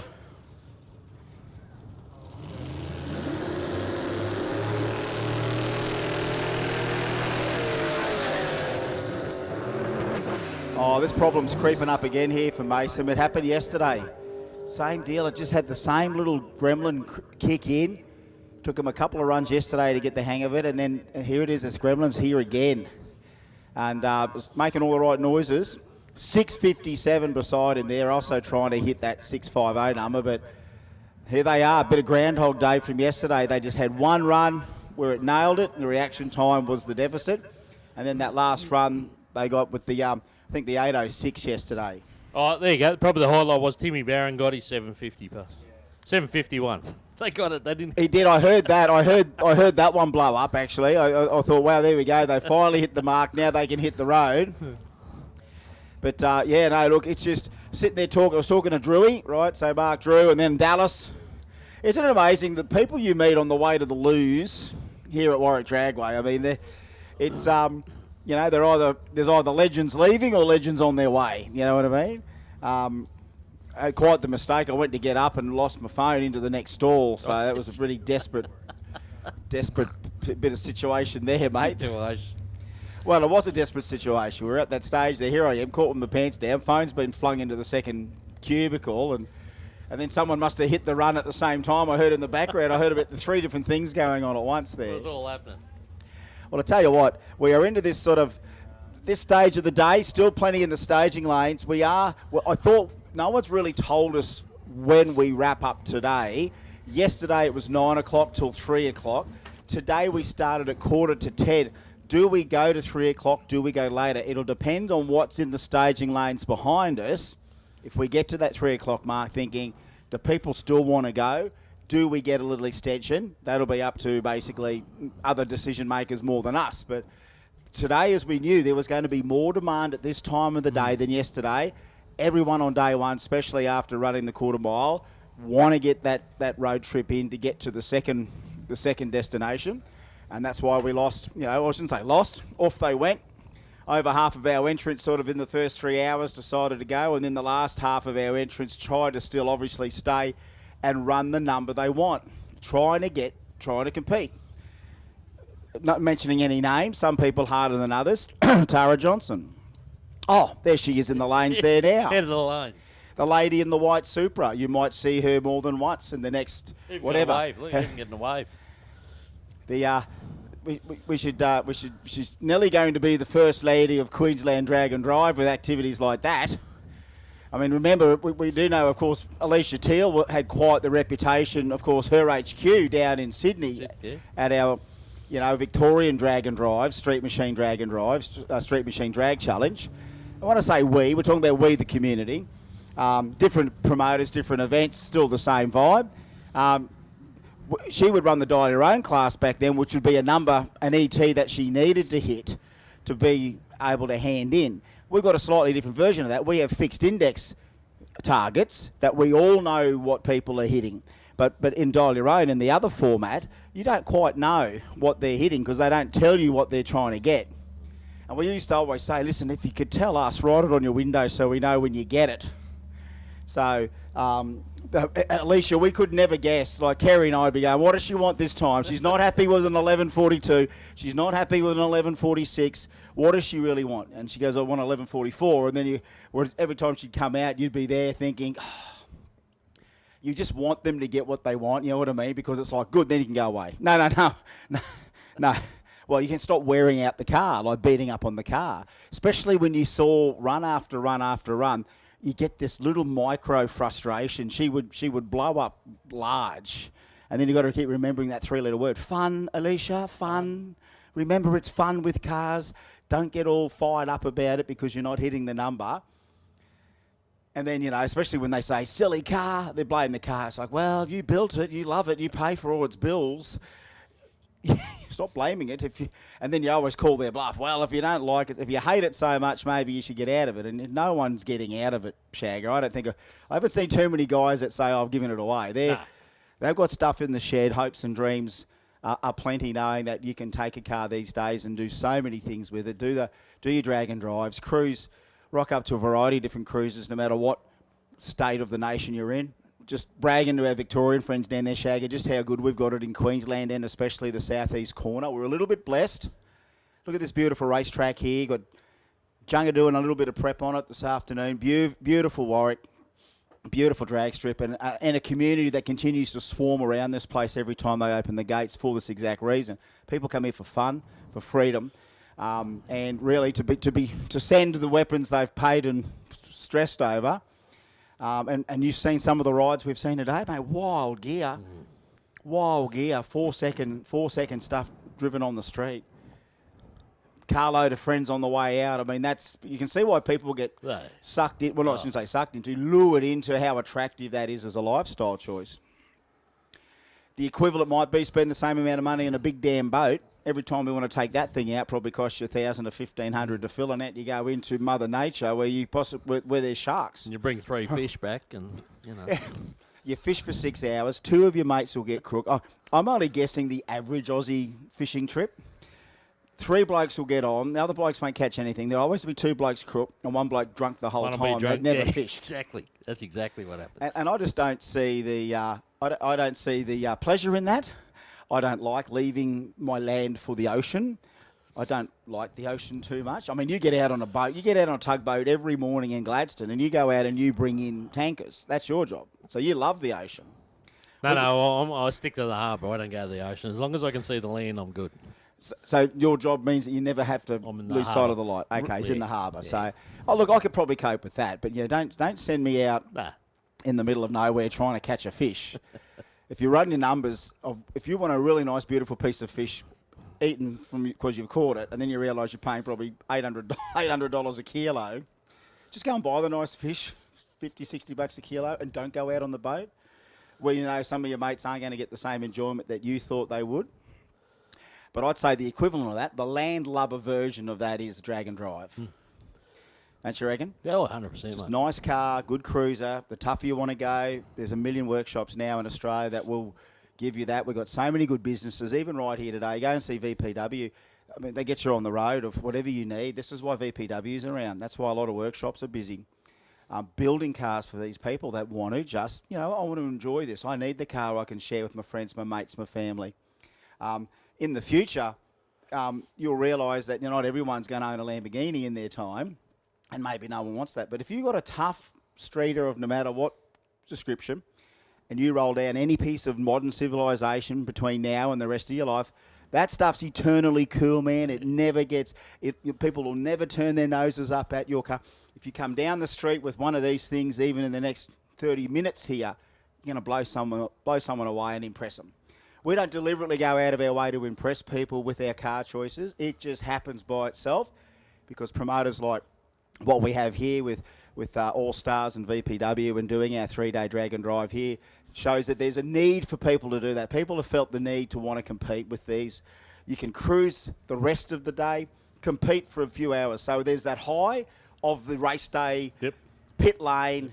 Here's my mate getting sent down the track. Do we have to work on the car between rounds? Or we go, right, let's go. And then those mates hop in that thing, the thing that they just saw go down the track, and then spend highway miles and smiles and hopefully, not too many on the tiles, not early, but just to go out and enjoy that endeavour together.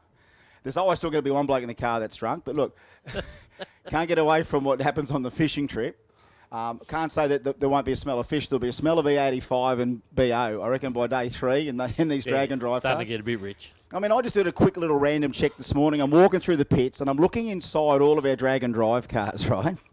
Especially all of the ones in quarantine. If you can tell me that there's one luxurious interior out of all of them, I would be lying to you. Inside those cockpits of those cars, 7-second quarter mile, 190 mile an hour to today, 4-second cars. They're taking their passenger. The little Celica takes 3. So the 2 in the front and 1 at the back. They normally take 4. So when they're running a 7-second Celica every day, driving the highways with 4 in that little car and a trailer. Well, the other 2 guys are big units too. Yep, and I can tell you, folks, as much as we sell the romance of a cruise with your mates to the next destination, when you're in these cars, it ain't enjoyable. It is a survival mission. You might as well be on a roller coaster that could be a roller coaster, but right now it's a roller coaster on safety mode, and all it's trying to do is do 60k an hour, and the bouncing on the suspension and the seat and the heat These cars aren't the luxury drag and drive cars, but this is basically the cutting edge of what they are. Not built for comfort, they're built for speed. But then you go down and you look at some of our 1050, 1150. You drive these things to a wedding. The sort of car that you could just drive someone to a wedding in, but yet you're coming out here putting out time slips with it. That's the car you cruise. Now that is the heaven trip between here and the next destination, is when you're in still a fully trimmed streeter, no cage, plenty of room for mates, everything's running well, and you can get to that destination. To me, that suits a lot of people. You can see why those categories will always prop us all up. When guys that want to take that next step, which are always going to be there, do it that way. So many other people can do it the perfect way, the way they choose. No one's waving a rule book at you. Build a nice little trailer. Actually, folks, if you want to look at other engineering, ignore the cars and look at some of the rigs they carry behind them. Now, look, I'm going to use one example because it's the freshest in my memory. Our little Datsun, Jamie Page, Mr. E.T. Chassis himself. So what does a chassis builder do? He's done Yarwood's car. He's done his own little Datsun, and he goes, drag and drive. Let me apply my engineering knowledge and nous, and let me build a drag and drive trailer. Well, on Facebook, there was photos of it getting built. I saw it in the flesh. It looks so much smaller in the flesh than it did in the pictures. But it's all there, mate, built for purpose. Everything to look after a drag and drive car for 3, 5, whatever days. This little survival trailer that you tow. It's in perfect scale to the car, by the way. And you look at that and go, man, that is plain cool. And for a guy like Jamie Page that can build you a Pro Mod if you want it or whatever, to choose that as his lifestyle car, just goes to show people are seeing more balance here with a tough street car than an all-out race car. It's a difference between an all-out race car, only one person in the thing all the time, or one car where it's one person to race and the whole carload can go afterwards. That car's... Jamie could have built any car he wanted. He loved his Dados. Old faithful 1200 coupe, and he just rebirthed it, LS, all the beautiful gear. And he made it an absolute weapon yesterday, going 10.500 flat and doing the cruise. I love that that's a challenge for him more than I'll see him out in the Pro Mod pits or something like that, you know. Same with the Spot On boys. I mean, they are the radial... You would not get a more radial die-hard workshop that's got not only skin in the game, but they're building cars for more customers to want to go radial and drag and drive racing. Hell, if we had Hookham here this weekend, that car had a Spot On, 680s over the quarter last weekend testing. Built for this. I think he actually ran it here last year, Hookham. So it's been a year since he's had it going. We've got that level and everything else in between, and I think it's got to stay uniquely Australian. We'll never go to Pro Mods on the street. Like we do, again, I'm not really looking into it too much, but a lot of American people still think that we're pretty slow over here when it comes to drag and drive times, considering they've seen, you know, Lutz and, you know, Tom Bailey run with literally, and we see it ourselves, they're Camaro door slammers with license plates on. I mean, yes, of course they're going to run 5s and low 6s, and yes, they are 3,000, 4,000 horsepower. And yes, they're the most damn uncomfortable thing to probably drive track to track. Let's face it, we're just talking about some of these street cars on steroids with their cockpits, and you're sitting in a Pro Mod driving from track to track. That's never going to be on, not in our country will that probably ever happen. You could try. I think, you know, the late great Harry Haig was just about to try to do it with the Camaro he had sort of just finished, was nearly finishing. That would have been probably one that I'd say would have nearly tested most of the boundaries. But you look back at some of the early Aussie drag and drive cars that still stand up today, like back in the days, Terry Sang with the original Brocky going down there, making a point to drive it down there and do it and come back just to prove. How do you think that's affected his business Paramount performance at Toowoomba? That credibility goes off the scale. But he did that 15 years ago, 10 years ago. And look what's happened since, is we've got it all in more and more. This keeps varying, but more and more people want to do the same thing that they saw Terry do 10 years ago, and now a lot of it's a reality. This is an Australian motoring reality. A lot of people have got the taste for the horsepower, and I'll keep saying forever on that, you know, we're going to be locked with these cars for life. You tell me 10 new cars we've never seen yet will dazzle us on a drag strip. There ain't none. You know what I mean? There's nothing out there that I can think that's ever going to be out there in production ever that will look cool on this drag strip, cooler than what's already here. So we've got to play with the toys we've got, be thankful these people are continuing to preserve these cars for as long as they want. They won't be going in a crusher anytime soon because they won't be out in the street hooning them too much. And that, you know, these things live in garages of suburbia, which stuns me. Actually, you know what? I caught up with Brandy from Car Culture. Yeah. You know where? Just on the way, the loo, right? And he's racing there, and I said, what have you got to do with him, mate? Is it big or small? And he goes, I just got to, I just don't know whether to get in there before you or not. And that turns out he's done his little, got a crook back. Oh, is he? Got a crook back. The back's playing up. Oh. He said too many heavy trans brake hits or something like that, or too many drag and drive miles. If he's in pain now, as you said, he's driving to Palmyra next week. And then Cairns, is that right? In the VH. Yeah, in the VH. Hey, so, look, he's nearly a lunatic legend even today because it's like, righto, he's here filming. Not only does he film, this is the thing I love about it, and this will maybe, look, I wish Brandon all the best. Like, there's never going to be an Aussie version of Cletus that I can see anytime soon. But I like that Brandy's doing all the right things, and that is cover an event, film the people racing it yourself if you can. And he's doing that. He's covering everything. He's on the side of the road filming people coming in. He captures a vibe in the video that he puts out nearly the next day. And you look on it and you go, well, this was only a day ago. And then you know from him, you look at the date. And it's like, man, this was yesterday somewhere in Australia, southeast Queensland. This is just a normal week to week. It's now week to week cars, all the go. Overlapping from one weekend to the next weekend, you will see all this from within an event to a cruise and everything else in between, because the clubs still go cruising. And there's a lot of, when cruise times pop up, they do. When everyone wants to get a cruise on, it happens. But it'll just be weeks of horsepower. Yeah. And the more we try and tell people across the world that this is just an Australian suburban reality for us now, and when we don't come and rehearse, we turn up, we use them when we want. You turn up at the events you want to turn up. And there's another, look at this. Right now we've got a 7-second HR ute leaving the facility. He's handed in we had a 5:09 and a 5:10 today, John Vesnaver, but the HR ran a 7 yesterday, and look at that.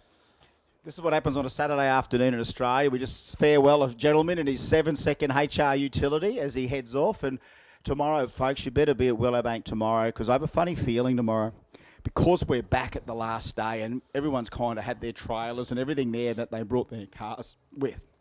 They just need to get those cars back to Willowbank tonight. Obviously, as we said, can't get in until tomorrow morning. I think there's a fair bit of swinging going on tomorrow. There will be, 100%. I think once the numbers have got by some of the bigger cars, I hope for all of your sake and our sake and everyone on the live stream and VPW, everyone, that'll be a big showcase tomorrow of what we've got, and we'll put a little line through Allstars 2026 and go, how did it go? What do you think? I mean, already I can tell you, how's it going? How's it going? Good. I mean, we are there at the highest level we can be down under. And as I said, even though the other day, yesterday we had to say, look, there's a machinery possibly down the road, avoid the area, we know that a fair amount of these cars would still go through there, no props. Yeah. But if you do have bullhorns on it, you probably are going to get pulled over. You know what is a dead giveaway? Double parachutes. Like, imagine if imagine if, you pulled into a servo, there's the Highway Patrol Kia Stinger just filling up next door. Hoff rolls up with a Corolla panel van with twin parachutes on the back. But Hoff sees the cop, so he must turn it off just as he rolls in, so it doesn't hear it. But then, of course, it's got a bit of tyre under it. And then, out crawls this 6'4" bloke. And it's nothing to see here, officer. And a little 7-second time slip falls out of the pocket. I mean, you might get some attention then, but double parachutes is a giveaway. If you're trying to keep your car a sleeper. I think the rusty ones do it the best. Yeah. I don't think they look too much at a rusty one. They just see it that's old and think, well, okay, that's okay. But some other ones are a bit more of a giveaway. I'm going to try and pick with the next roll-up that comes through, all right, what's a nice sleeper that, what would most likely pass the machinery, and then look at something and go, might just get caught there. Let's just see. Well, I can look right now. I'm having a look at the Mustang. He'd pass. He'd be right through. Good. Supra probably would. Mind you, they'd probably think she was a racer, wouldn't they? They'd profile her before they knew who she was, our Tara. But she'd talk her way out of it, I'm sure, if they pulled her over. I reckon the HK Ute would pass muster if they didn't hear it. You know what I mean? Like, if the thing could, especially if the copper goes, okay, you can get out of here. Oh, sorry, mate, got flat battery. I'll just push over to the side. You don't want to fire that thing up. It'll be for undue noise. Go and get a burger. There's a few others that'd still pass. It was always a, and this is interesting that they're starting to bring up the ability in a sanctioning body in Australia to acknowledge a pro street record, and that's like, oh, here we go again. Now we're having a pro street discussion.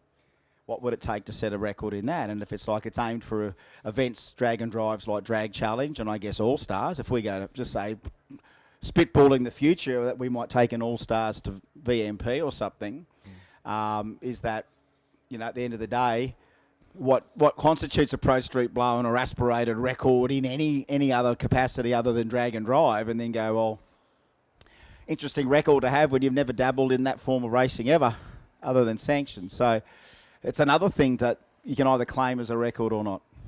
Hell, you can test for a week and get a PB or a world record. That's what's happening. again, as I said to Burnsy, on a weekly occurrence, people are wanting to send all their stuff down these drag strips in this country, and I love it, mate. Oh, yeah. I'm glad I was born where I was born and raised where I was raised, and introduced to Surfers Paradise Dragway in the 1970s. Saw what drag racing was all about. Can you remember your first time, now that we're sharing? Mate, my first event was the Jim Reed accident.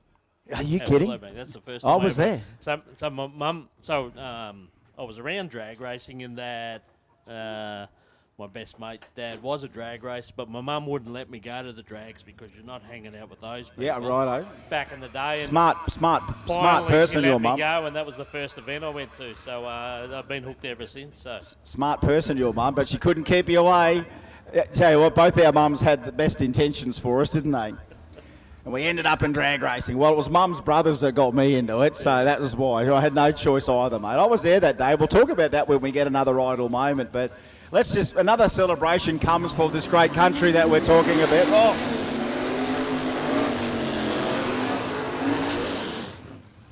Just going to let them eat. I mean, you've heard of the movie, Ford versus Ferrari, and of Ford versus Holden, but this is one of, Queensland versus New South Wales, Coles versus Woolies, Bunnings versus no one.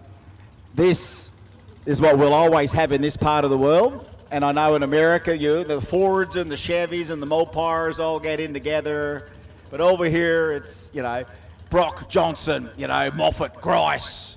Those early Holden battles all set it up, but the drag strip keeps it forever. We lost it at the mountain. We've lost it all. Yep. We keep it forever on the strips. Go Kenny. Go Mansueto. Welcome to Warwick.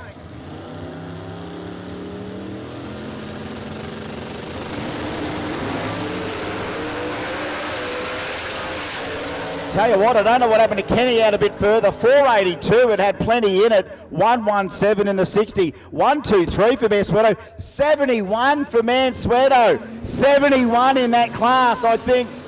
Geez, him and Brody, you got to have a look at that. 71, I think Brody went 70-something, low 70. I mean, it started as an 84, Brody is 74, and then Mansueto quicker, then Brody quicker, but then that's Mansueto quicker again. That category's hotting itself up big time. I mean, I'm looking at Kenny's thing going, here comes another epic run. It still was, but it didn't get to the stripe under power. I could see that didn't go all the way to the stripe. It's almost like it didn't shift or something, I don't know. God, here they are. Just normal for a Saturday afternoon. It's your rural, your rural racetrack. Enjoy, folks. This is the cream of the crop. Swifty and Trent Brimble, double Commodore Bump City. Welcome to Bump City. If you know, here's a sample, ABC Classic. Rendition of... See this?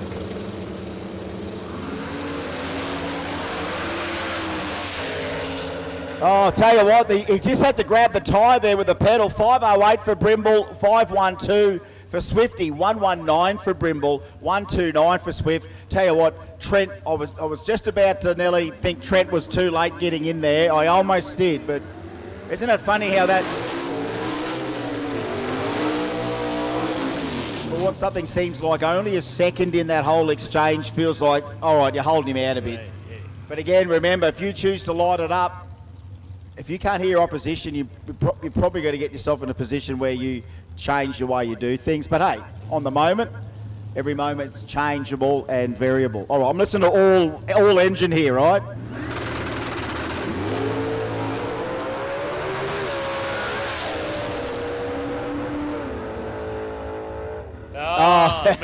Mick Joyce, 599 that time down Dilger with another drum. That's healthy. You know what I want to see tomorrow? The top four in that class just pair up against each other, and it's nothing but lungs. I want all the NAs tomorrow to race against each other, and we're going to go nothing but lungs. ABC Classic, Clevis, LS's.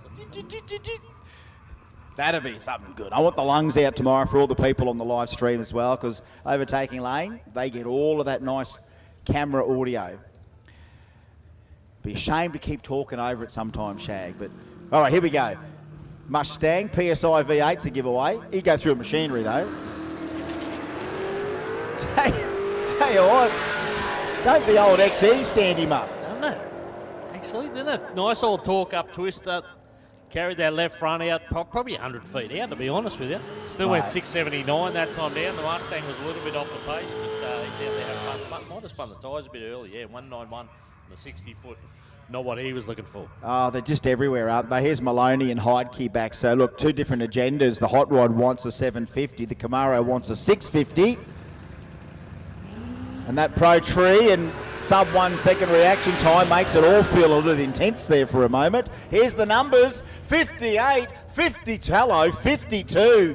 52 for Heidke, 58 for Maloney. They're honing in. You know what? They may run out of time before they get what they want if they don't watch out here.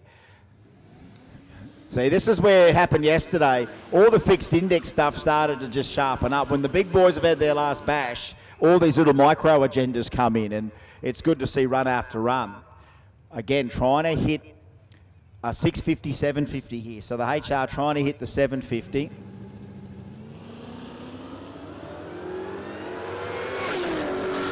So Greg Barrett here in the Commodore once again trying to put another bust. There's a better one, 53 with a 7 on the right side of the ledger. 751, the other lane is very close to the number. 51, here we go. Heidke honing in on day number 2. 53 beside.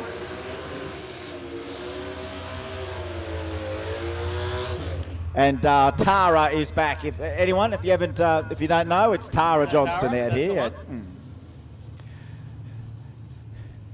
There used to be a series with Tony Collette called the United States of Tara. This is the Unlimited Slips of Tara, all right? This is the another edition of the Unlimited Slips of Tara. Chasing a 650 dream that some say she will never find. She started the day with a 652, so she was pretty close to the number. Well, let's have a look. She made the decision to either keep going or try and get closer. 669 is not what she was looking for.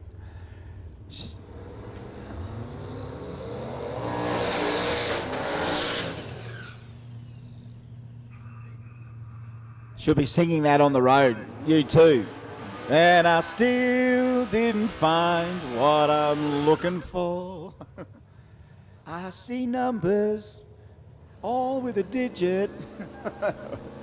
All right, I and J, 650, 750.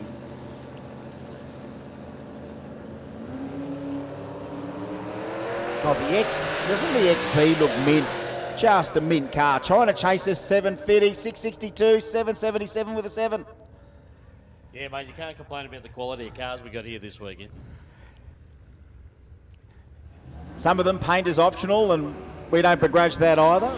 It's certainly making up with toughness. And utes. I didn't start my ute count. Tomorrow I'm going to start my ute count. It's a ute count? All right. Oh my, we got so many different ones. Something to work on. Hiluxes, HGs, HQs, Falcons, and long roofs. Waggers, got to count our wags. Oh, whoa, whoa, whoa, whoa, not good, not good, not good. Hold your horses, honey. Yeah, see that moment. You get that moment wrong, big drama.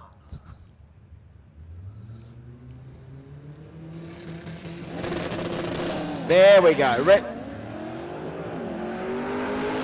So knock the tyre off the ute on the hit. The RX-7, it's got an LS in it and tricky gearbox, and he's got to still get the clutch dropped, and off he goes.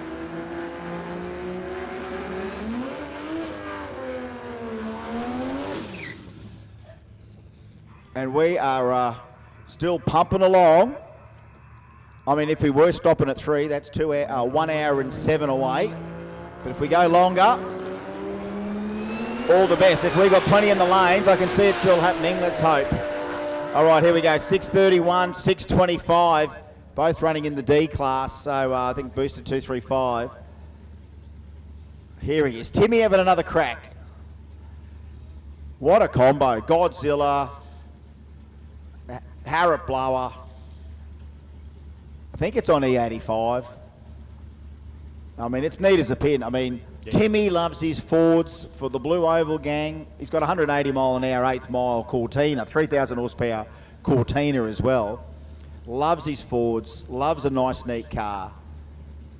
And trying to hit a 550. Both of these guys trying to hit a 550. 2J Commodore, Godzilla Capri.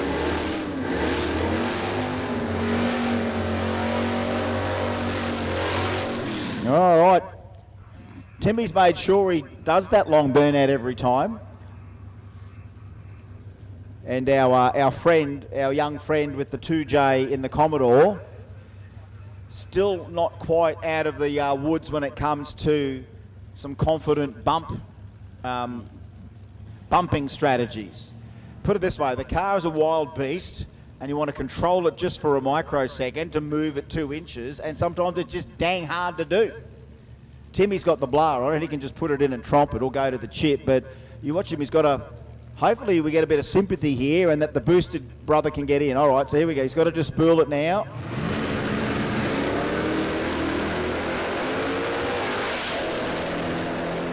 Look, he waited to try and see if it was going to work. 5:59 for Timmy down the track. But I was watching the Commodore to wait for him. I could hear him coming up on boost. It wasn't going to be leaving the line within the 1 second. He was just obviously trying to get a number up. And then, you just need that next moment to go, right, all my combo is sorted. Let me now just get one in under the 1 second. Obviously, these guys have not hit what they want yet either. If Tim's back, Dean's back, and I can't believe we got these in our midst. I mean, yes, turbo 6 cylinders under the hood, but absolute sleepers. Little sleepers, 2 little sleepers. There's our sleepers. Absolute sleepers. Looking for 650, 650, 662, and the Bluebird is off it. Yeah, he's out of the pedal early, mate, so I don't know if we've got some kind of issue there or not, but not happening there. But little strike of the tyres there for the Ute on the hit, so that's what would have hurt there. Oh, yeah, this never gets old, this, the Burnett Brother Station Wagon show. Talked about long routes ago. Well, how many panel vans have we got? How many Utes have we got? How many wagons have we got? All right, get your cameras out. If they both hook up, this will be a nice little moment here. Two brothers in their Kingswood wagons on a Saturday afternoon. Let's just see if they both get a little hook up here. Bit of hubcap hang. Can we just hang the steelies in the air here? Let's have a look. Oh, one of them spun. They both spun. I G'd it up too much, didn't I? Put too much on them. Well, let's sell the idea back. Come on, boys, come back another crack. That'd look so good. Perfect opportunity. They were picking the things up like they've been dangling those hubcaps for days, these two. That would have been a nice picky. Another one of our Utes. Tick it off. Obviously, Burnsy hasn't got what he wants yet. Again, cars like Burnsy's need to be around for another 50 years just to show you the 1980s Falcon. That was just an era. The S-Pack, like that was just, something that you would buy as a trim level. And, I mean, it's still something Ford did. They've got to be proud of. Every identity they gave these cars are a legacy. And then throw a turbo barrel in it and a parachute, and it's like, oh, all the better. He's just got to get everything he wants here. And under 1 second. He's got to boost this barrel up. I think he's going to get it. Oh, it flashed. Oh, you won't get it. You won't get it. Won't get any data off us here because he did break the beam right at the last minute. 680 beside him did stick, but yeah, look, Burnsy just... Yeah, it's the pullback, it's the bulb, and then it's the rollback and the settling of the car. It's that settling of the car. So once you see the bulb hit, and we all watch the bulb, it's the little rollback the car does that knocks that bulb out. You see, that's what happened just then for Burnsy. It came out. If you can explain, going into 2 little light beams to trigger the staging process, is that you've rolled in and you've broken that beam, but as you've first rolled the car in with that momentum, then it rocks back. I mean, if you made such a small movement with the tyre that it's either turned the light on or not, but that's why that light goes out, because the thing rocks back, and that's one example that, again, it becomes millimetres between when the light's on and not, and that's between getting a time slip and not. I got a little story for you. Just talking about preserving mid-80s Ford. So there's a few of the boys here from the Borg family. So, I joke about it. I say we get 76 Borgs to a drag meet in Mackay when they all turn up. I bet you they do. The whole family's Ford mad. So yes. One of the boys decides to buy a car on the way down. So they go and pick it up. It's an clean old XD Falcon from a guy. They start talking to this guy, and he says, We used to own a car yard in Ipswich called Ipswich Car Sales. And my brother used to race a car back in the day by the name of Baxter. It was a Baxter, eh? Well, Dave Baxter, of course, that was an amazing XE door car with a Keith Black in it. Keith Black in it. So there you go. But how about that? Yeah. Mate, that's some good bones right there, mate. Speaking of good bones, are we just checking down this lane just to make sure? Because that was Burnsy down that lane. There's a bit of feedback from the top end on the radio. So our starter, Pete, just out there doing the right thing, walking the track, making sure we got A-OK. They might have spotted something on the top end there. They're on the ball here. Danny's ready to go there by himself. So he's had a hell of a bumpy afternoon, if you pardon the pun, trying to keep the beast on the line. So that's spooling it up, bumping it in that 1 inch. And the thing's twice, I think it's had something maybe with the bump switch, or I don't know, maybe something in the solenoids that you need to do that. Now Junga's flying down there with hair aglow. I mean, when he really picks up the pace and he's not wearing the hat, that mullet can really get out there. I do love seeing it. It's like a blossoming parachute. It is a blossoming. It is beautiful. It's beautiful to see. I mean, wouldn't be Australia without a few of them floating around on any given day. I mean, at the moment, if we look at the current mullet can in the NRL, there's 42 mullets playing today in the NRL. So they're out there. The AFL, nearly as many. And that's just in the women. So... So we're just keeping a worldwide tab on the world's mullets, and we got a great one here. More than one, by the way, here. But Junga's the king one. Yeah. If you were to, it leads the pack. You know what I mean? He does. Yeah. He really does. And I can see him down here in the middle only because his muscles are so big. They show Adam Rogash just down there in the middle, and got the gun. Talking about the gun show. Here he just brings the gun show out down here. Hey, Ads, what do you think of Warwick, eh? What do you think of this track, mate? 450. I saw the post on Facebook. That is our quickest ever drag and drive 8th mile ET at 450. Well, I was just looking, mate. I was comparing because he put the time slips up. So the time slip from yesterday went 4:49 with a 4. Yeah, right. There we go. 50 here today at Warwick. So 50 here up at Warwick. So that's two pretty dominating performances, and a little bit of a struggle in between there and here. Plus, yes, maybe I don't know how many Ks the tow is to come up with everything as well. I mean, that's the commitment, and I hope he's obviously, got what he wants. He's obviously in no hurry to leave to get to the next course. You know what I mean? Honestly, for a car like that, I wouldn't be here. I'd be down. I'd be down somewhere. Is this from you, eh? Is it? Let's have a look. I'd say so. It's a good way to do it. Oh, yeah. Well, that is pretty sticky. That's very, very sticky. He's rating this track as stickier than most of my fantasies. Thank you for that, Adam. I like sharing that. And he's only texting what he would have verbalised too. That's how sticky it is down there. That's how sticky it is. He loves it. But it's just not stressed, is he? It's not like, well, mate, I better take that thing, a couple of 100K course. Just got day 1, day 2 out of the way. All right, we're back to the pano, but here's Danny. Just get the thing in, dude. Come on, let's go. He's got it lit. He's got it lit. That's going to be a good one. He got it all done.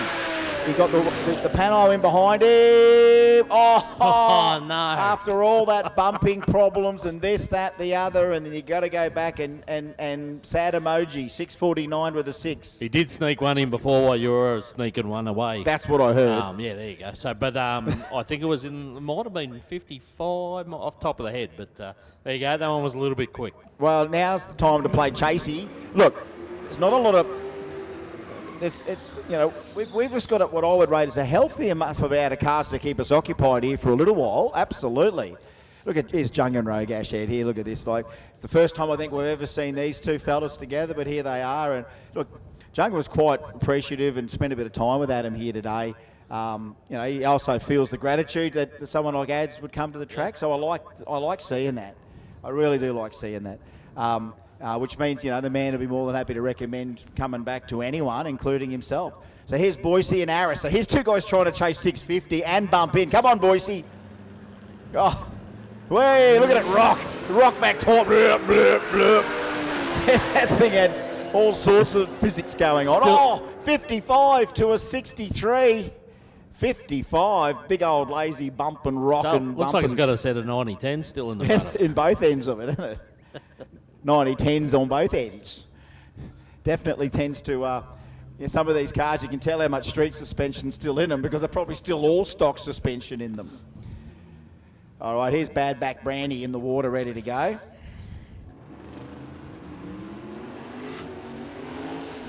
And we're giving him a rap before about it to cover the event, to compete in it, and he shows us his exploits, and he never sugarcoats it. It's just what it is, and that's what I like about it. He lays it out, mate. He had he was quite proud of. He had his best month on YouTube and all the socials last month. So hey, mate, all the hard work paying off, and everything working.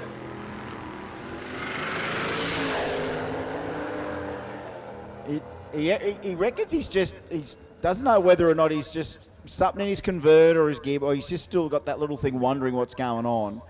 So, but no, look, if he's at Palmyra next weekend, he's already the lunatic legend for that. And then if he's going to go to Cairns after that, look, keep an eye out on YouTube for that, folks. Oh, look, tell you what, I got a message come through, and I find it once in a while. Carl Livingston's been watching the live stream, and he remembers the early days.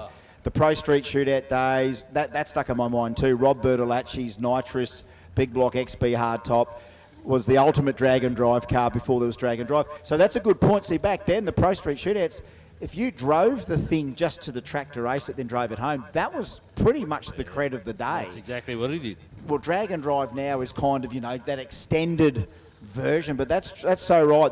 Carl, that's a very good observation, showing your age the same as me. Carl, keep them coming. That was cred. Turn up with that thing, run 8s on the bottle, drive it home, maximum cred, I like that as well as this. One thing I like about this is that, a Pro Street Shootout was good. You went up for the day and it was a day out. I like this a bit better. It gives you a couple of days to endure and to bond, and you make more memories this way, I think. I do think a 3-day or 5-day event. Oh, there's the dry hop we were looking for. Looks like they might have taken some pain medication for the right foot. Bit of cane. 104-year-old car, a bloke with a broken foot. That's Noel Inman at the moment out there. Noel, still one of the original Marsh Rodders, traditional Victorian hot rod club, and he's a drag racer through and through. Go, Noel. I actually hit him up for the dry hop. There's Lumpers on the way out the door. 700 there for Noel. Thank you, Noel Inman. Takes a 104-year-old car and turns it into a Swiss watch. Lumpers out the gate, so there we go. 4,000 plus pounds of 4-second or 7-second street car lumbering out the gate now with the trailer on the back. Another one that's handed the slip in, realising that eventually the time will end today that you can run another number. And again, I think he'll have a swing tomorrow more than once. There'll be another number to see how he's competing, and then there might be a little bit of swinging after that. And when I mean swinging, we basically mean let's step the performance up. A lot of these cars have got more than enough performance capability and adjustability to put more power in if you needed to, especially the joys of our turbocharged people. It's just boost, isn't it? It's just boost and a little bit of El Fafo, which is my new cartel. Do you like that? El Fafo cartel? El Fafo, welcome to El Fafo cartel. F around, find out. El Fafo. El Fafo cartel. You want more boost, bro? Pay to play, bro. El Fafo. Yeah, man, we want the boost off the limit, man. El Fafo. You don't want no receipt. We don't want no history, man. El Fafo. It's like that new Mediterranean tuning. You heard about that couple of boys open up their own shop, the Kaboom Brothers. Have you seen them? No, I'll ask about the Kaboom Brothers later. I'll dig them up. Why make a car run fast when you could make it go kaboom? No. All right, Jason Way looking for that pass. Got a little bit closer on the last one. It got a little bit further out before it turned the tyres, but maybe this is the one. Change the lanes. That might be the secret recipe as well. We'll see here.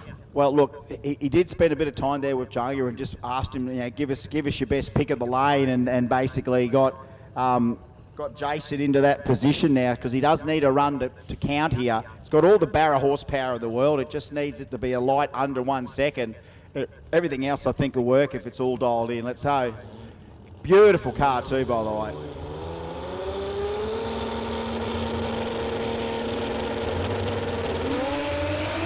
There we go. It's a good one. It's a good one. 5:32. That'll do. 5:32. 130 mile an hour. 129 in the 60 foot. 129 in the 60 foot. Well played, sir. Well played. It all worked. And he also does something, Jace. There, I noticed.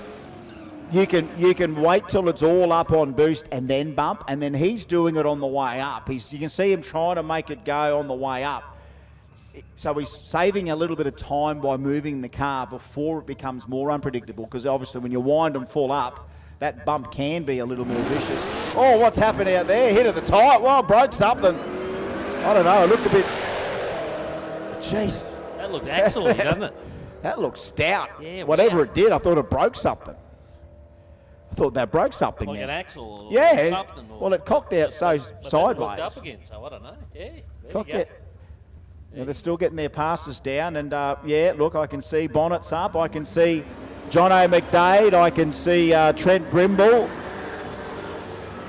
I can see Danny Lansdowne. I can see probably, look, without even seeing her, Tara. Tara will be there.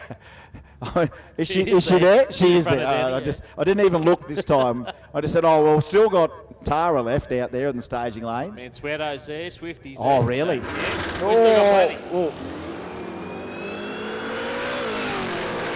God, those LSA cars are violent off the hit, aren't they? Like they are. 662 with a big pedal and a slam of the license plate down on its hinge. 712 beside. Just endless goodness. How sleek is the XP hardtop over there? It is mint. Yeah. Was smack on low 11s, high 10s yesterday. Jono McDade, like low 8s over the quarter with this deal.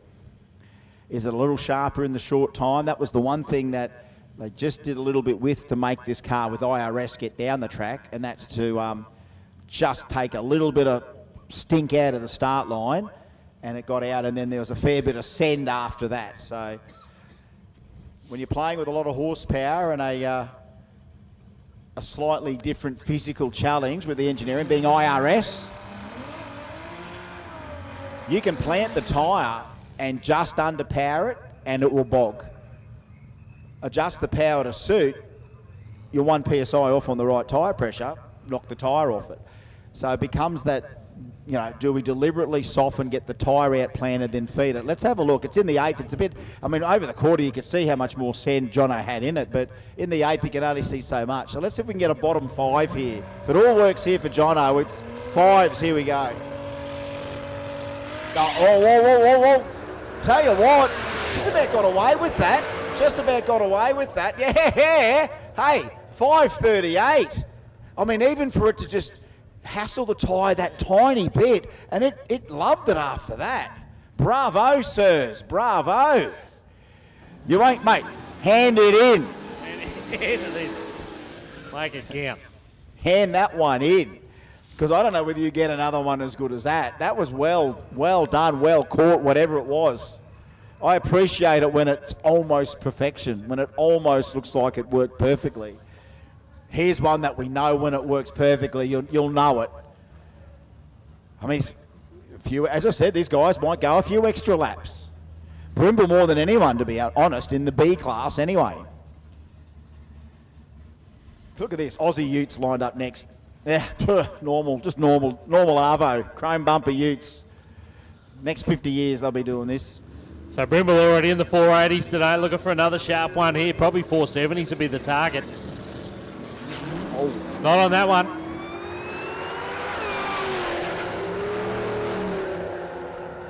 Look, 624 beside him, but yeah, just that little bit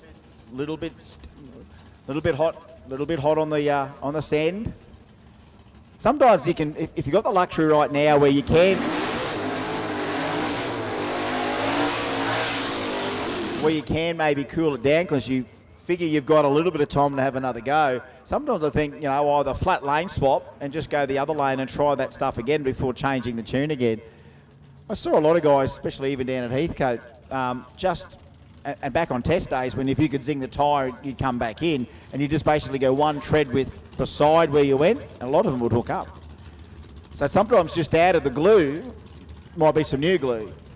I'm just going to let this thing eat again. Like, I love this little horsepower battle that's happening.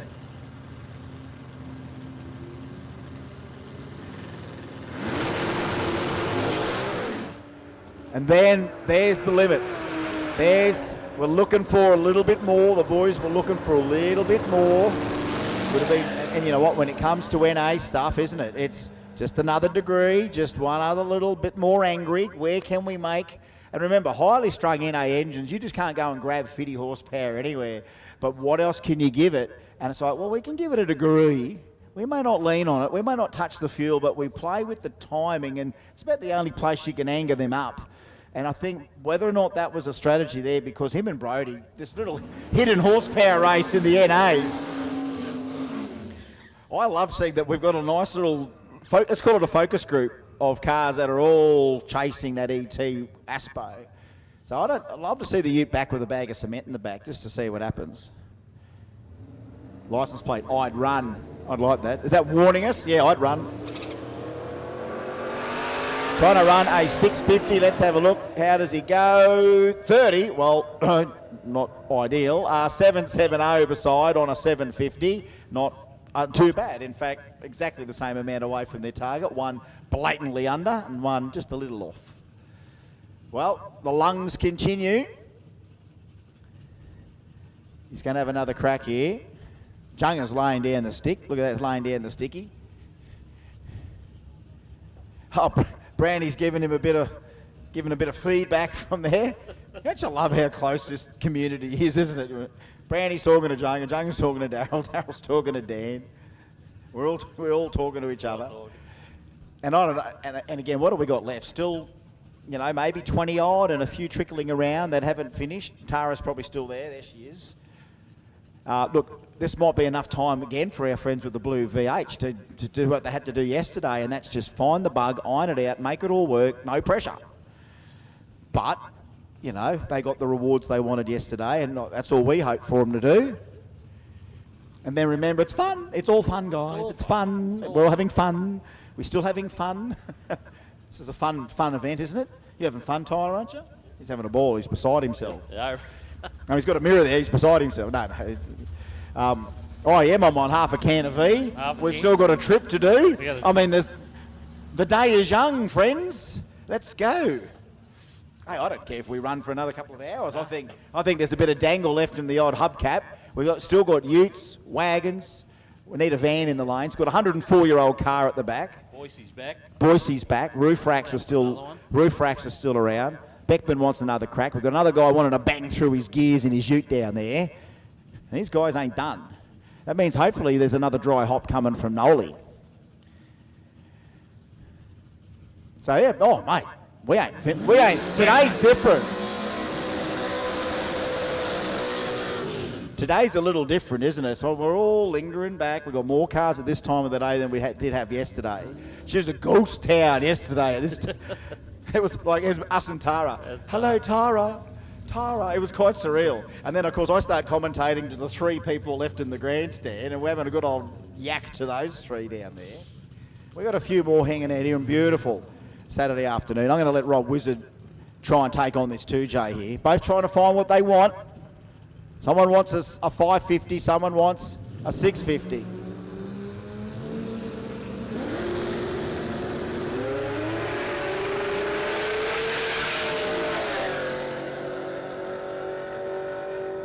Oh, 57 and a 59. Oh, Rob was still...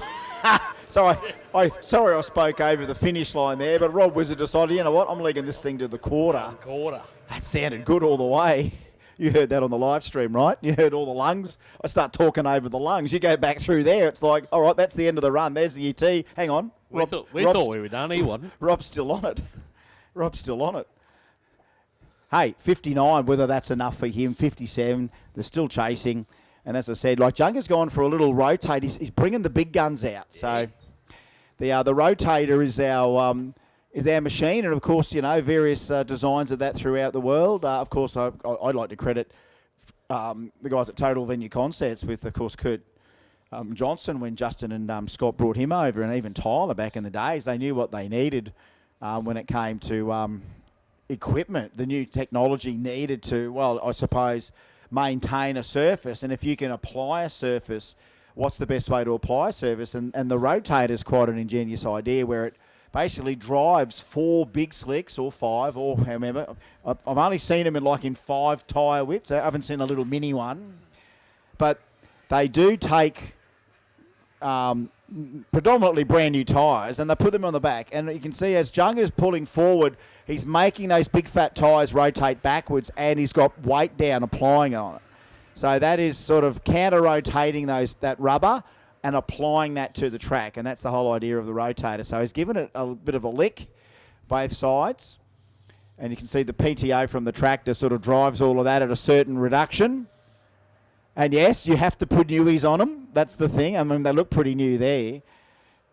I always wonder, I'm sure, Jazza, someone can tell me, what is the size they use in these things? I mean, are we a 1636? What are they? Are they? They don't look like top fuel, but they could be. I don't know. I mean, they're big tyres, and you can just hear. I mean, he's applying it, but I mean, you can really crunch it until they're crying out and vibrating and shaking the tractor.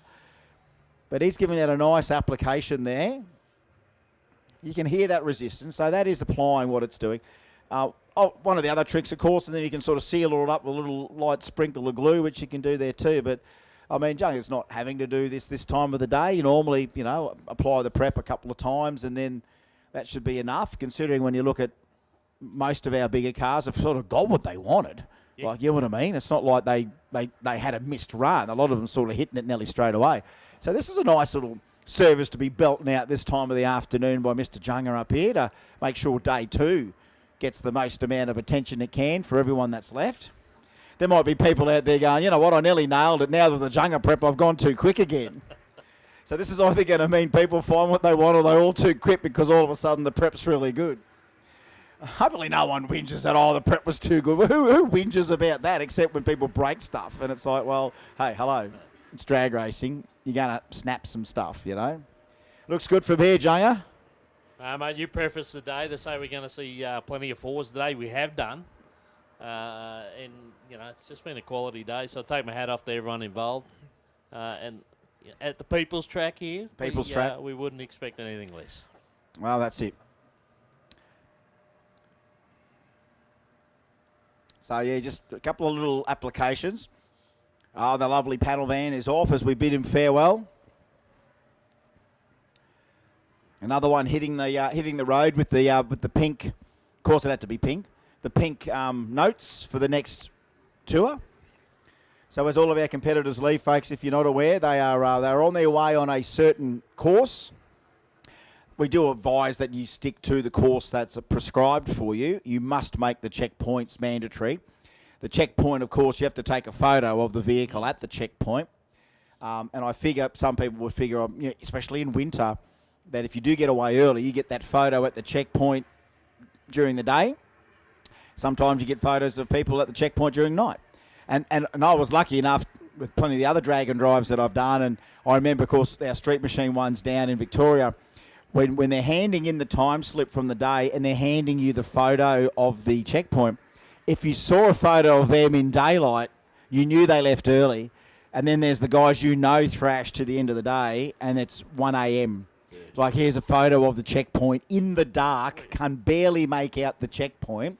And then you look at the timestamp and go, man, you went through there at 1:30 this morning. Some people are going through there at 1 o'clock in the afternoon or, lunchtime to the checkpoint because they got what they wanted, running, one and done. And some of these people really wanted to do it. And, it's if you want to finish the week, or finish the day or finish the 3-dayer, day 1, if you're off early, day 2, you want to get to that checkpoint. And we used to see a mixture of people at all hours of the morning fixing stuff, and that'd be the Harry Haigs and all of those guys that would always be working on stuff and getting that photo of the checkpoint in the dark. But you can see how in winter it's more of a challenge to try and do that. But here we go. Oh, it's Tara. Hello, Tara. And Hassam's back. So, look, we're all rooting for both of our people here, both of our entrants. Tara, I hope you get your 650. And Mason, I hope you get some of that low 5 or 4 second goodness.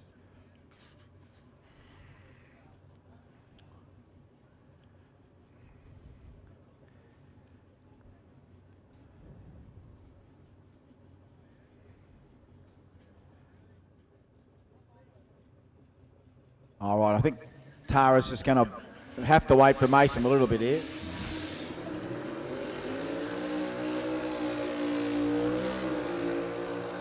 Oh, the nice skid. That's a real confident skid there. The thing did sound sweet then. But isn't it funny that, things can behave themselves so nicely, but then maybe something like a 1/160 foot or a 1/260 foot, how that sometimes doesn't affect a car at that moment, that much G. Surge, starvation or whatever. I mean, this is a true test of all the systems on a vehicle.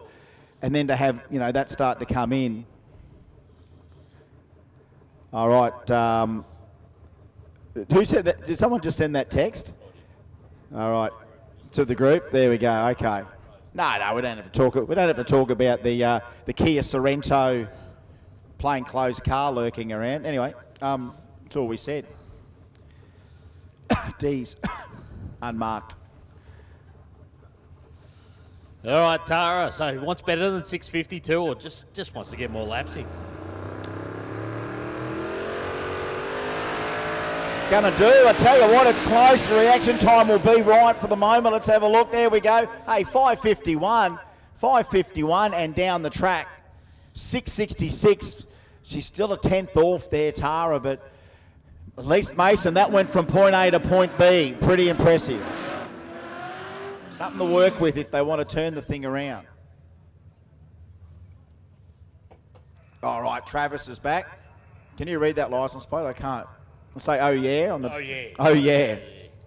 And then what's this? Nifty 50 on the. 50. Well, this is the Commodore Ute. They towed off the top end before. So whatever it was, he's got it sorted and he's back around. So that's good to see. We thought we might have lost another one. Another one might have gone to the carnage list. Ah, well, he's back. Perfect time of the day to get a couple back to back if you want.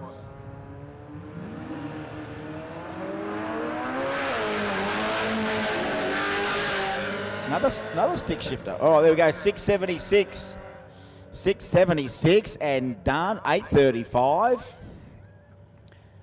It's worth waiting for sometimes, isn't it? All right.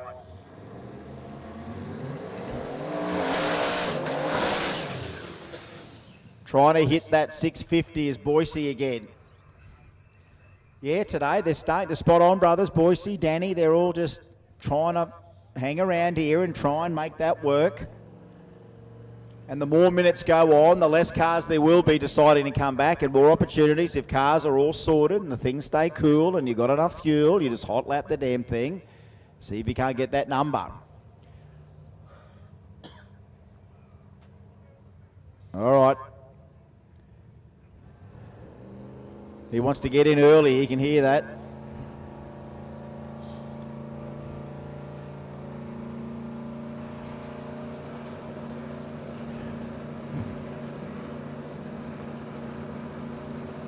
There you go, boys. Oh! Couple of seconds of drama with every run at almost. Oh, 53 for Boise. 53 for Boise. Almost picked with a bit of drama, isn't it? Yeah. An early bump, an early boost. It's like, whoa, whoa, whoa. You see one guy and you go, whoa, whoa, whoa, hang on. Thanks for the Falcon comes. And then you're praying that he's actually onto that and trying to get in as well. It's the most stressful part of a turbo person's run, really, isn't it? I like it. I'm talking to Danny at Scrutineering the other day. He's going, no, we're just going to have fun this weekend. We're going for a drive. Kylie's going to drive most of the time. Just next minute he's doing head gaskets in the middle of Toowoomba in the middle of the night.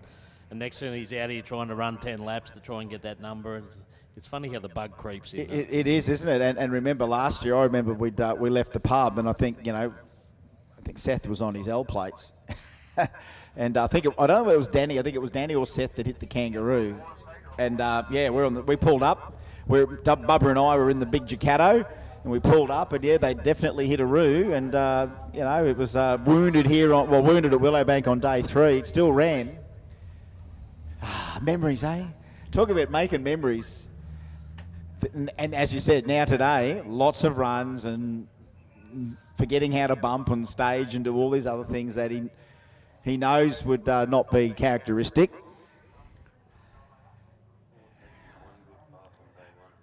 I know, don't you get lulled into a false insecurity? One really nice pass on day 1 thinks, this will be an easy 3 days, and then get to the in the middle. And we knew it was going to be that. We started flagging that yesterday. Let me tell you, day 2 is different to day 1. Everything gets juggled and thrown back up in the air, and that's what we've seen. And we ain't done yet. Obviously, some of these people have still got that little bit of an agenda to try. Oh, I see Mr. Tough Bouncer's back in the Barrafox. God, it's a neat machine. Just a beautiful rig. Well, they look pretty happy with the previous run, so we thought maybe that's it. Maybe that's the run, but obviously. Oh, they might try it on a bit more. There's always, I suppose with cars like that, there's always just a little bit more, just with a little, isn't it, these days? A little touch on the keyboard or a little bit of a press of a button, and it's like, well, we'll try this now. That's what I think is, not that I said it appears to make everything simpler. Just that once you're on when you know what you're doing and you're learning yourself, and then you start to make infinite adjustments, and the car reacts and the time slip tells you, all the technology in the world to come and just combat a basic timing system to give you the number you want back. Oh yeah, hubcap, the Holden hubcap dangle. There should be a country song in that. 615 and a 664. Doing the hubcap hanging, doing the hubcap dangle. There we go. Datsun 1200 wagon leaving. Silky, no trailer. Tuna, no crust. Silky, no trailer. Look at that. It's got the big radials up on the roof rack. The roof rack, yeah. Datto 1200 wagon out for the day. Big wheelies tomorrow from Silky. That's the prediction from moi. No pressure. All right.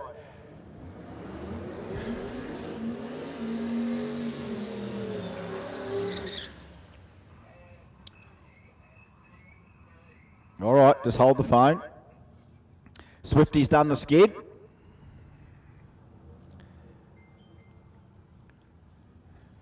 He's had a trying weekend, but not done yet. Going to put in another one here. Mitch over there in the wagon.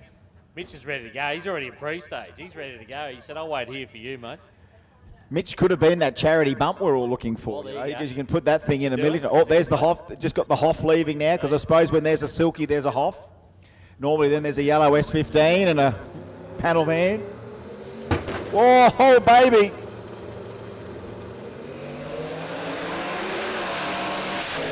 That, ladies and gentlemen, is a hell of a pass. 515 at 140 mile an hour, 132 in the 60 foot, and Swifty got it point A to point B. How's that drama, that big pop as she goes to that 2-step? Excitement with every run. In the good city of Bump City, there's excitement every run, I can tell you. Every citizen's in there to startle you. And they did it by accident. They're not there to deliberately startle anyone. They do run an average higher BPM than most drag races, I found out. Jai Ward tried to bring it up on the break there and jumped through the beam set. But, Pete's like, that's all right, mate. Come back. We'll have another crack. That's our starter, Buster Farnell. Yes. Without a couch. But, yeah. What have we got under here? Tell you what, Junga's got eyes like an eagle. His Junga sensors were tingling. Is it fuel? Are we fuel? Are we coolant? No, is it good. dust? Is it dirt? There is a bit of dirt there. Could be something there. They're happy. They're happy. We're happy. Eyes like a hawk. Say that. Bang.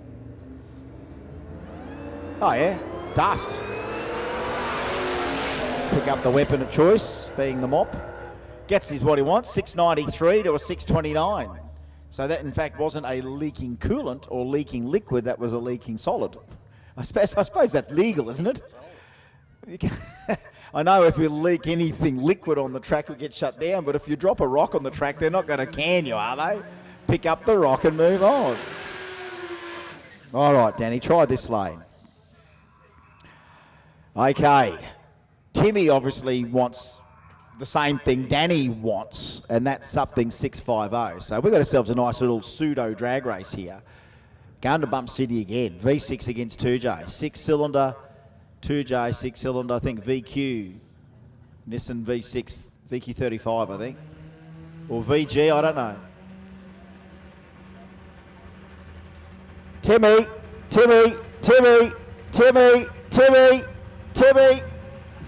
Okay. They got... How's the stress? Here we go. 73.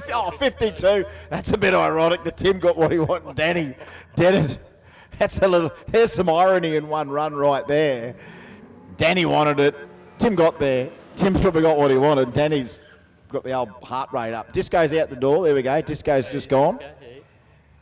The BMW. The BMW's out the door. So there's a couple more of our people saying sayonara to beautiful Warwick Dragway and day 2 of VPW Allstars Drag and Drive. Aris Cantolian still, and that other Burnett brother. So Aris having another swing here for a 650 something. Let's, 710. All right, might have knocked the tyre off a little bit at the beginning. So I guess that's going to have to get him around again, I guess. The same as what we've got here, our friend RX-7. LS RX-7 on the plate. Could get through a machinery. Probably could be, probably blue plated, to be honest. You know what I mean? So probably quite a legit deal. And I have heard of other RX-7s with LS deals in them, and they're not a bad thing. I mean, the chassis design on these cars is quite world class anyway, so it can pretty well handle what you'd want, any horsepower level. Same with HZs. I mean, put a big block in and they could probably handle it. Same deal. Iconic chassis. Tell you what, he made it work this time. That's what he's been looking for, a nice clean run. 693, there we go. 745 chasing a 750.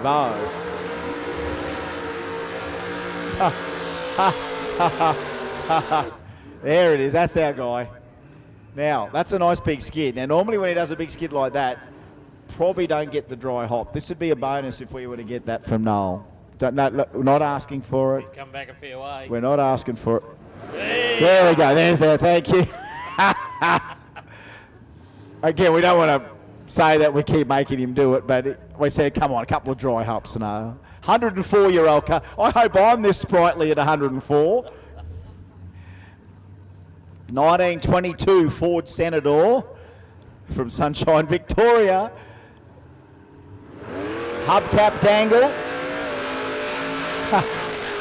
And he's going to drive that thing to the next checkpoint and Willowbank. 82 there. Nolly's back in the saddle. 151 in the 60-foot. It's got a jag rear end in it, as you can see, which is a traditional hot rod thing to do.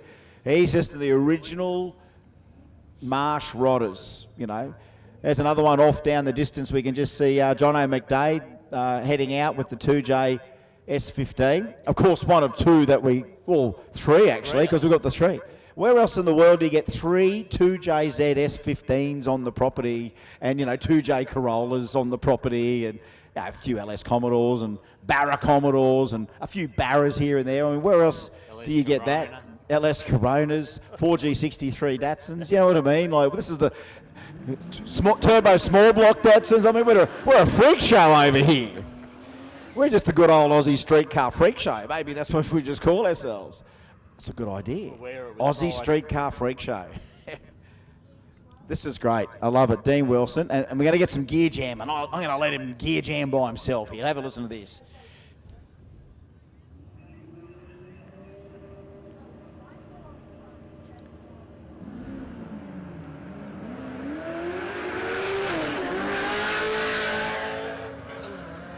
Yeah, Chirp's third. Oh, that's a bonus. 6:59 beside him there. A little bog off the line, but, you know, I wasn't going to say it because every time I G up a stick shift car, he'll miss a gear. And he didn't miss a gear. I didn't want to, not my fault, you know what I mean? But I love a good gear jammer. And look, we're not quite at that stage where we've got a stick shift class in All-Stars, but it can't be too far away if there was enough demand. But when we still only got 1 or 2 turning up, probably not the need to, but if there was enough demand, I guess that could be something that could be incorporated into it. It's not a new thing. Manual gearboxes have been around a long time, and it's nice that stick shift gets encouraged in various forms. And as you know, my brother's just got his Gazelle back and running. It's got a stick shift in it. He wouldn't be a guy that would go probably auto in that. He wants to do a bit of dual purpose work with it. He wants to do a bit of circuit racing and time attack as well as drag racing. So he's in there running 970s already with that. The best of the cars runs a 9.1 with an FJ20 and a 5-speed stick shift. So did that nearly 20 years ago. So that shows some pretty decent cred for a car like that. And I said, what do we need for VIN tags on it, mate? Drag and drive, stick shift, what do you reckon? So just got to put the idea in the head. Well, as we saw with our friend that turned up and said, I saw last year's All-Stars and I wanted to be here. That's all it takes. The one visit and you'll be hooked. All right, Cornford in here again.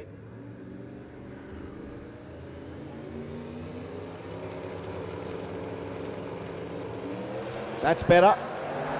Shock Absorber's definitely got some command then and planted it down. 581, there you go. You happy? There we go. Dave looks he's happy with that. Hand that in. That might be a hand in one. Might be the slip they're looking for.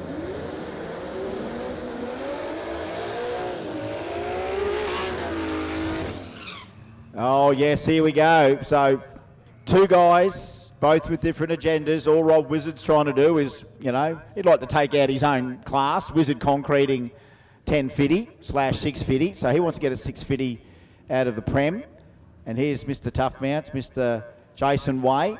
Beautiful barrow-powered Fox body. In fact, it's caught the eye of Junga. I saw how impressed Junga was seeing it in the flesh coming up for a skid.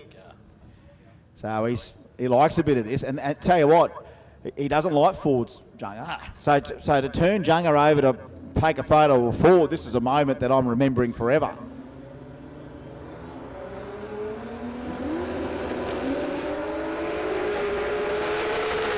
All right, I think it's going to be a better one here for Way. 37, look at that nice one. 37, 133, and a 650. Hey, Wizard, 655. So 537 there for Way. Out it comes, 129 in the 60-foot. Hey, look, that's 2 runs in a row. 2 runs in a row where it was doing exactly what it was told to do. Nice laps. Jason wants the laps, obviously, as well. Okay, Teddy, here he is again. He's chasing that 650.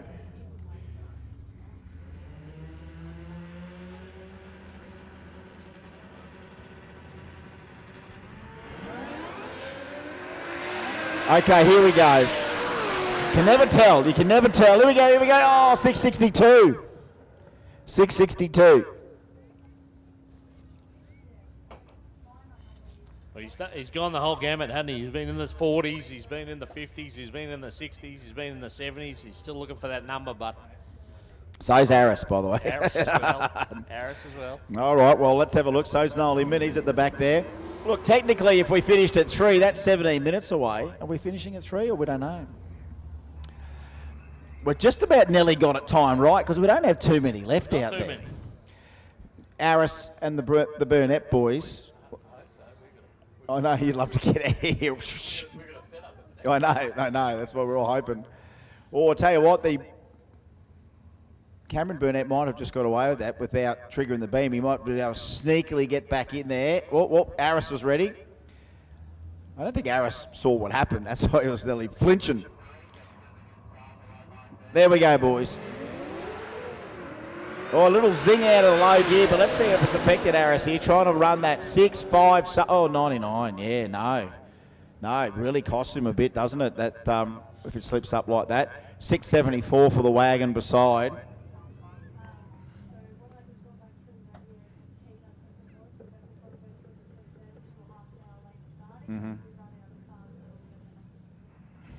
Copy that.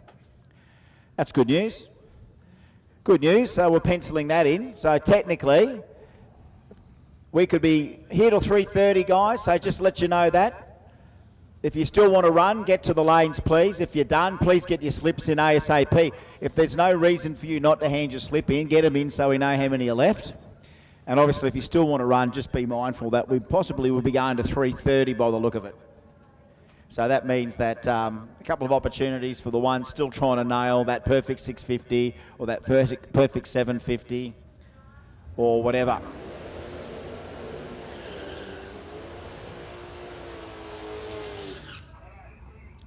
I'll have a water, thank you.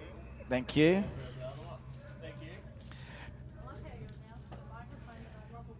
Yeah, so, well, you know, it's a... Well, we're trying to be including the whole audience here, our live people and our people on the stream, and run after run. We're seeing these people still wanting to have a crack here.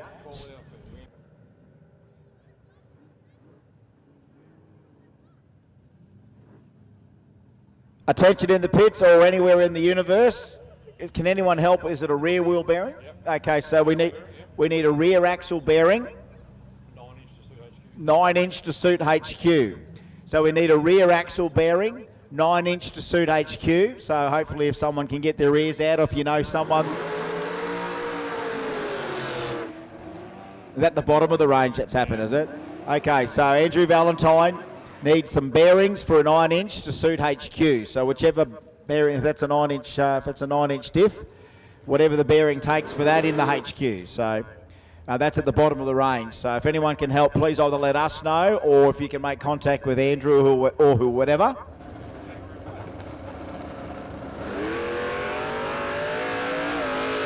Well, you missed that one, but he did the dry hop and went straight into full stage. Oh, no, that's an art form. That's 685 that time, 696 over this side, and the RX-7 that time. 696. Yeah, well, he did that. Now that should be an Olympic sport. That should be the dry hop into stage. Right? Well, he finished it with a go to woe. Came up.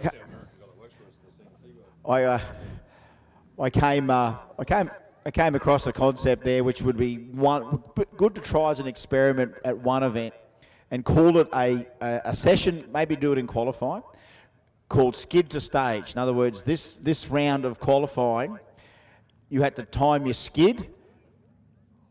You get time from your skid to the top bolt. So the starter would signal the skid, and they'd start the stopwatch, and then you do your skid and see how fast you can get into stage, and then they throw the pro tree, and it's about who wins at the other end.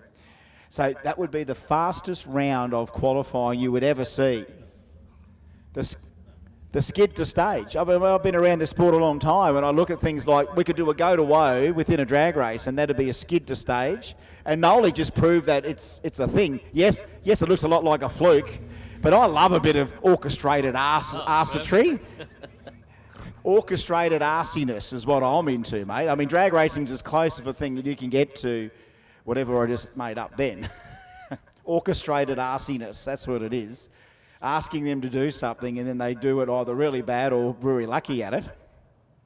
Like at Kenda, did you see the other week there when someone was just about to bump in, and they went right through the beams, but just as they caught the brakes, the back tyres went in, and just at the same time as the back tyres went in, the opponent put the second bulb on, and the lights got thrown.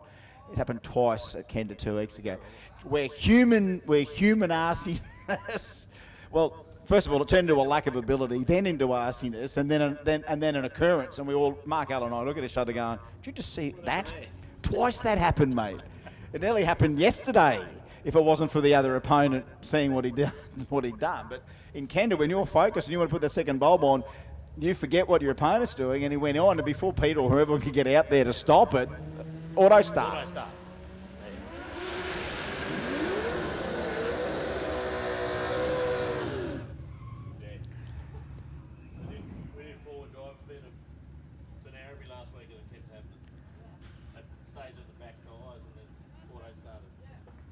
All right, so both guys, Danny and Rob, they just want 650, any which way you want to get it. Healthy small block or 2JZ. Danny just wants to stage. Oh, that's a good idea. I needed that yesterday in the box. Clean greens. Feeding the power one way or the other. Here we go. 50. I tell you, he's on the money. 6.55. He's honing in on it. Danny's aimlessly hovering. He's not. There's no sharpening of the. You know what I mean? I'm not saying it's anything to do with anything other than just not delivering what he wants. And there's got to be a little bit of instinct in Danny there to try and make that happen as well. I mean, if you can't make the car perfect, you've then as a driver got to do something there to. I don't know. I mean, mind you, Tara must have got what she wanted, eh? That's more of our stuff. Do you want some? No, I brought a big sort of bag of. I've had a bag of gifts here for ages. It's just that the gifts we've been getting have been happening on the racetrack, haven't they? We've still got bags of snacks. I'm going to really sort of load up in the Bago. I'm going to be hitting the snacks when we hit the road. Look at that lineup right now. There's is that Matty Francis in there? Look at that lineup of toughies on the way out there. It's to me it's sad, but it gives you that feeling of comfortable melancholy. Well, farewell, friends, but until tomorrow, we will see you again. Aris, come on, son. Is this?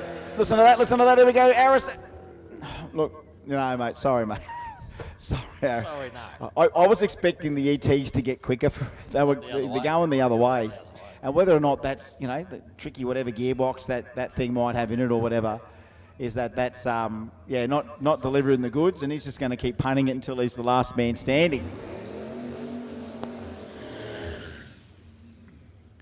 All right, so he's having another go. Another one trying to chase the 50s. Like, again, until you're here at the end, you don't know what else everyone else is trying to do here. Oh, hey, what? Okay, well, that didn't work for him. He's going to have to stop and go again.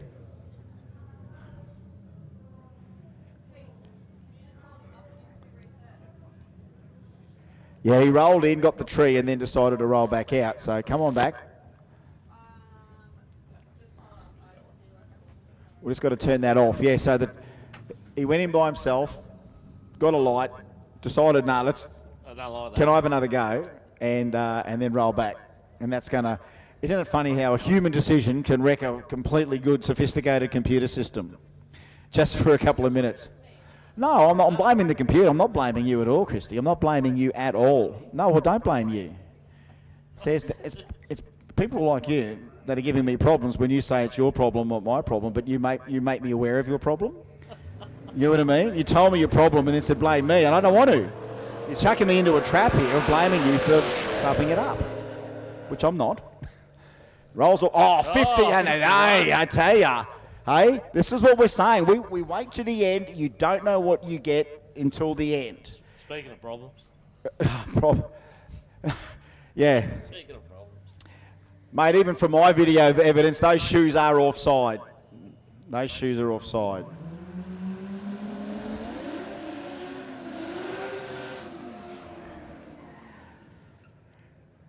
And apparently they haven't still got the confirmation back that Bradman Best is actually a human. So, might have been playing with an illegal player. Freak that thing, you see, oh my God. My old man goes, what's that on his leg? And I go, probably $20,000, mate, of tattoos. Why would you want to do that? I go, yeah, 20 grand, Dad. Exciting! I tell ya, we'll keep an eye out on the Lexus here. 58. Yeah, you got to wait for the good stuff sometimes. He might have even played chase. He might have towed out pretending he was leaving and then, wait for the opposition to tow out like disco and then he comes back in. I forgot something. Hey, you know what? That's not a bad little strategy. Oh, am I okay? And then, and then of course when you go to hand in, you can't ask what the opponent's handed in because that info you're not allowed to really know as an opponent. Well, not opponent, but we're fellow co-competitors. So he might have gone, oh, well, looks like he's gone. I don't have to worry about it. I'm not leaving. And then you double back going, well, I haven't handed a slip in yet. Let me have a crack. 551 or 558. So, yes, the 2J, we got this is what we got at the moment. I think we're in LS in the VH. We've got the 2J in the VC. just getting themselves ready for another run here. Technically, I think we're allowing ourselves to 3:30, which is 36 minutes away from stumps on day 2 of VPW All-Stars Drag and Drive.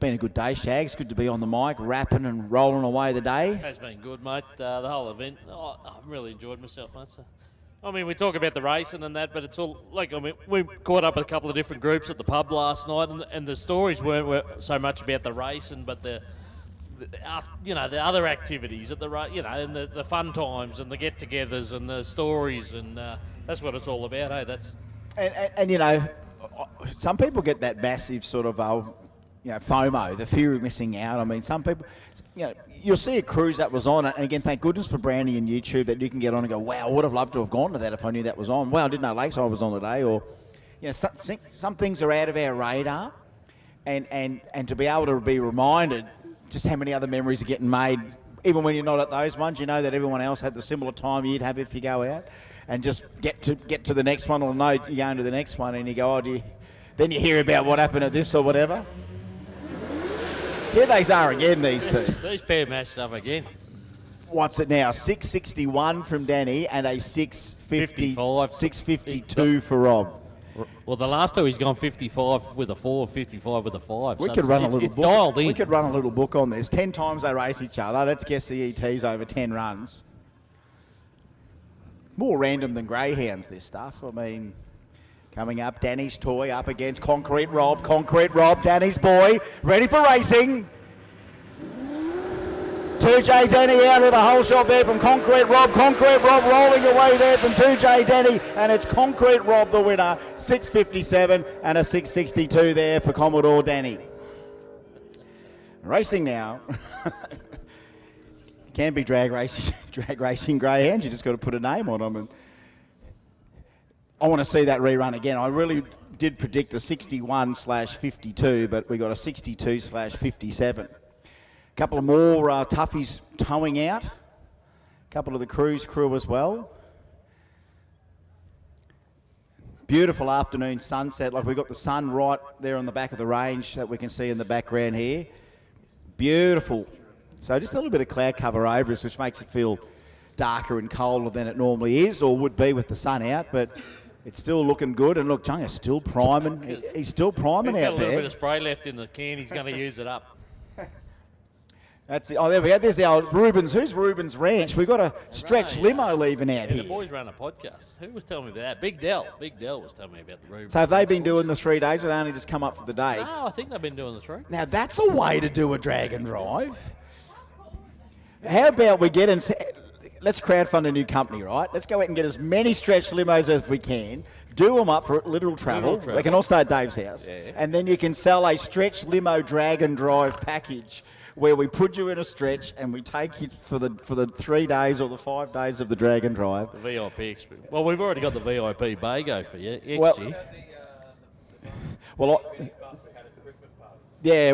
I actually also think that we should probably buy a 40-seater. And I'll just do Diggs Drag and Drive tours. And g'day, I'm Diggs, I'm your guide, I'm Shagger, and here's Bubba.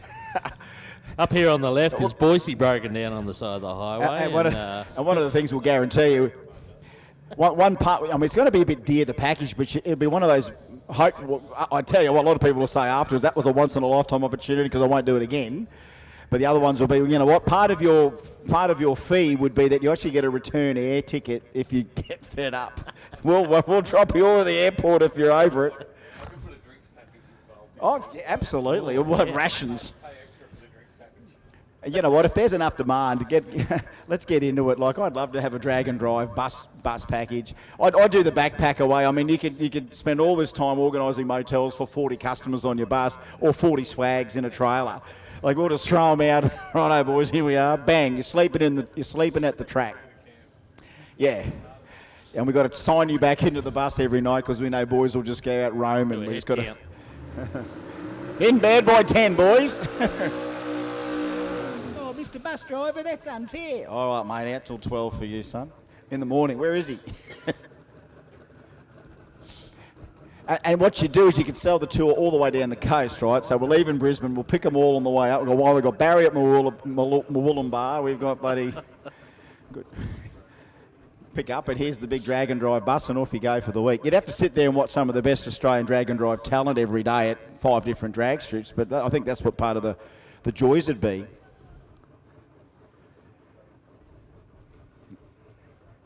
All right, so Mason, now this is interesting. He's on a solo, so like he's just got to get the bump right for himself. So virtually like having someone next to him, except he will just have to, and again, this is sort of the agenda right now. Make the car hook up and run, but get that reaction, get that bumping in so he gets the time slip.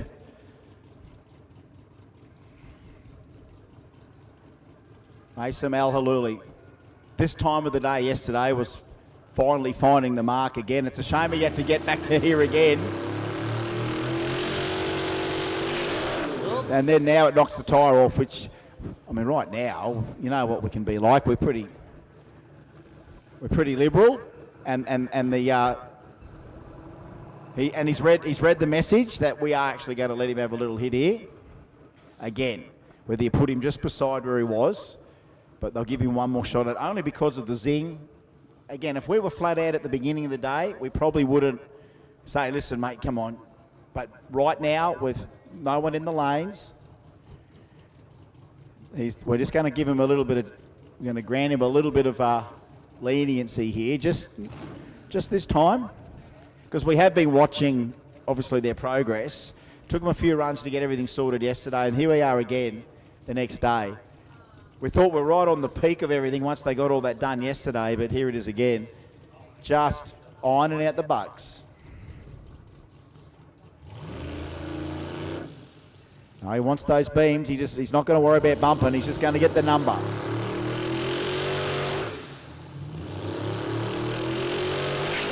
No, did it again. Yeah, no. And look, a little bit more of a squeeze out there to make sure it's going to give him all the power, because there was a time there where it was coming out nice and then just a bit further down. So just another test to make sure it was working. Back to the drawing board. And as we said, got about 29 minutes left. About 29 minutes left to have another crack at that. So we are going till 3:30. So if it can have another crack.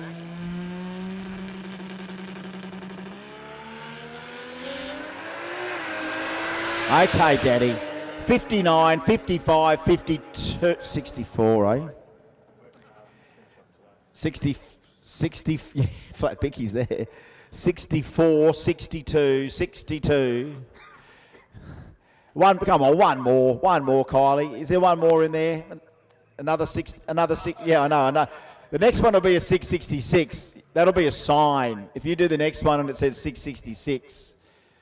That's a whole bunch. Again, there are a whole lot of time slips where you go, nah, chuck them out, you know. Tara has a whole glove box full of them. Yeah. A whole lot of time slips from yesterday, obviously less from today, but found what she wanted. That's why Tara's not here, hassleless. Gracing us with her presence. I don't know if it'd be too many less, but she no. got plenty in. Imagine if she just snuck up right now and just go, I can still hear you. Yeah. Now, must have got what you needed there. So, as we said, 28 minutes now before the end of Day 2 of VPW All-Stars Dragon Drive. Day 3 tomorrow at Willowbank Raceway. We want you all there. Everyone watching on the live stream, make some time in your Sunday to come out tomorrow and sample it all up from 9 o'clock. Get there at 9. No, don't come at 1 and go, where are they? Where are they all gone? Get there at 9 tomorrow. I know it's a big stretch to ask everyone, but 9 o'clock tomorrow at Willowbank, they're all going to be out there hungry to start their day tomorrow. Get out there by 2 and you'll see a lot of people still trying to win a lot of our minor categories if it hadn't been wrapped up with some more perfect numbers early. People sitting in the clubhouse watching everyone else try and go for podium.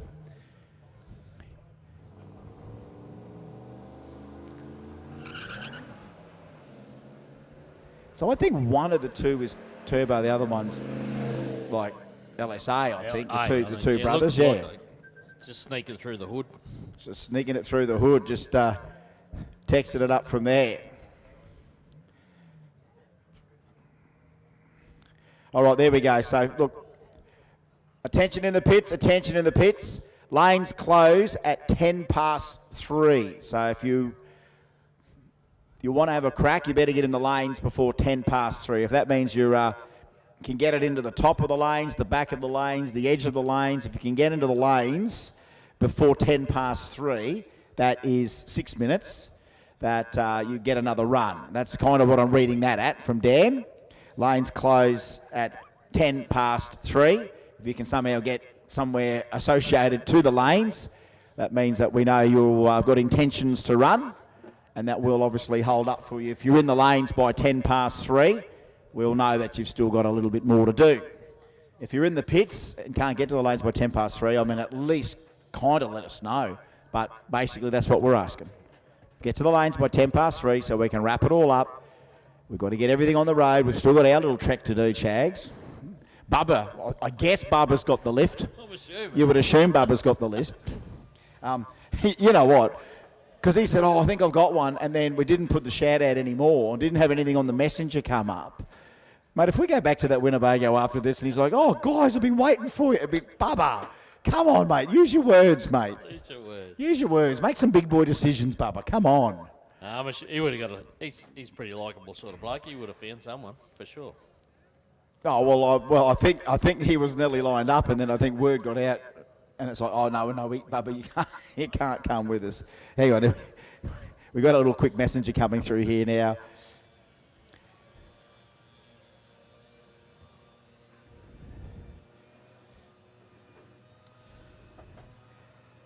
And I'm just Chris Nitro just gets on to me, goes, what size hoodie are you? So thanks for asking, mate. Anyone that wants to send me one, it's large. Thank you, large. But is that so? Who was driving the Cuda?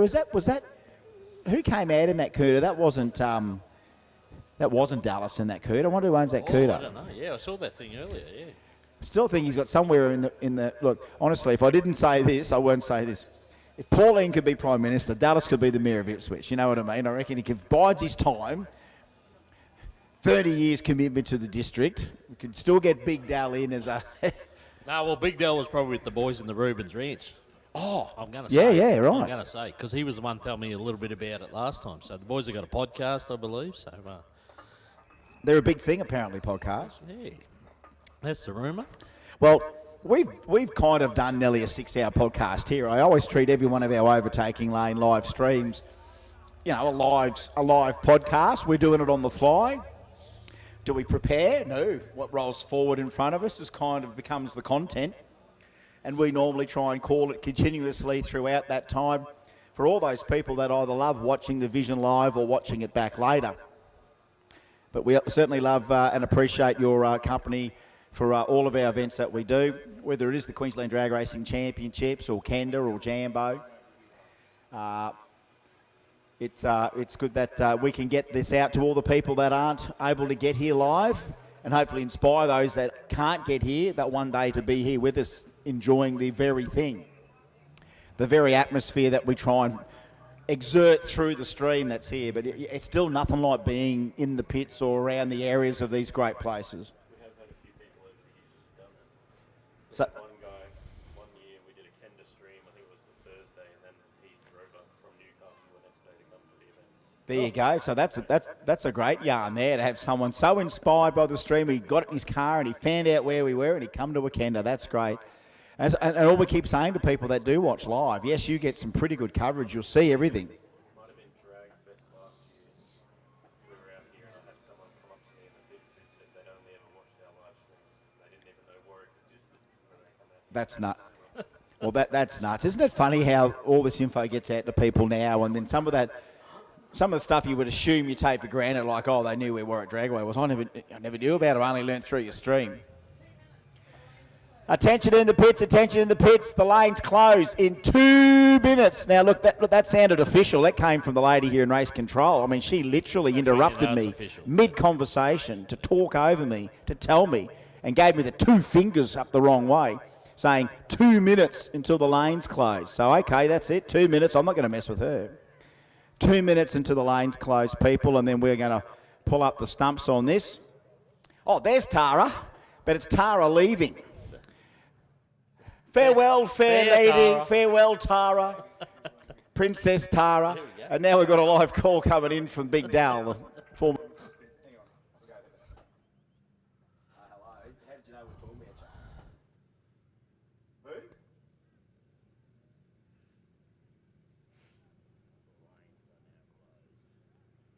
Okay, attention in the pits. So apparently Rob Wizard's coming around for one more run. Okay, thanks, Dal. All right. That was the Dal. Dal saying Dal that Rob Wizard has one more run in him and he's coming around. So, Christy, that 2 minutes could be 2 minutes 20. But the lanes are closing. Oh, she didn't care. She's fine. All right, so Rob Wizard, one more run, apparently. So Rob Wizard, one more run. But the lanes do close in 2 minutes. I did say that a little while ago, but I'm just saying the lanes close in 2 minutes. That's what I'm saying. How many more minutes did we say until the lanes close, Shagger? Well, it's a Warwick 2 minutes, so a Warwick 2 minutes a little bit different. I don't mind that. Yeah. All right, so I can hear someone in the background. Yeah, that's Wizard coming for a crack. Okay, yeah. so that's Wizard coming for a crack. Okay, so yeah, the lanes are now closing in 1 minute. The 1 minute. Okay, I'm sure that was 3 minutes ago, but just letting you know that we're down to one of our last 1 minutes that the lanes are closed. Warwick time's a little bit more relaxed. Well, when we say 2 minutes, we mean 4 minutes, and then when we say 1 minute, it means a couple. And if we need a few, it could be some. I mean, Junga doesn't mind another couple of laps. He's not looking at his watch because he's not wearing one. But yeah, he doesn't mind.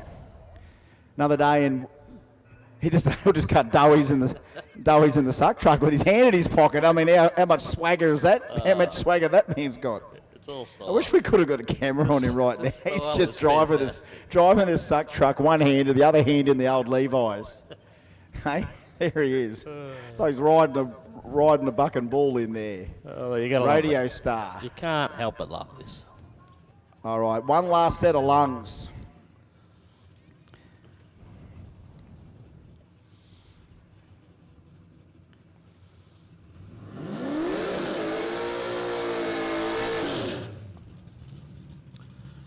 One to go to sign us off, Rob Wizard. So we've seen him in the 50s. He's there or thereabouts. Let's see how he goes on this one. This will wrap us up.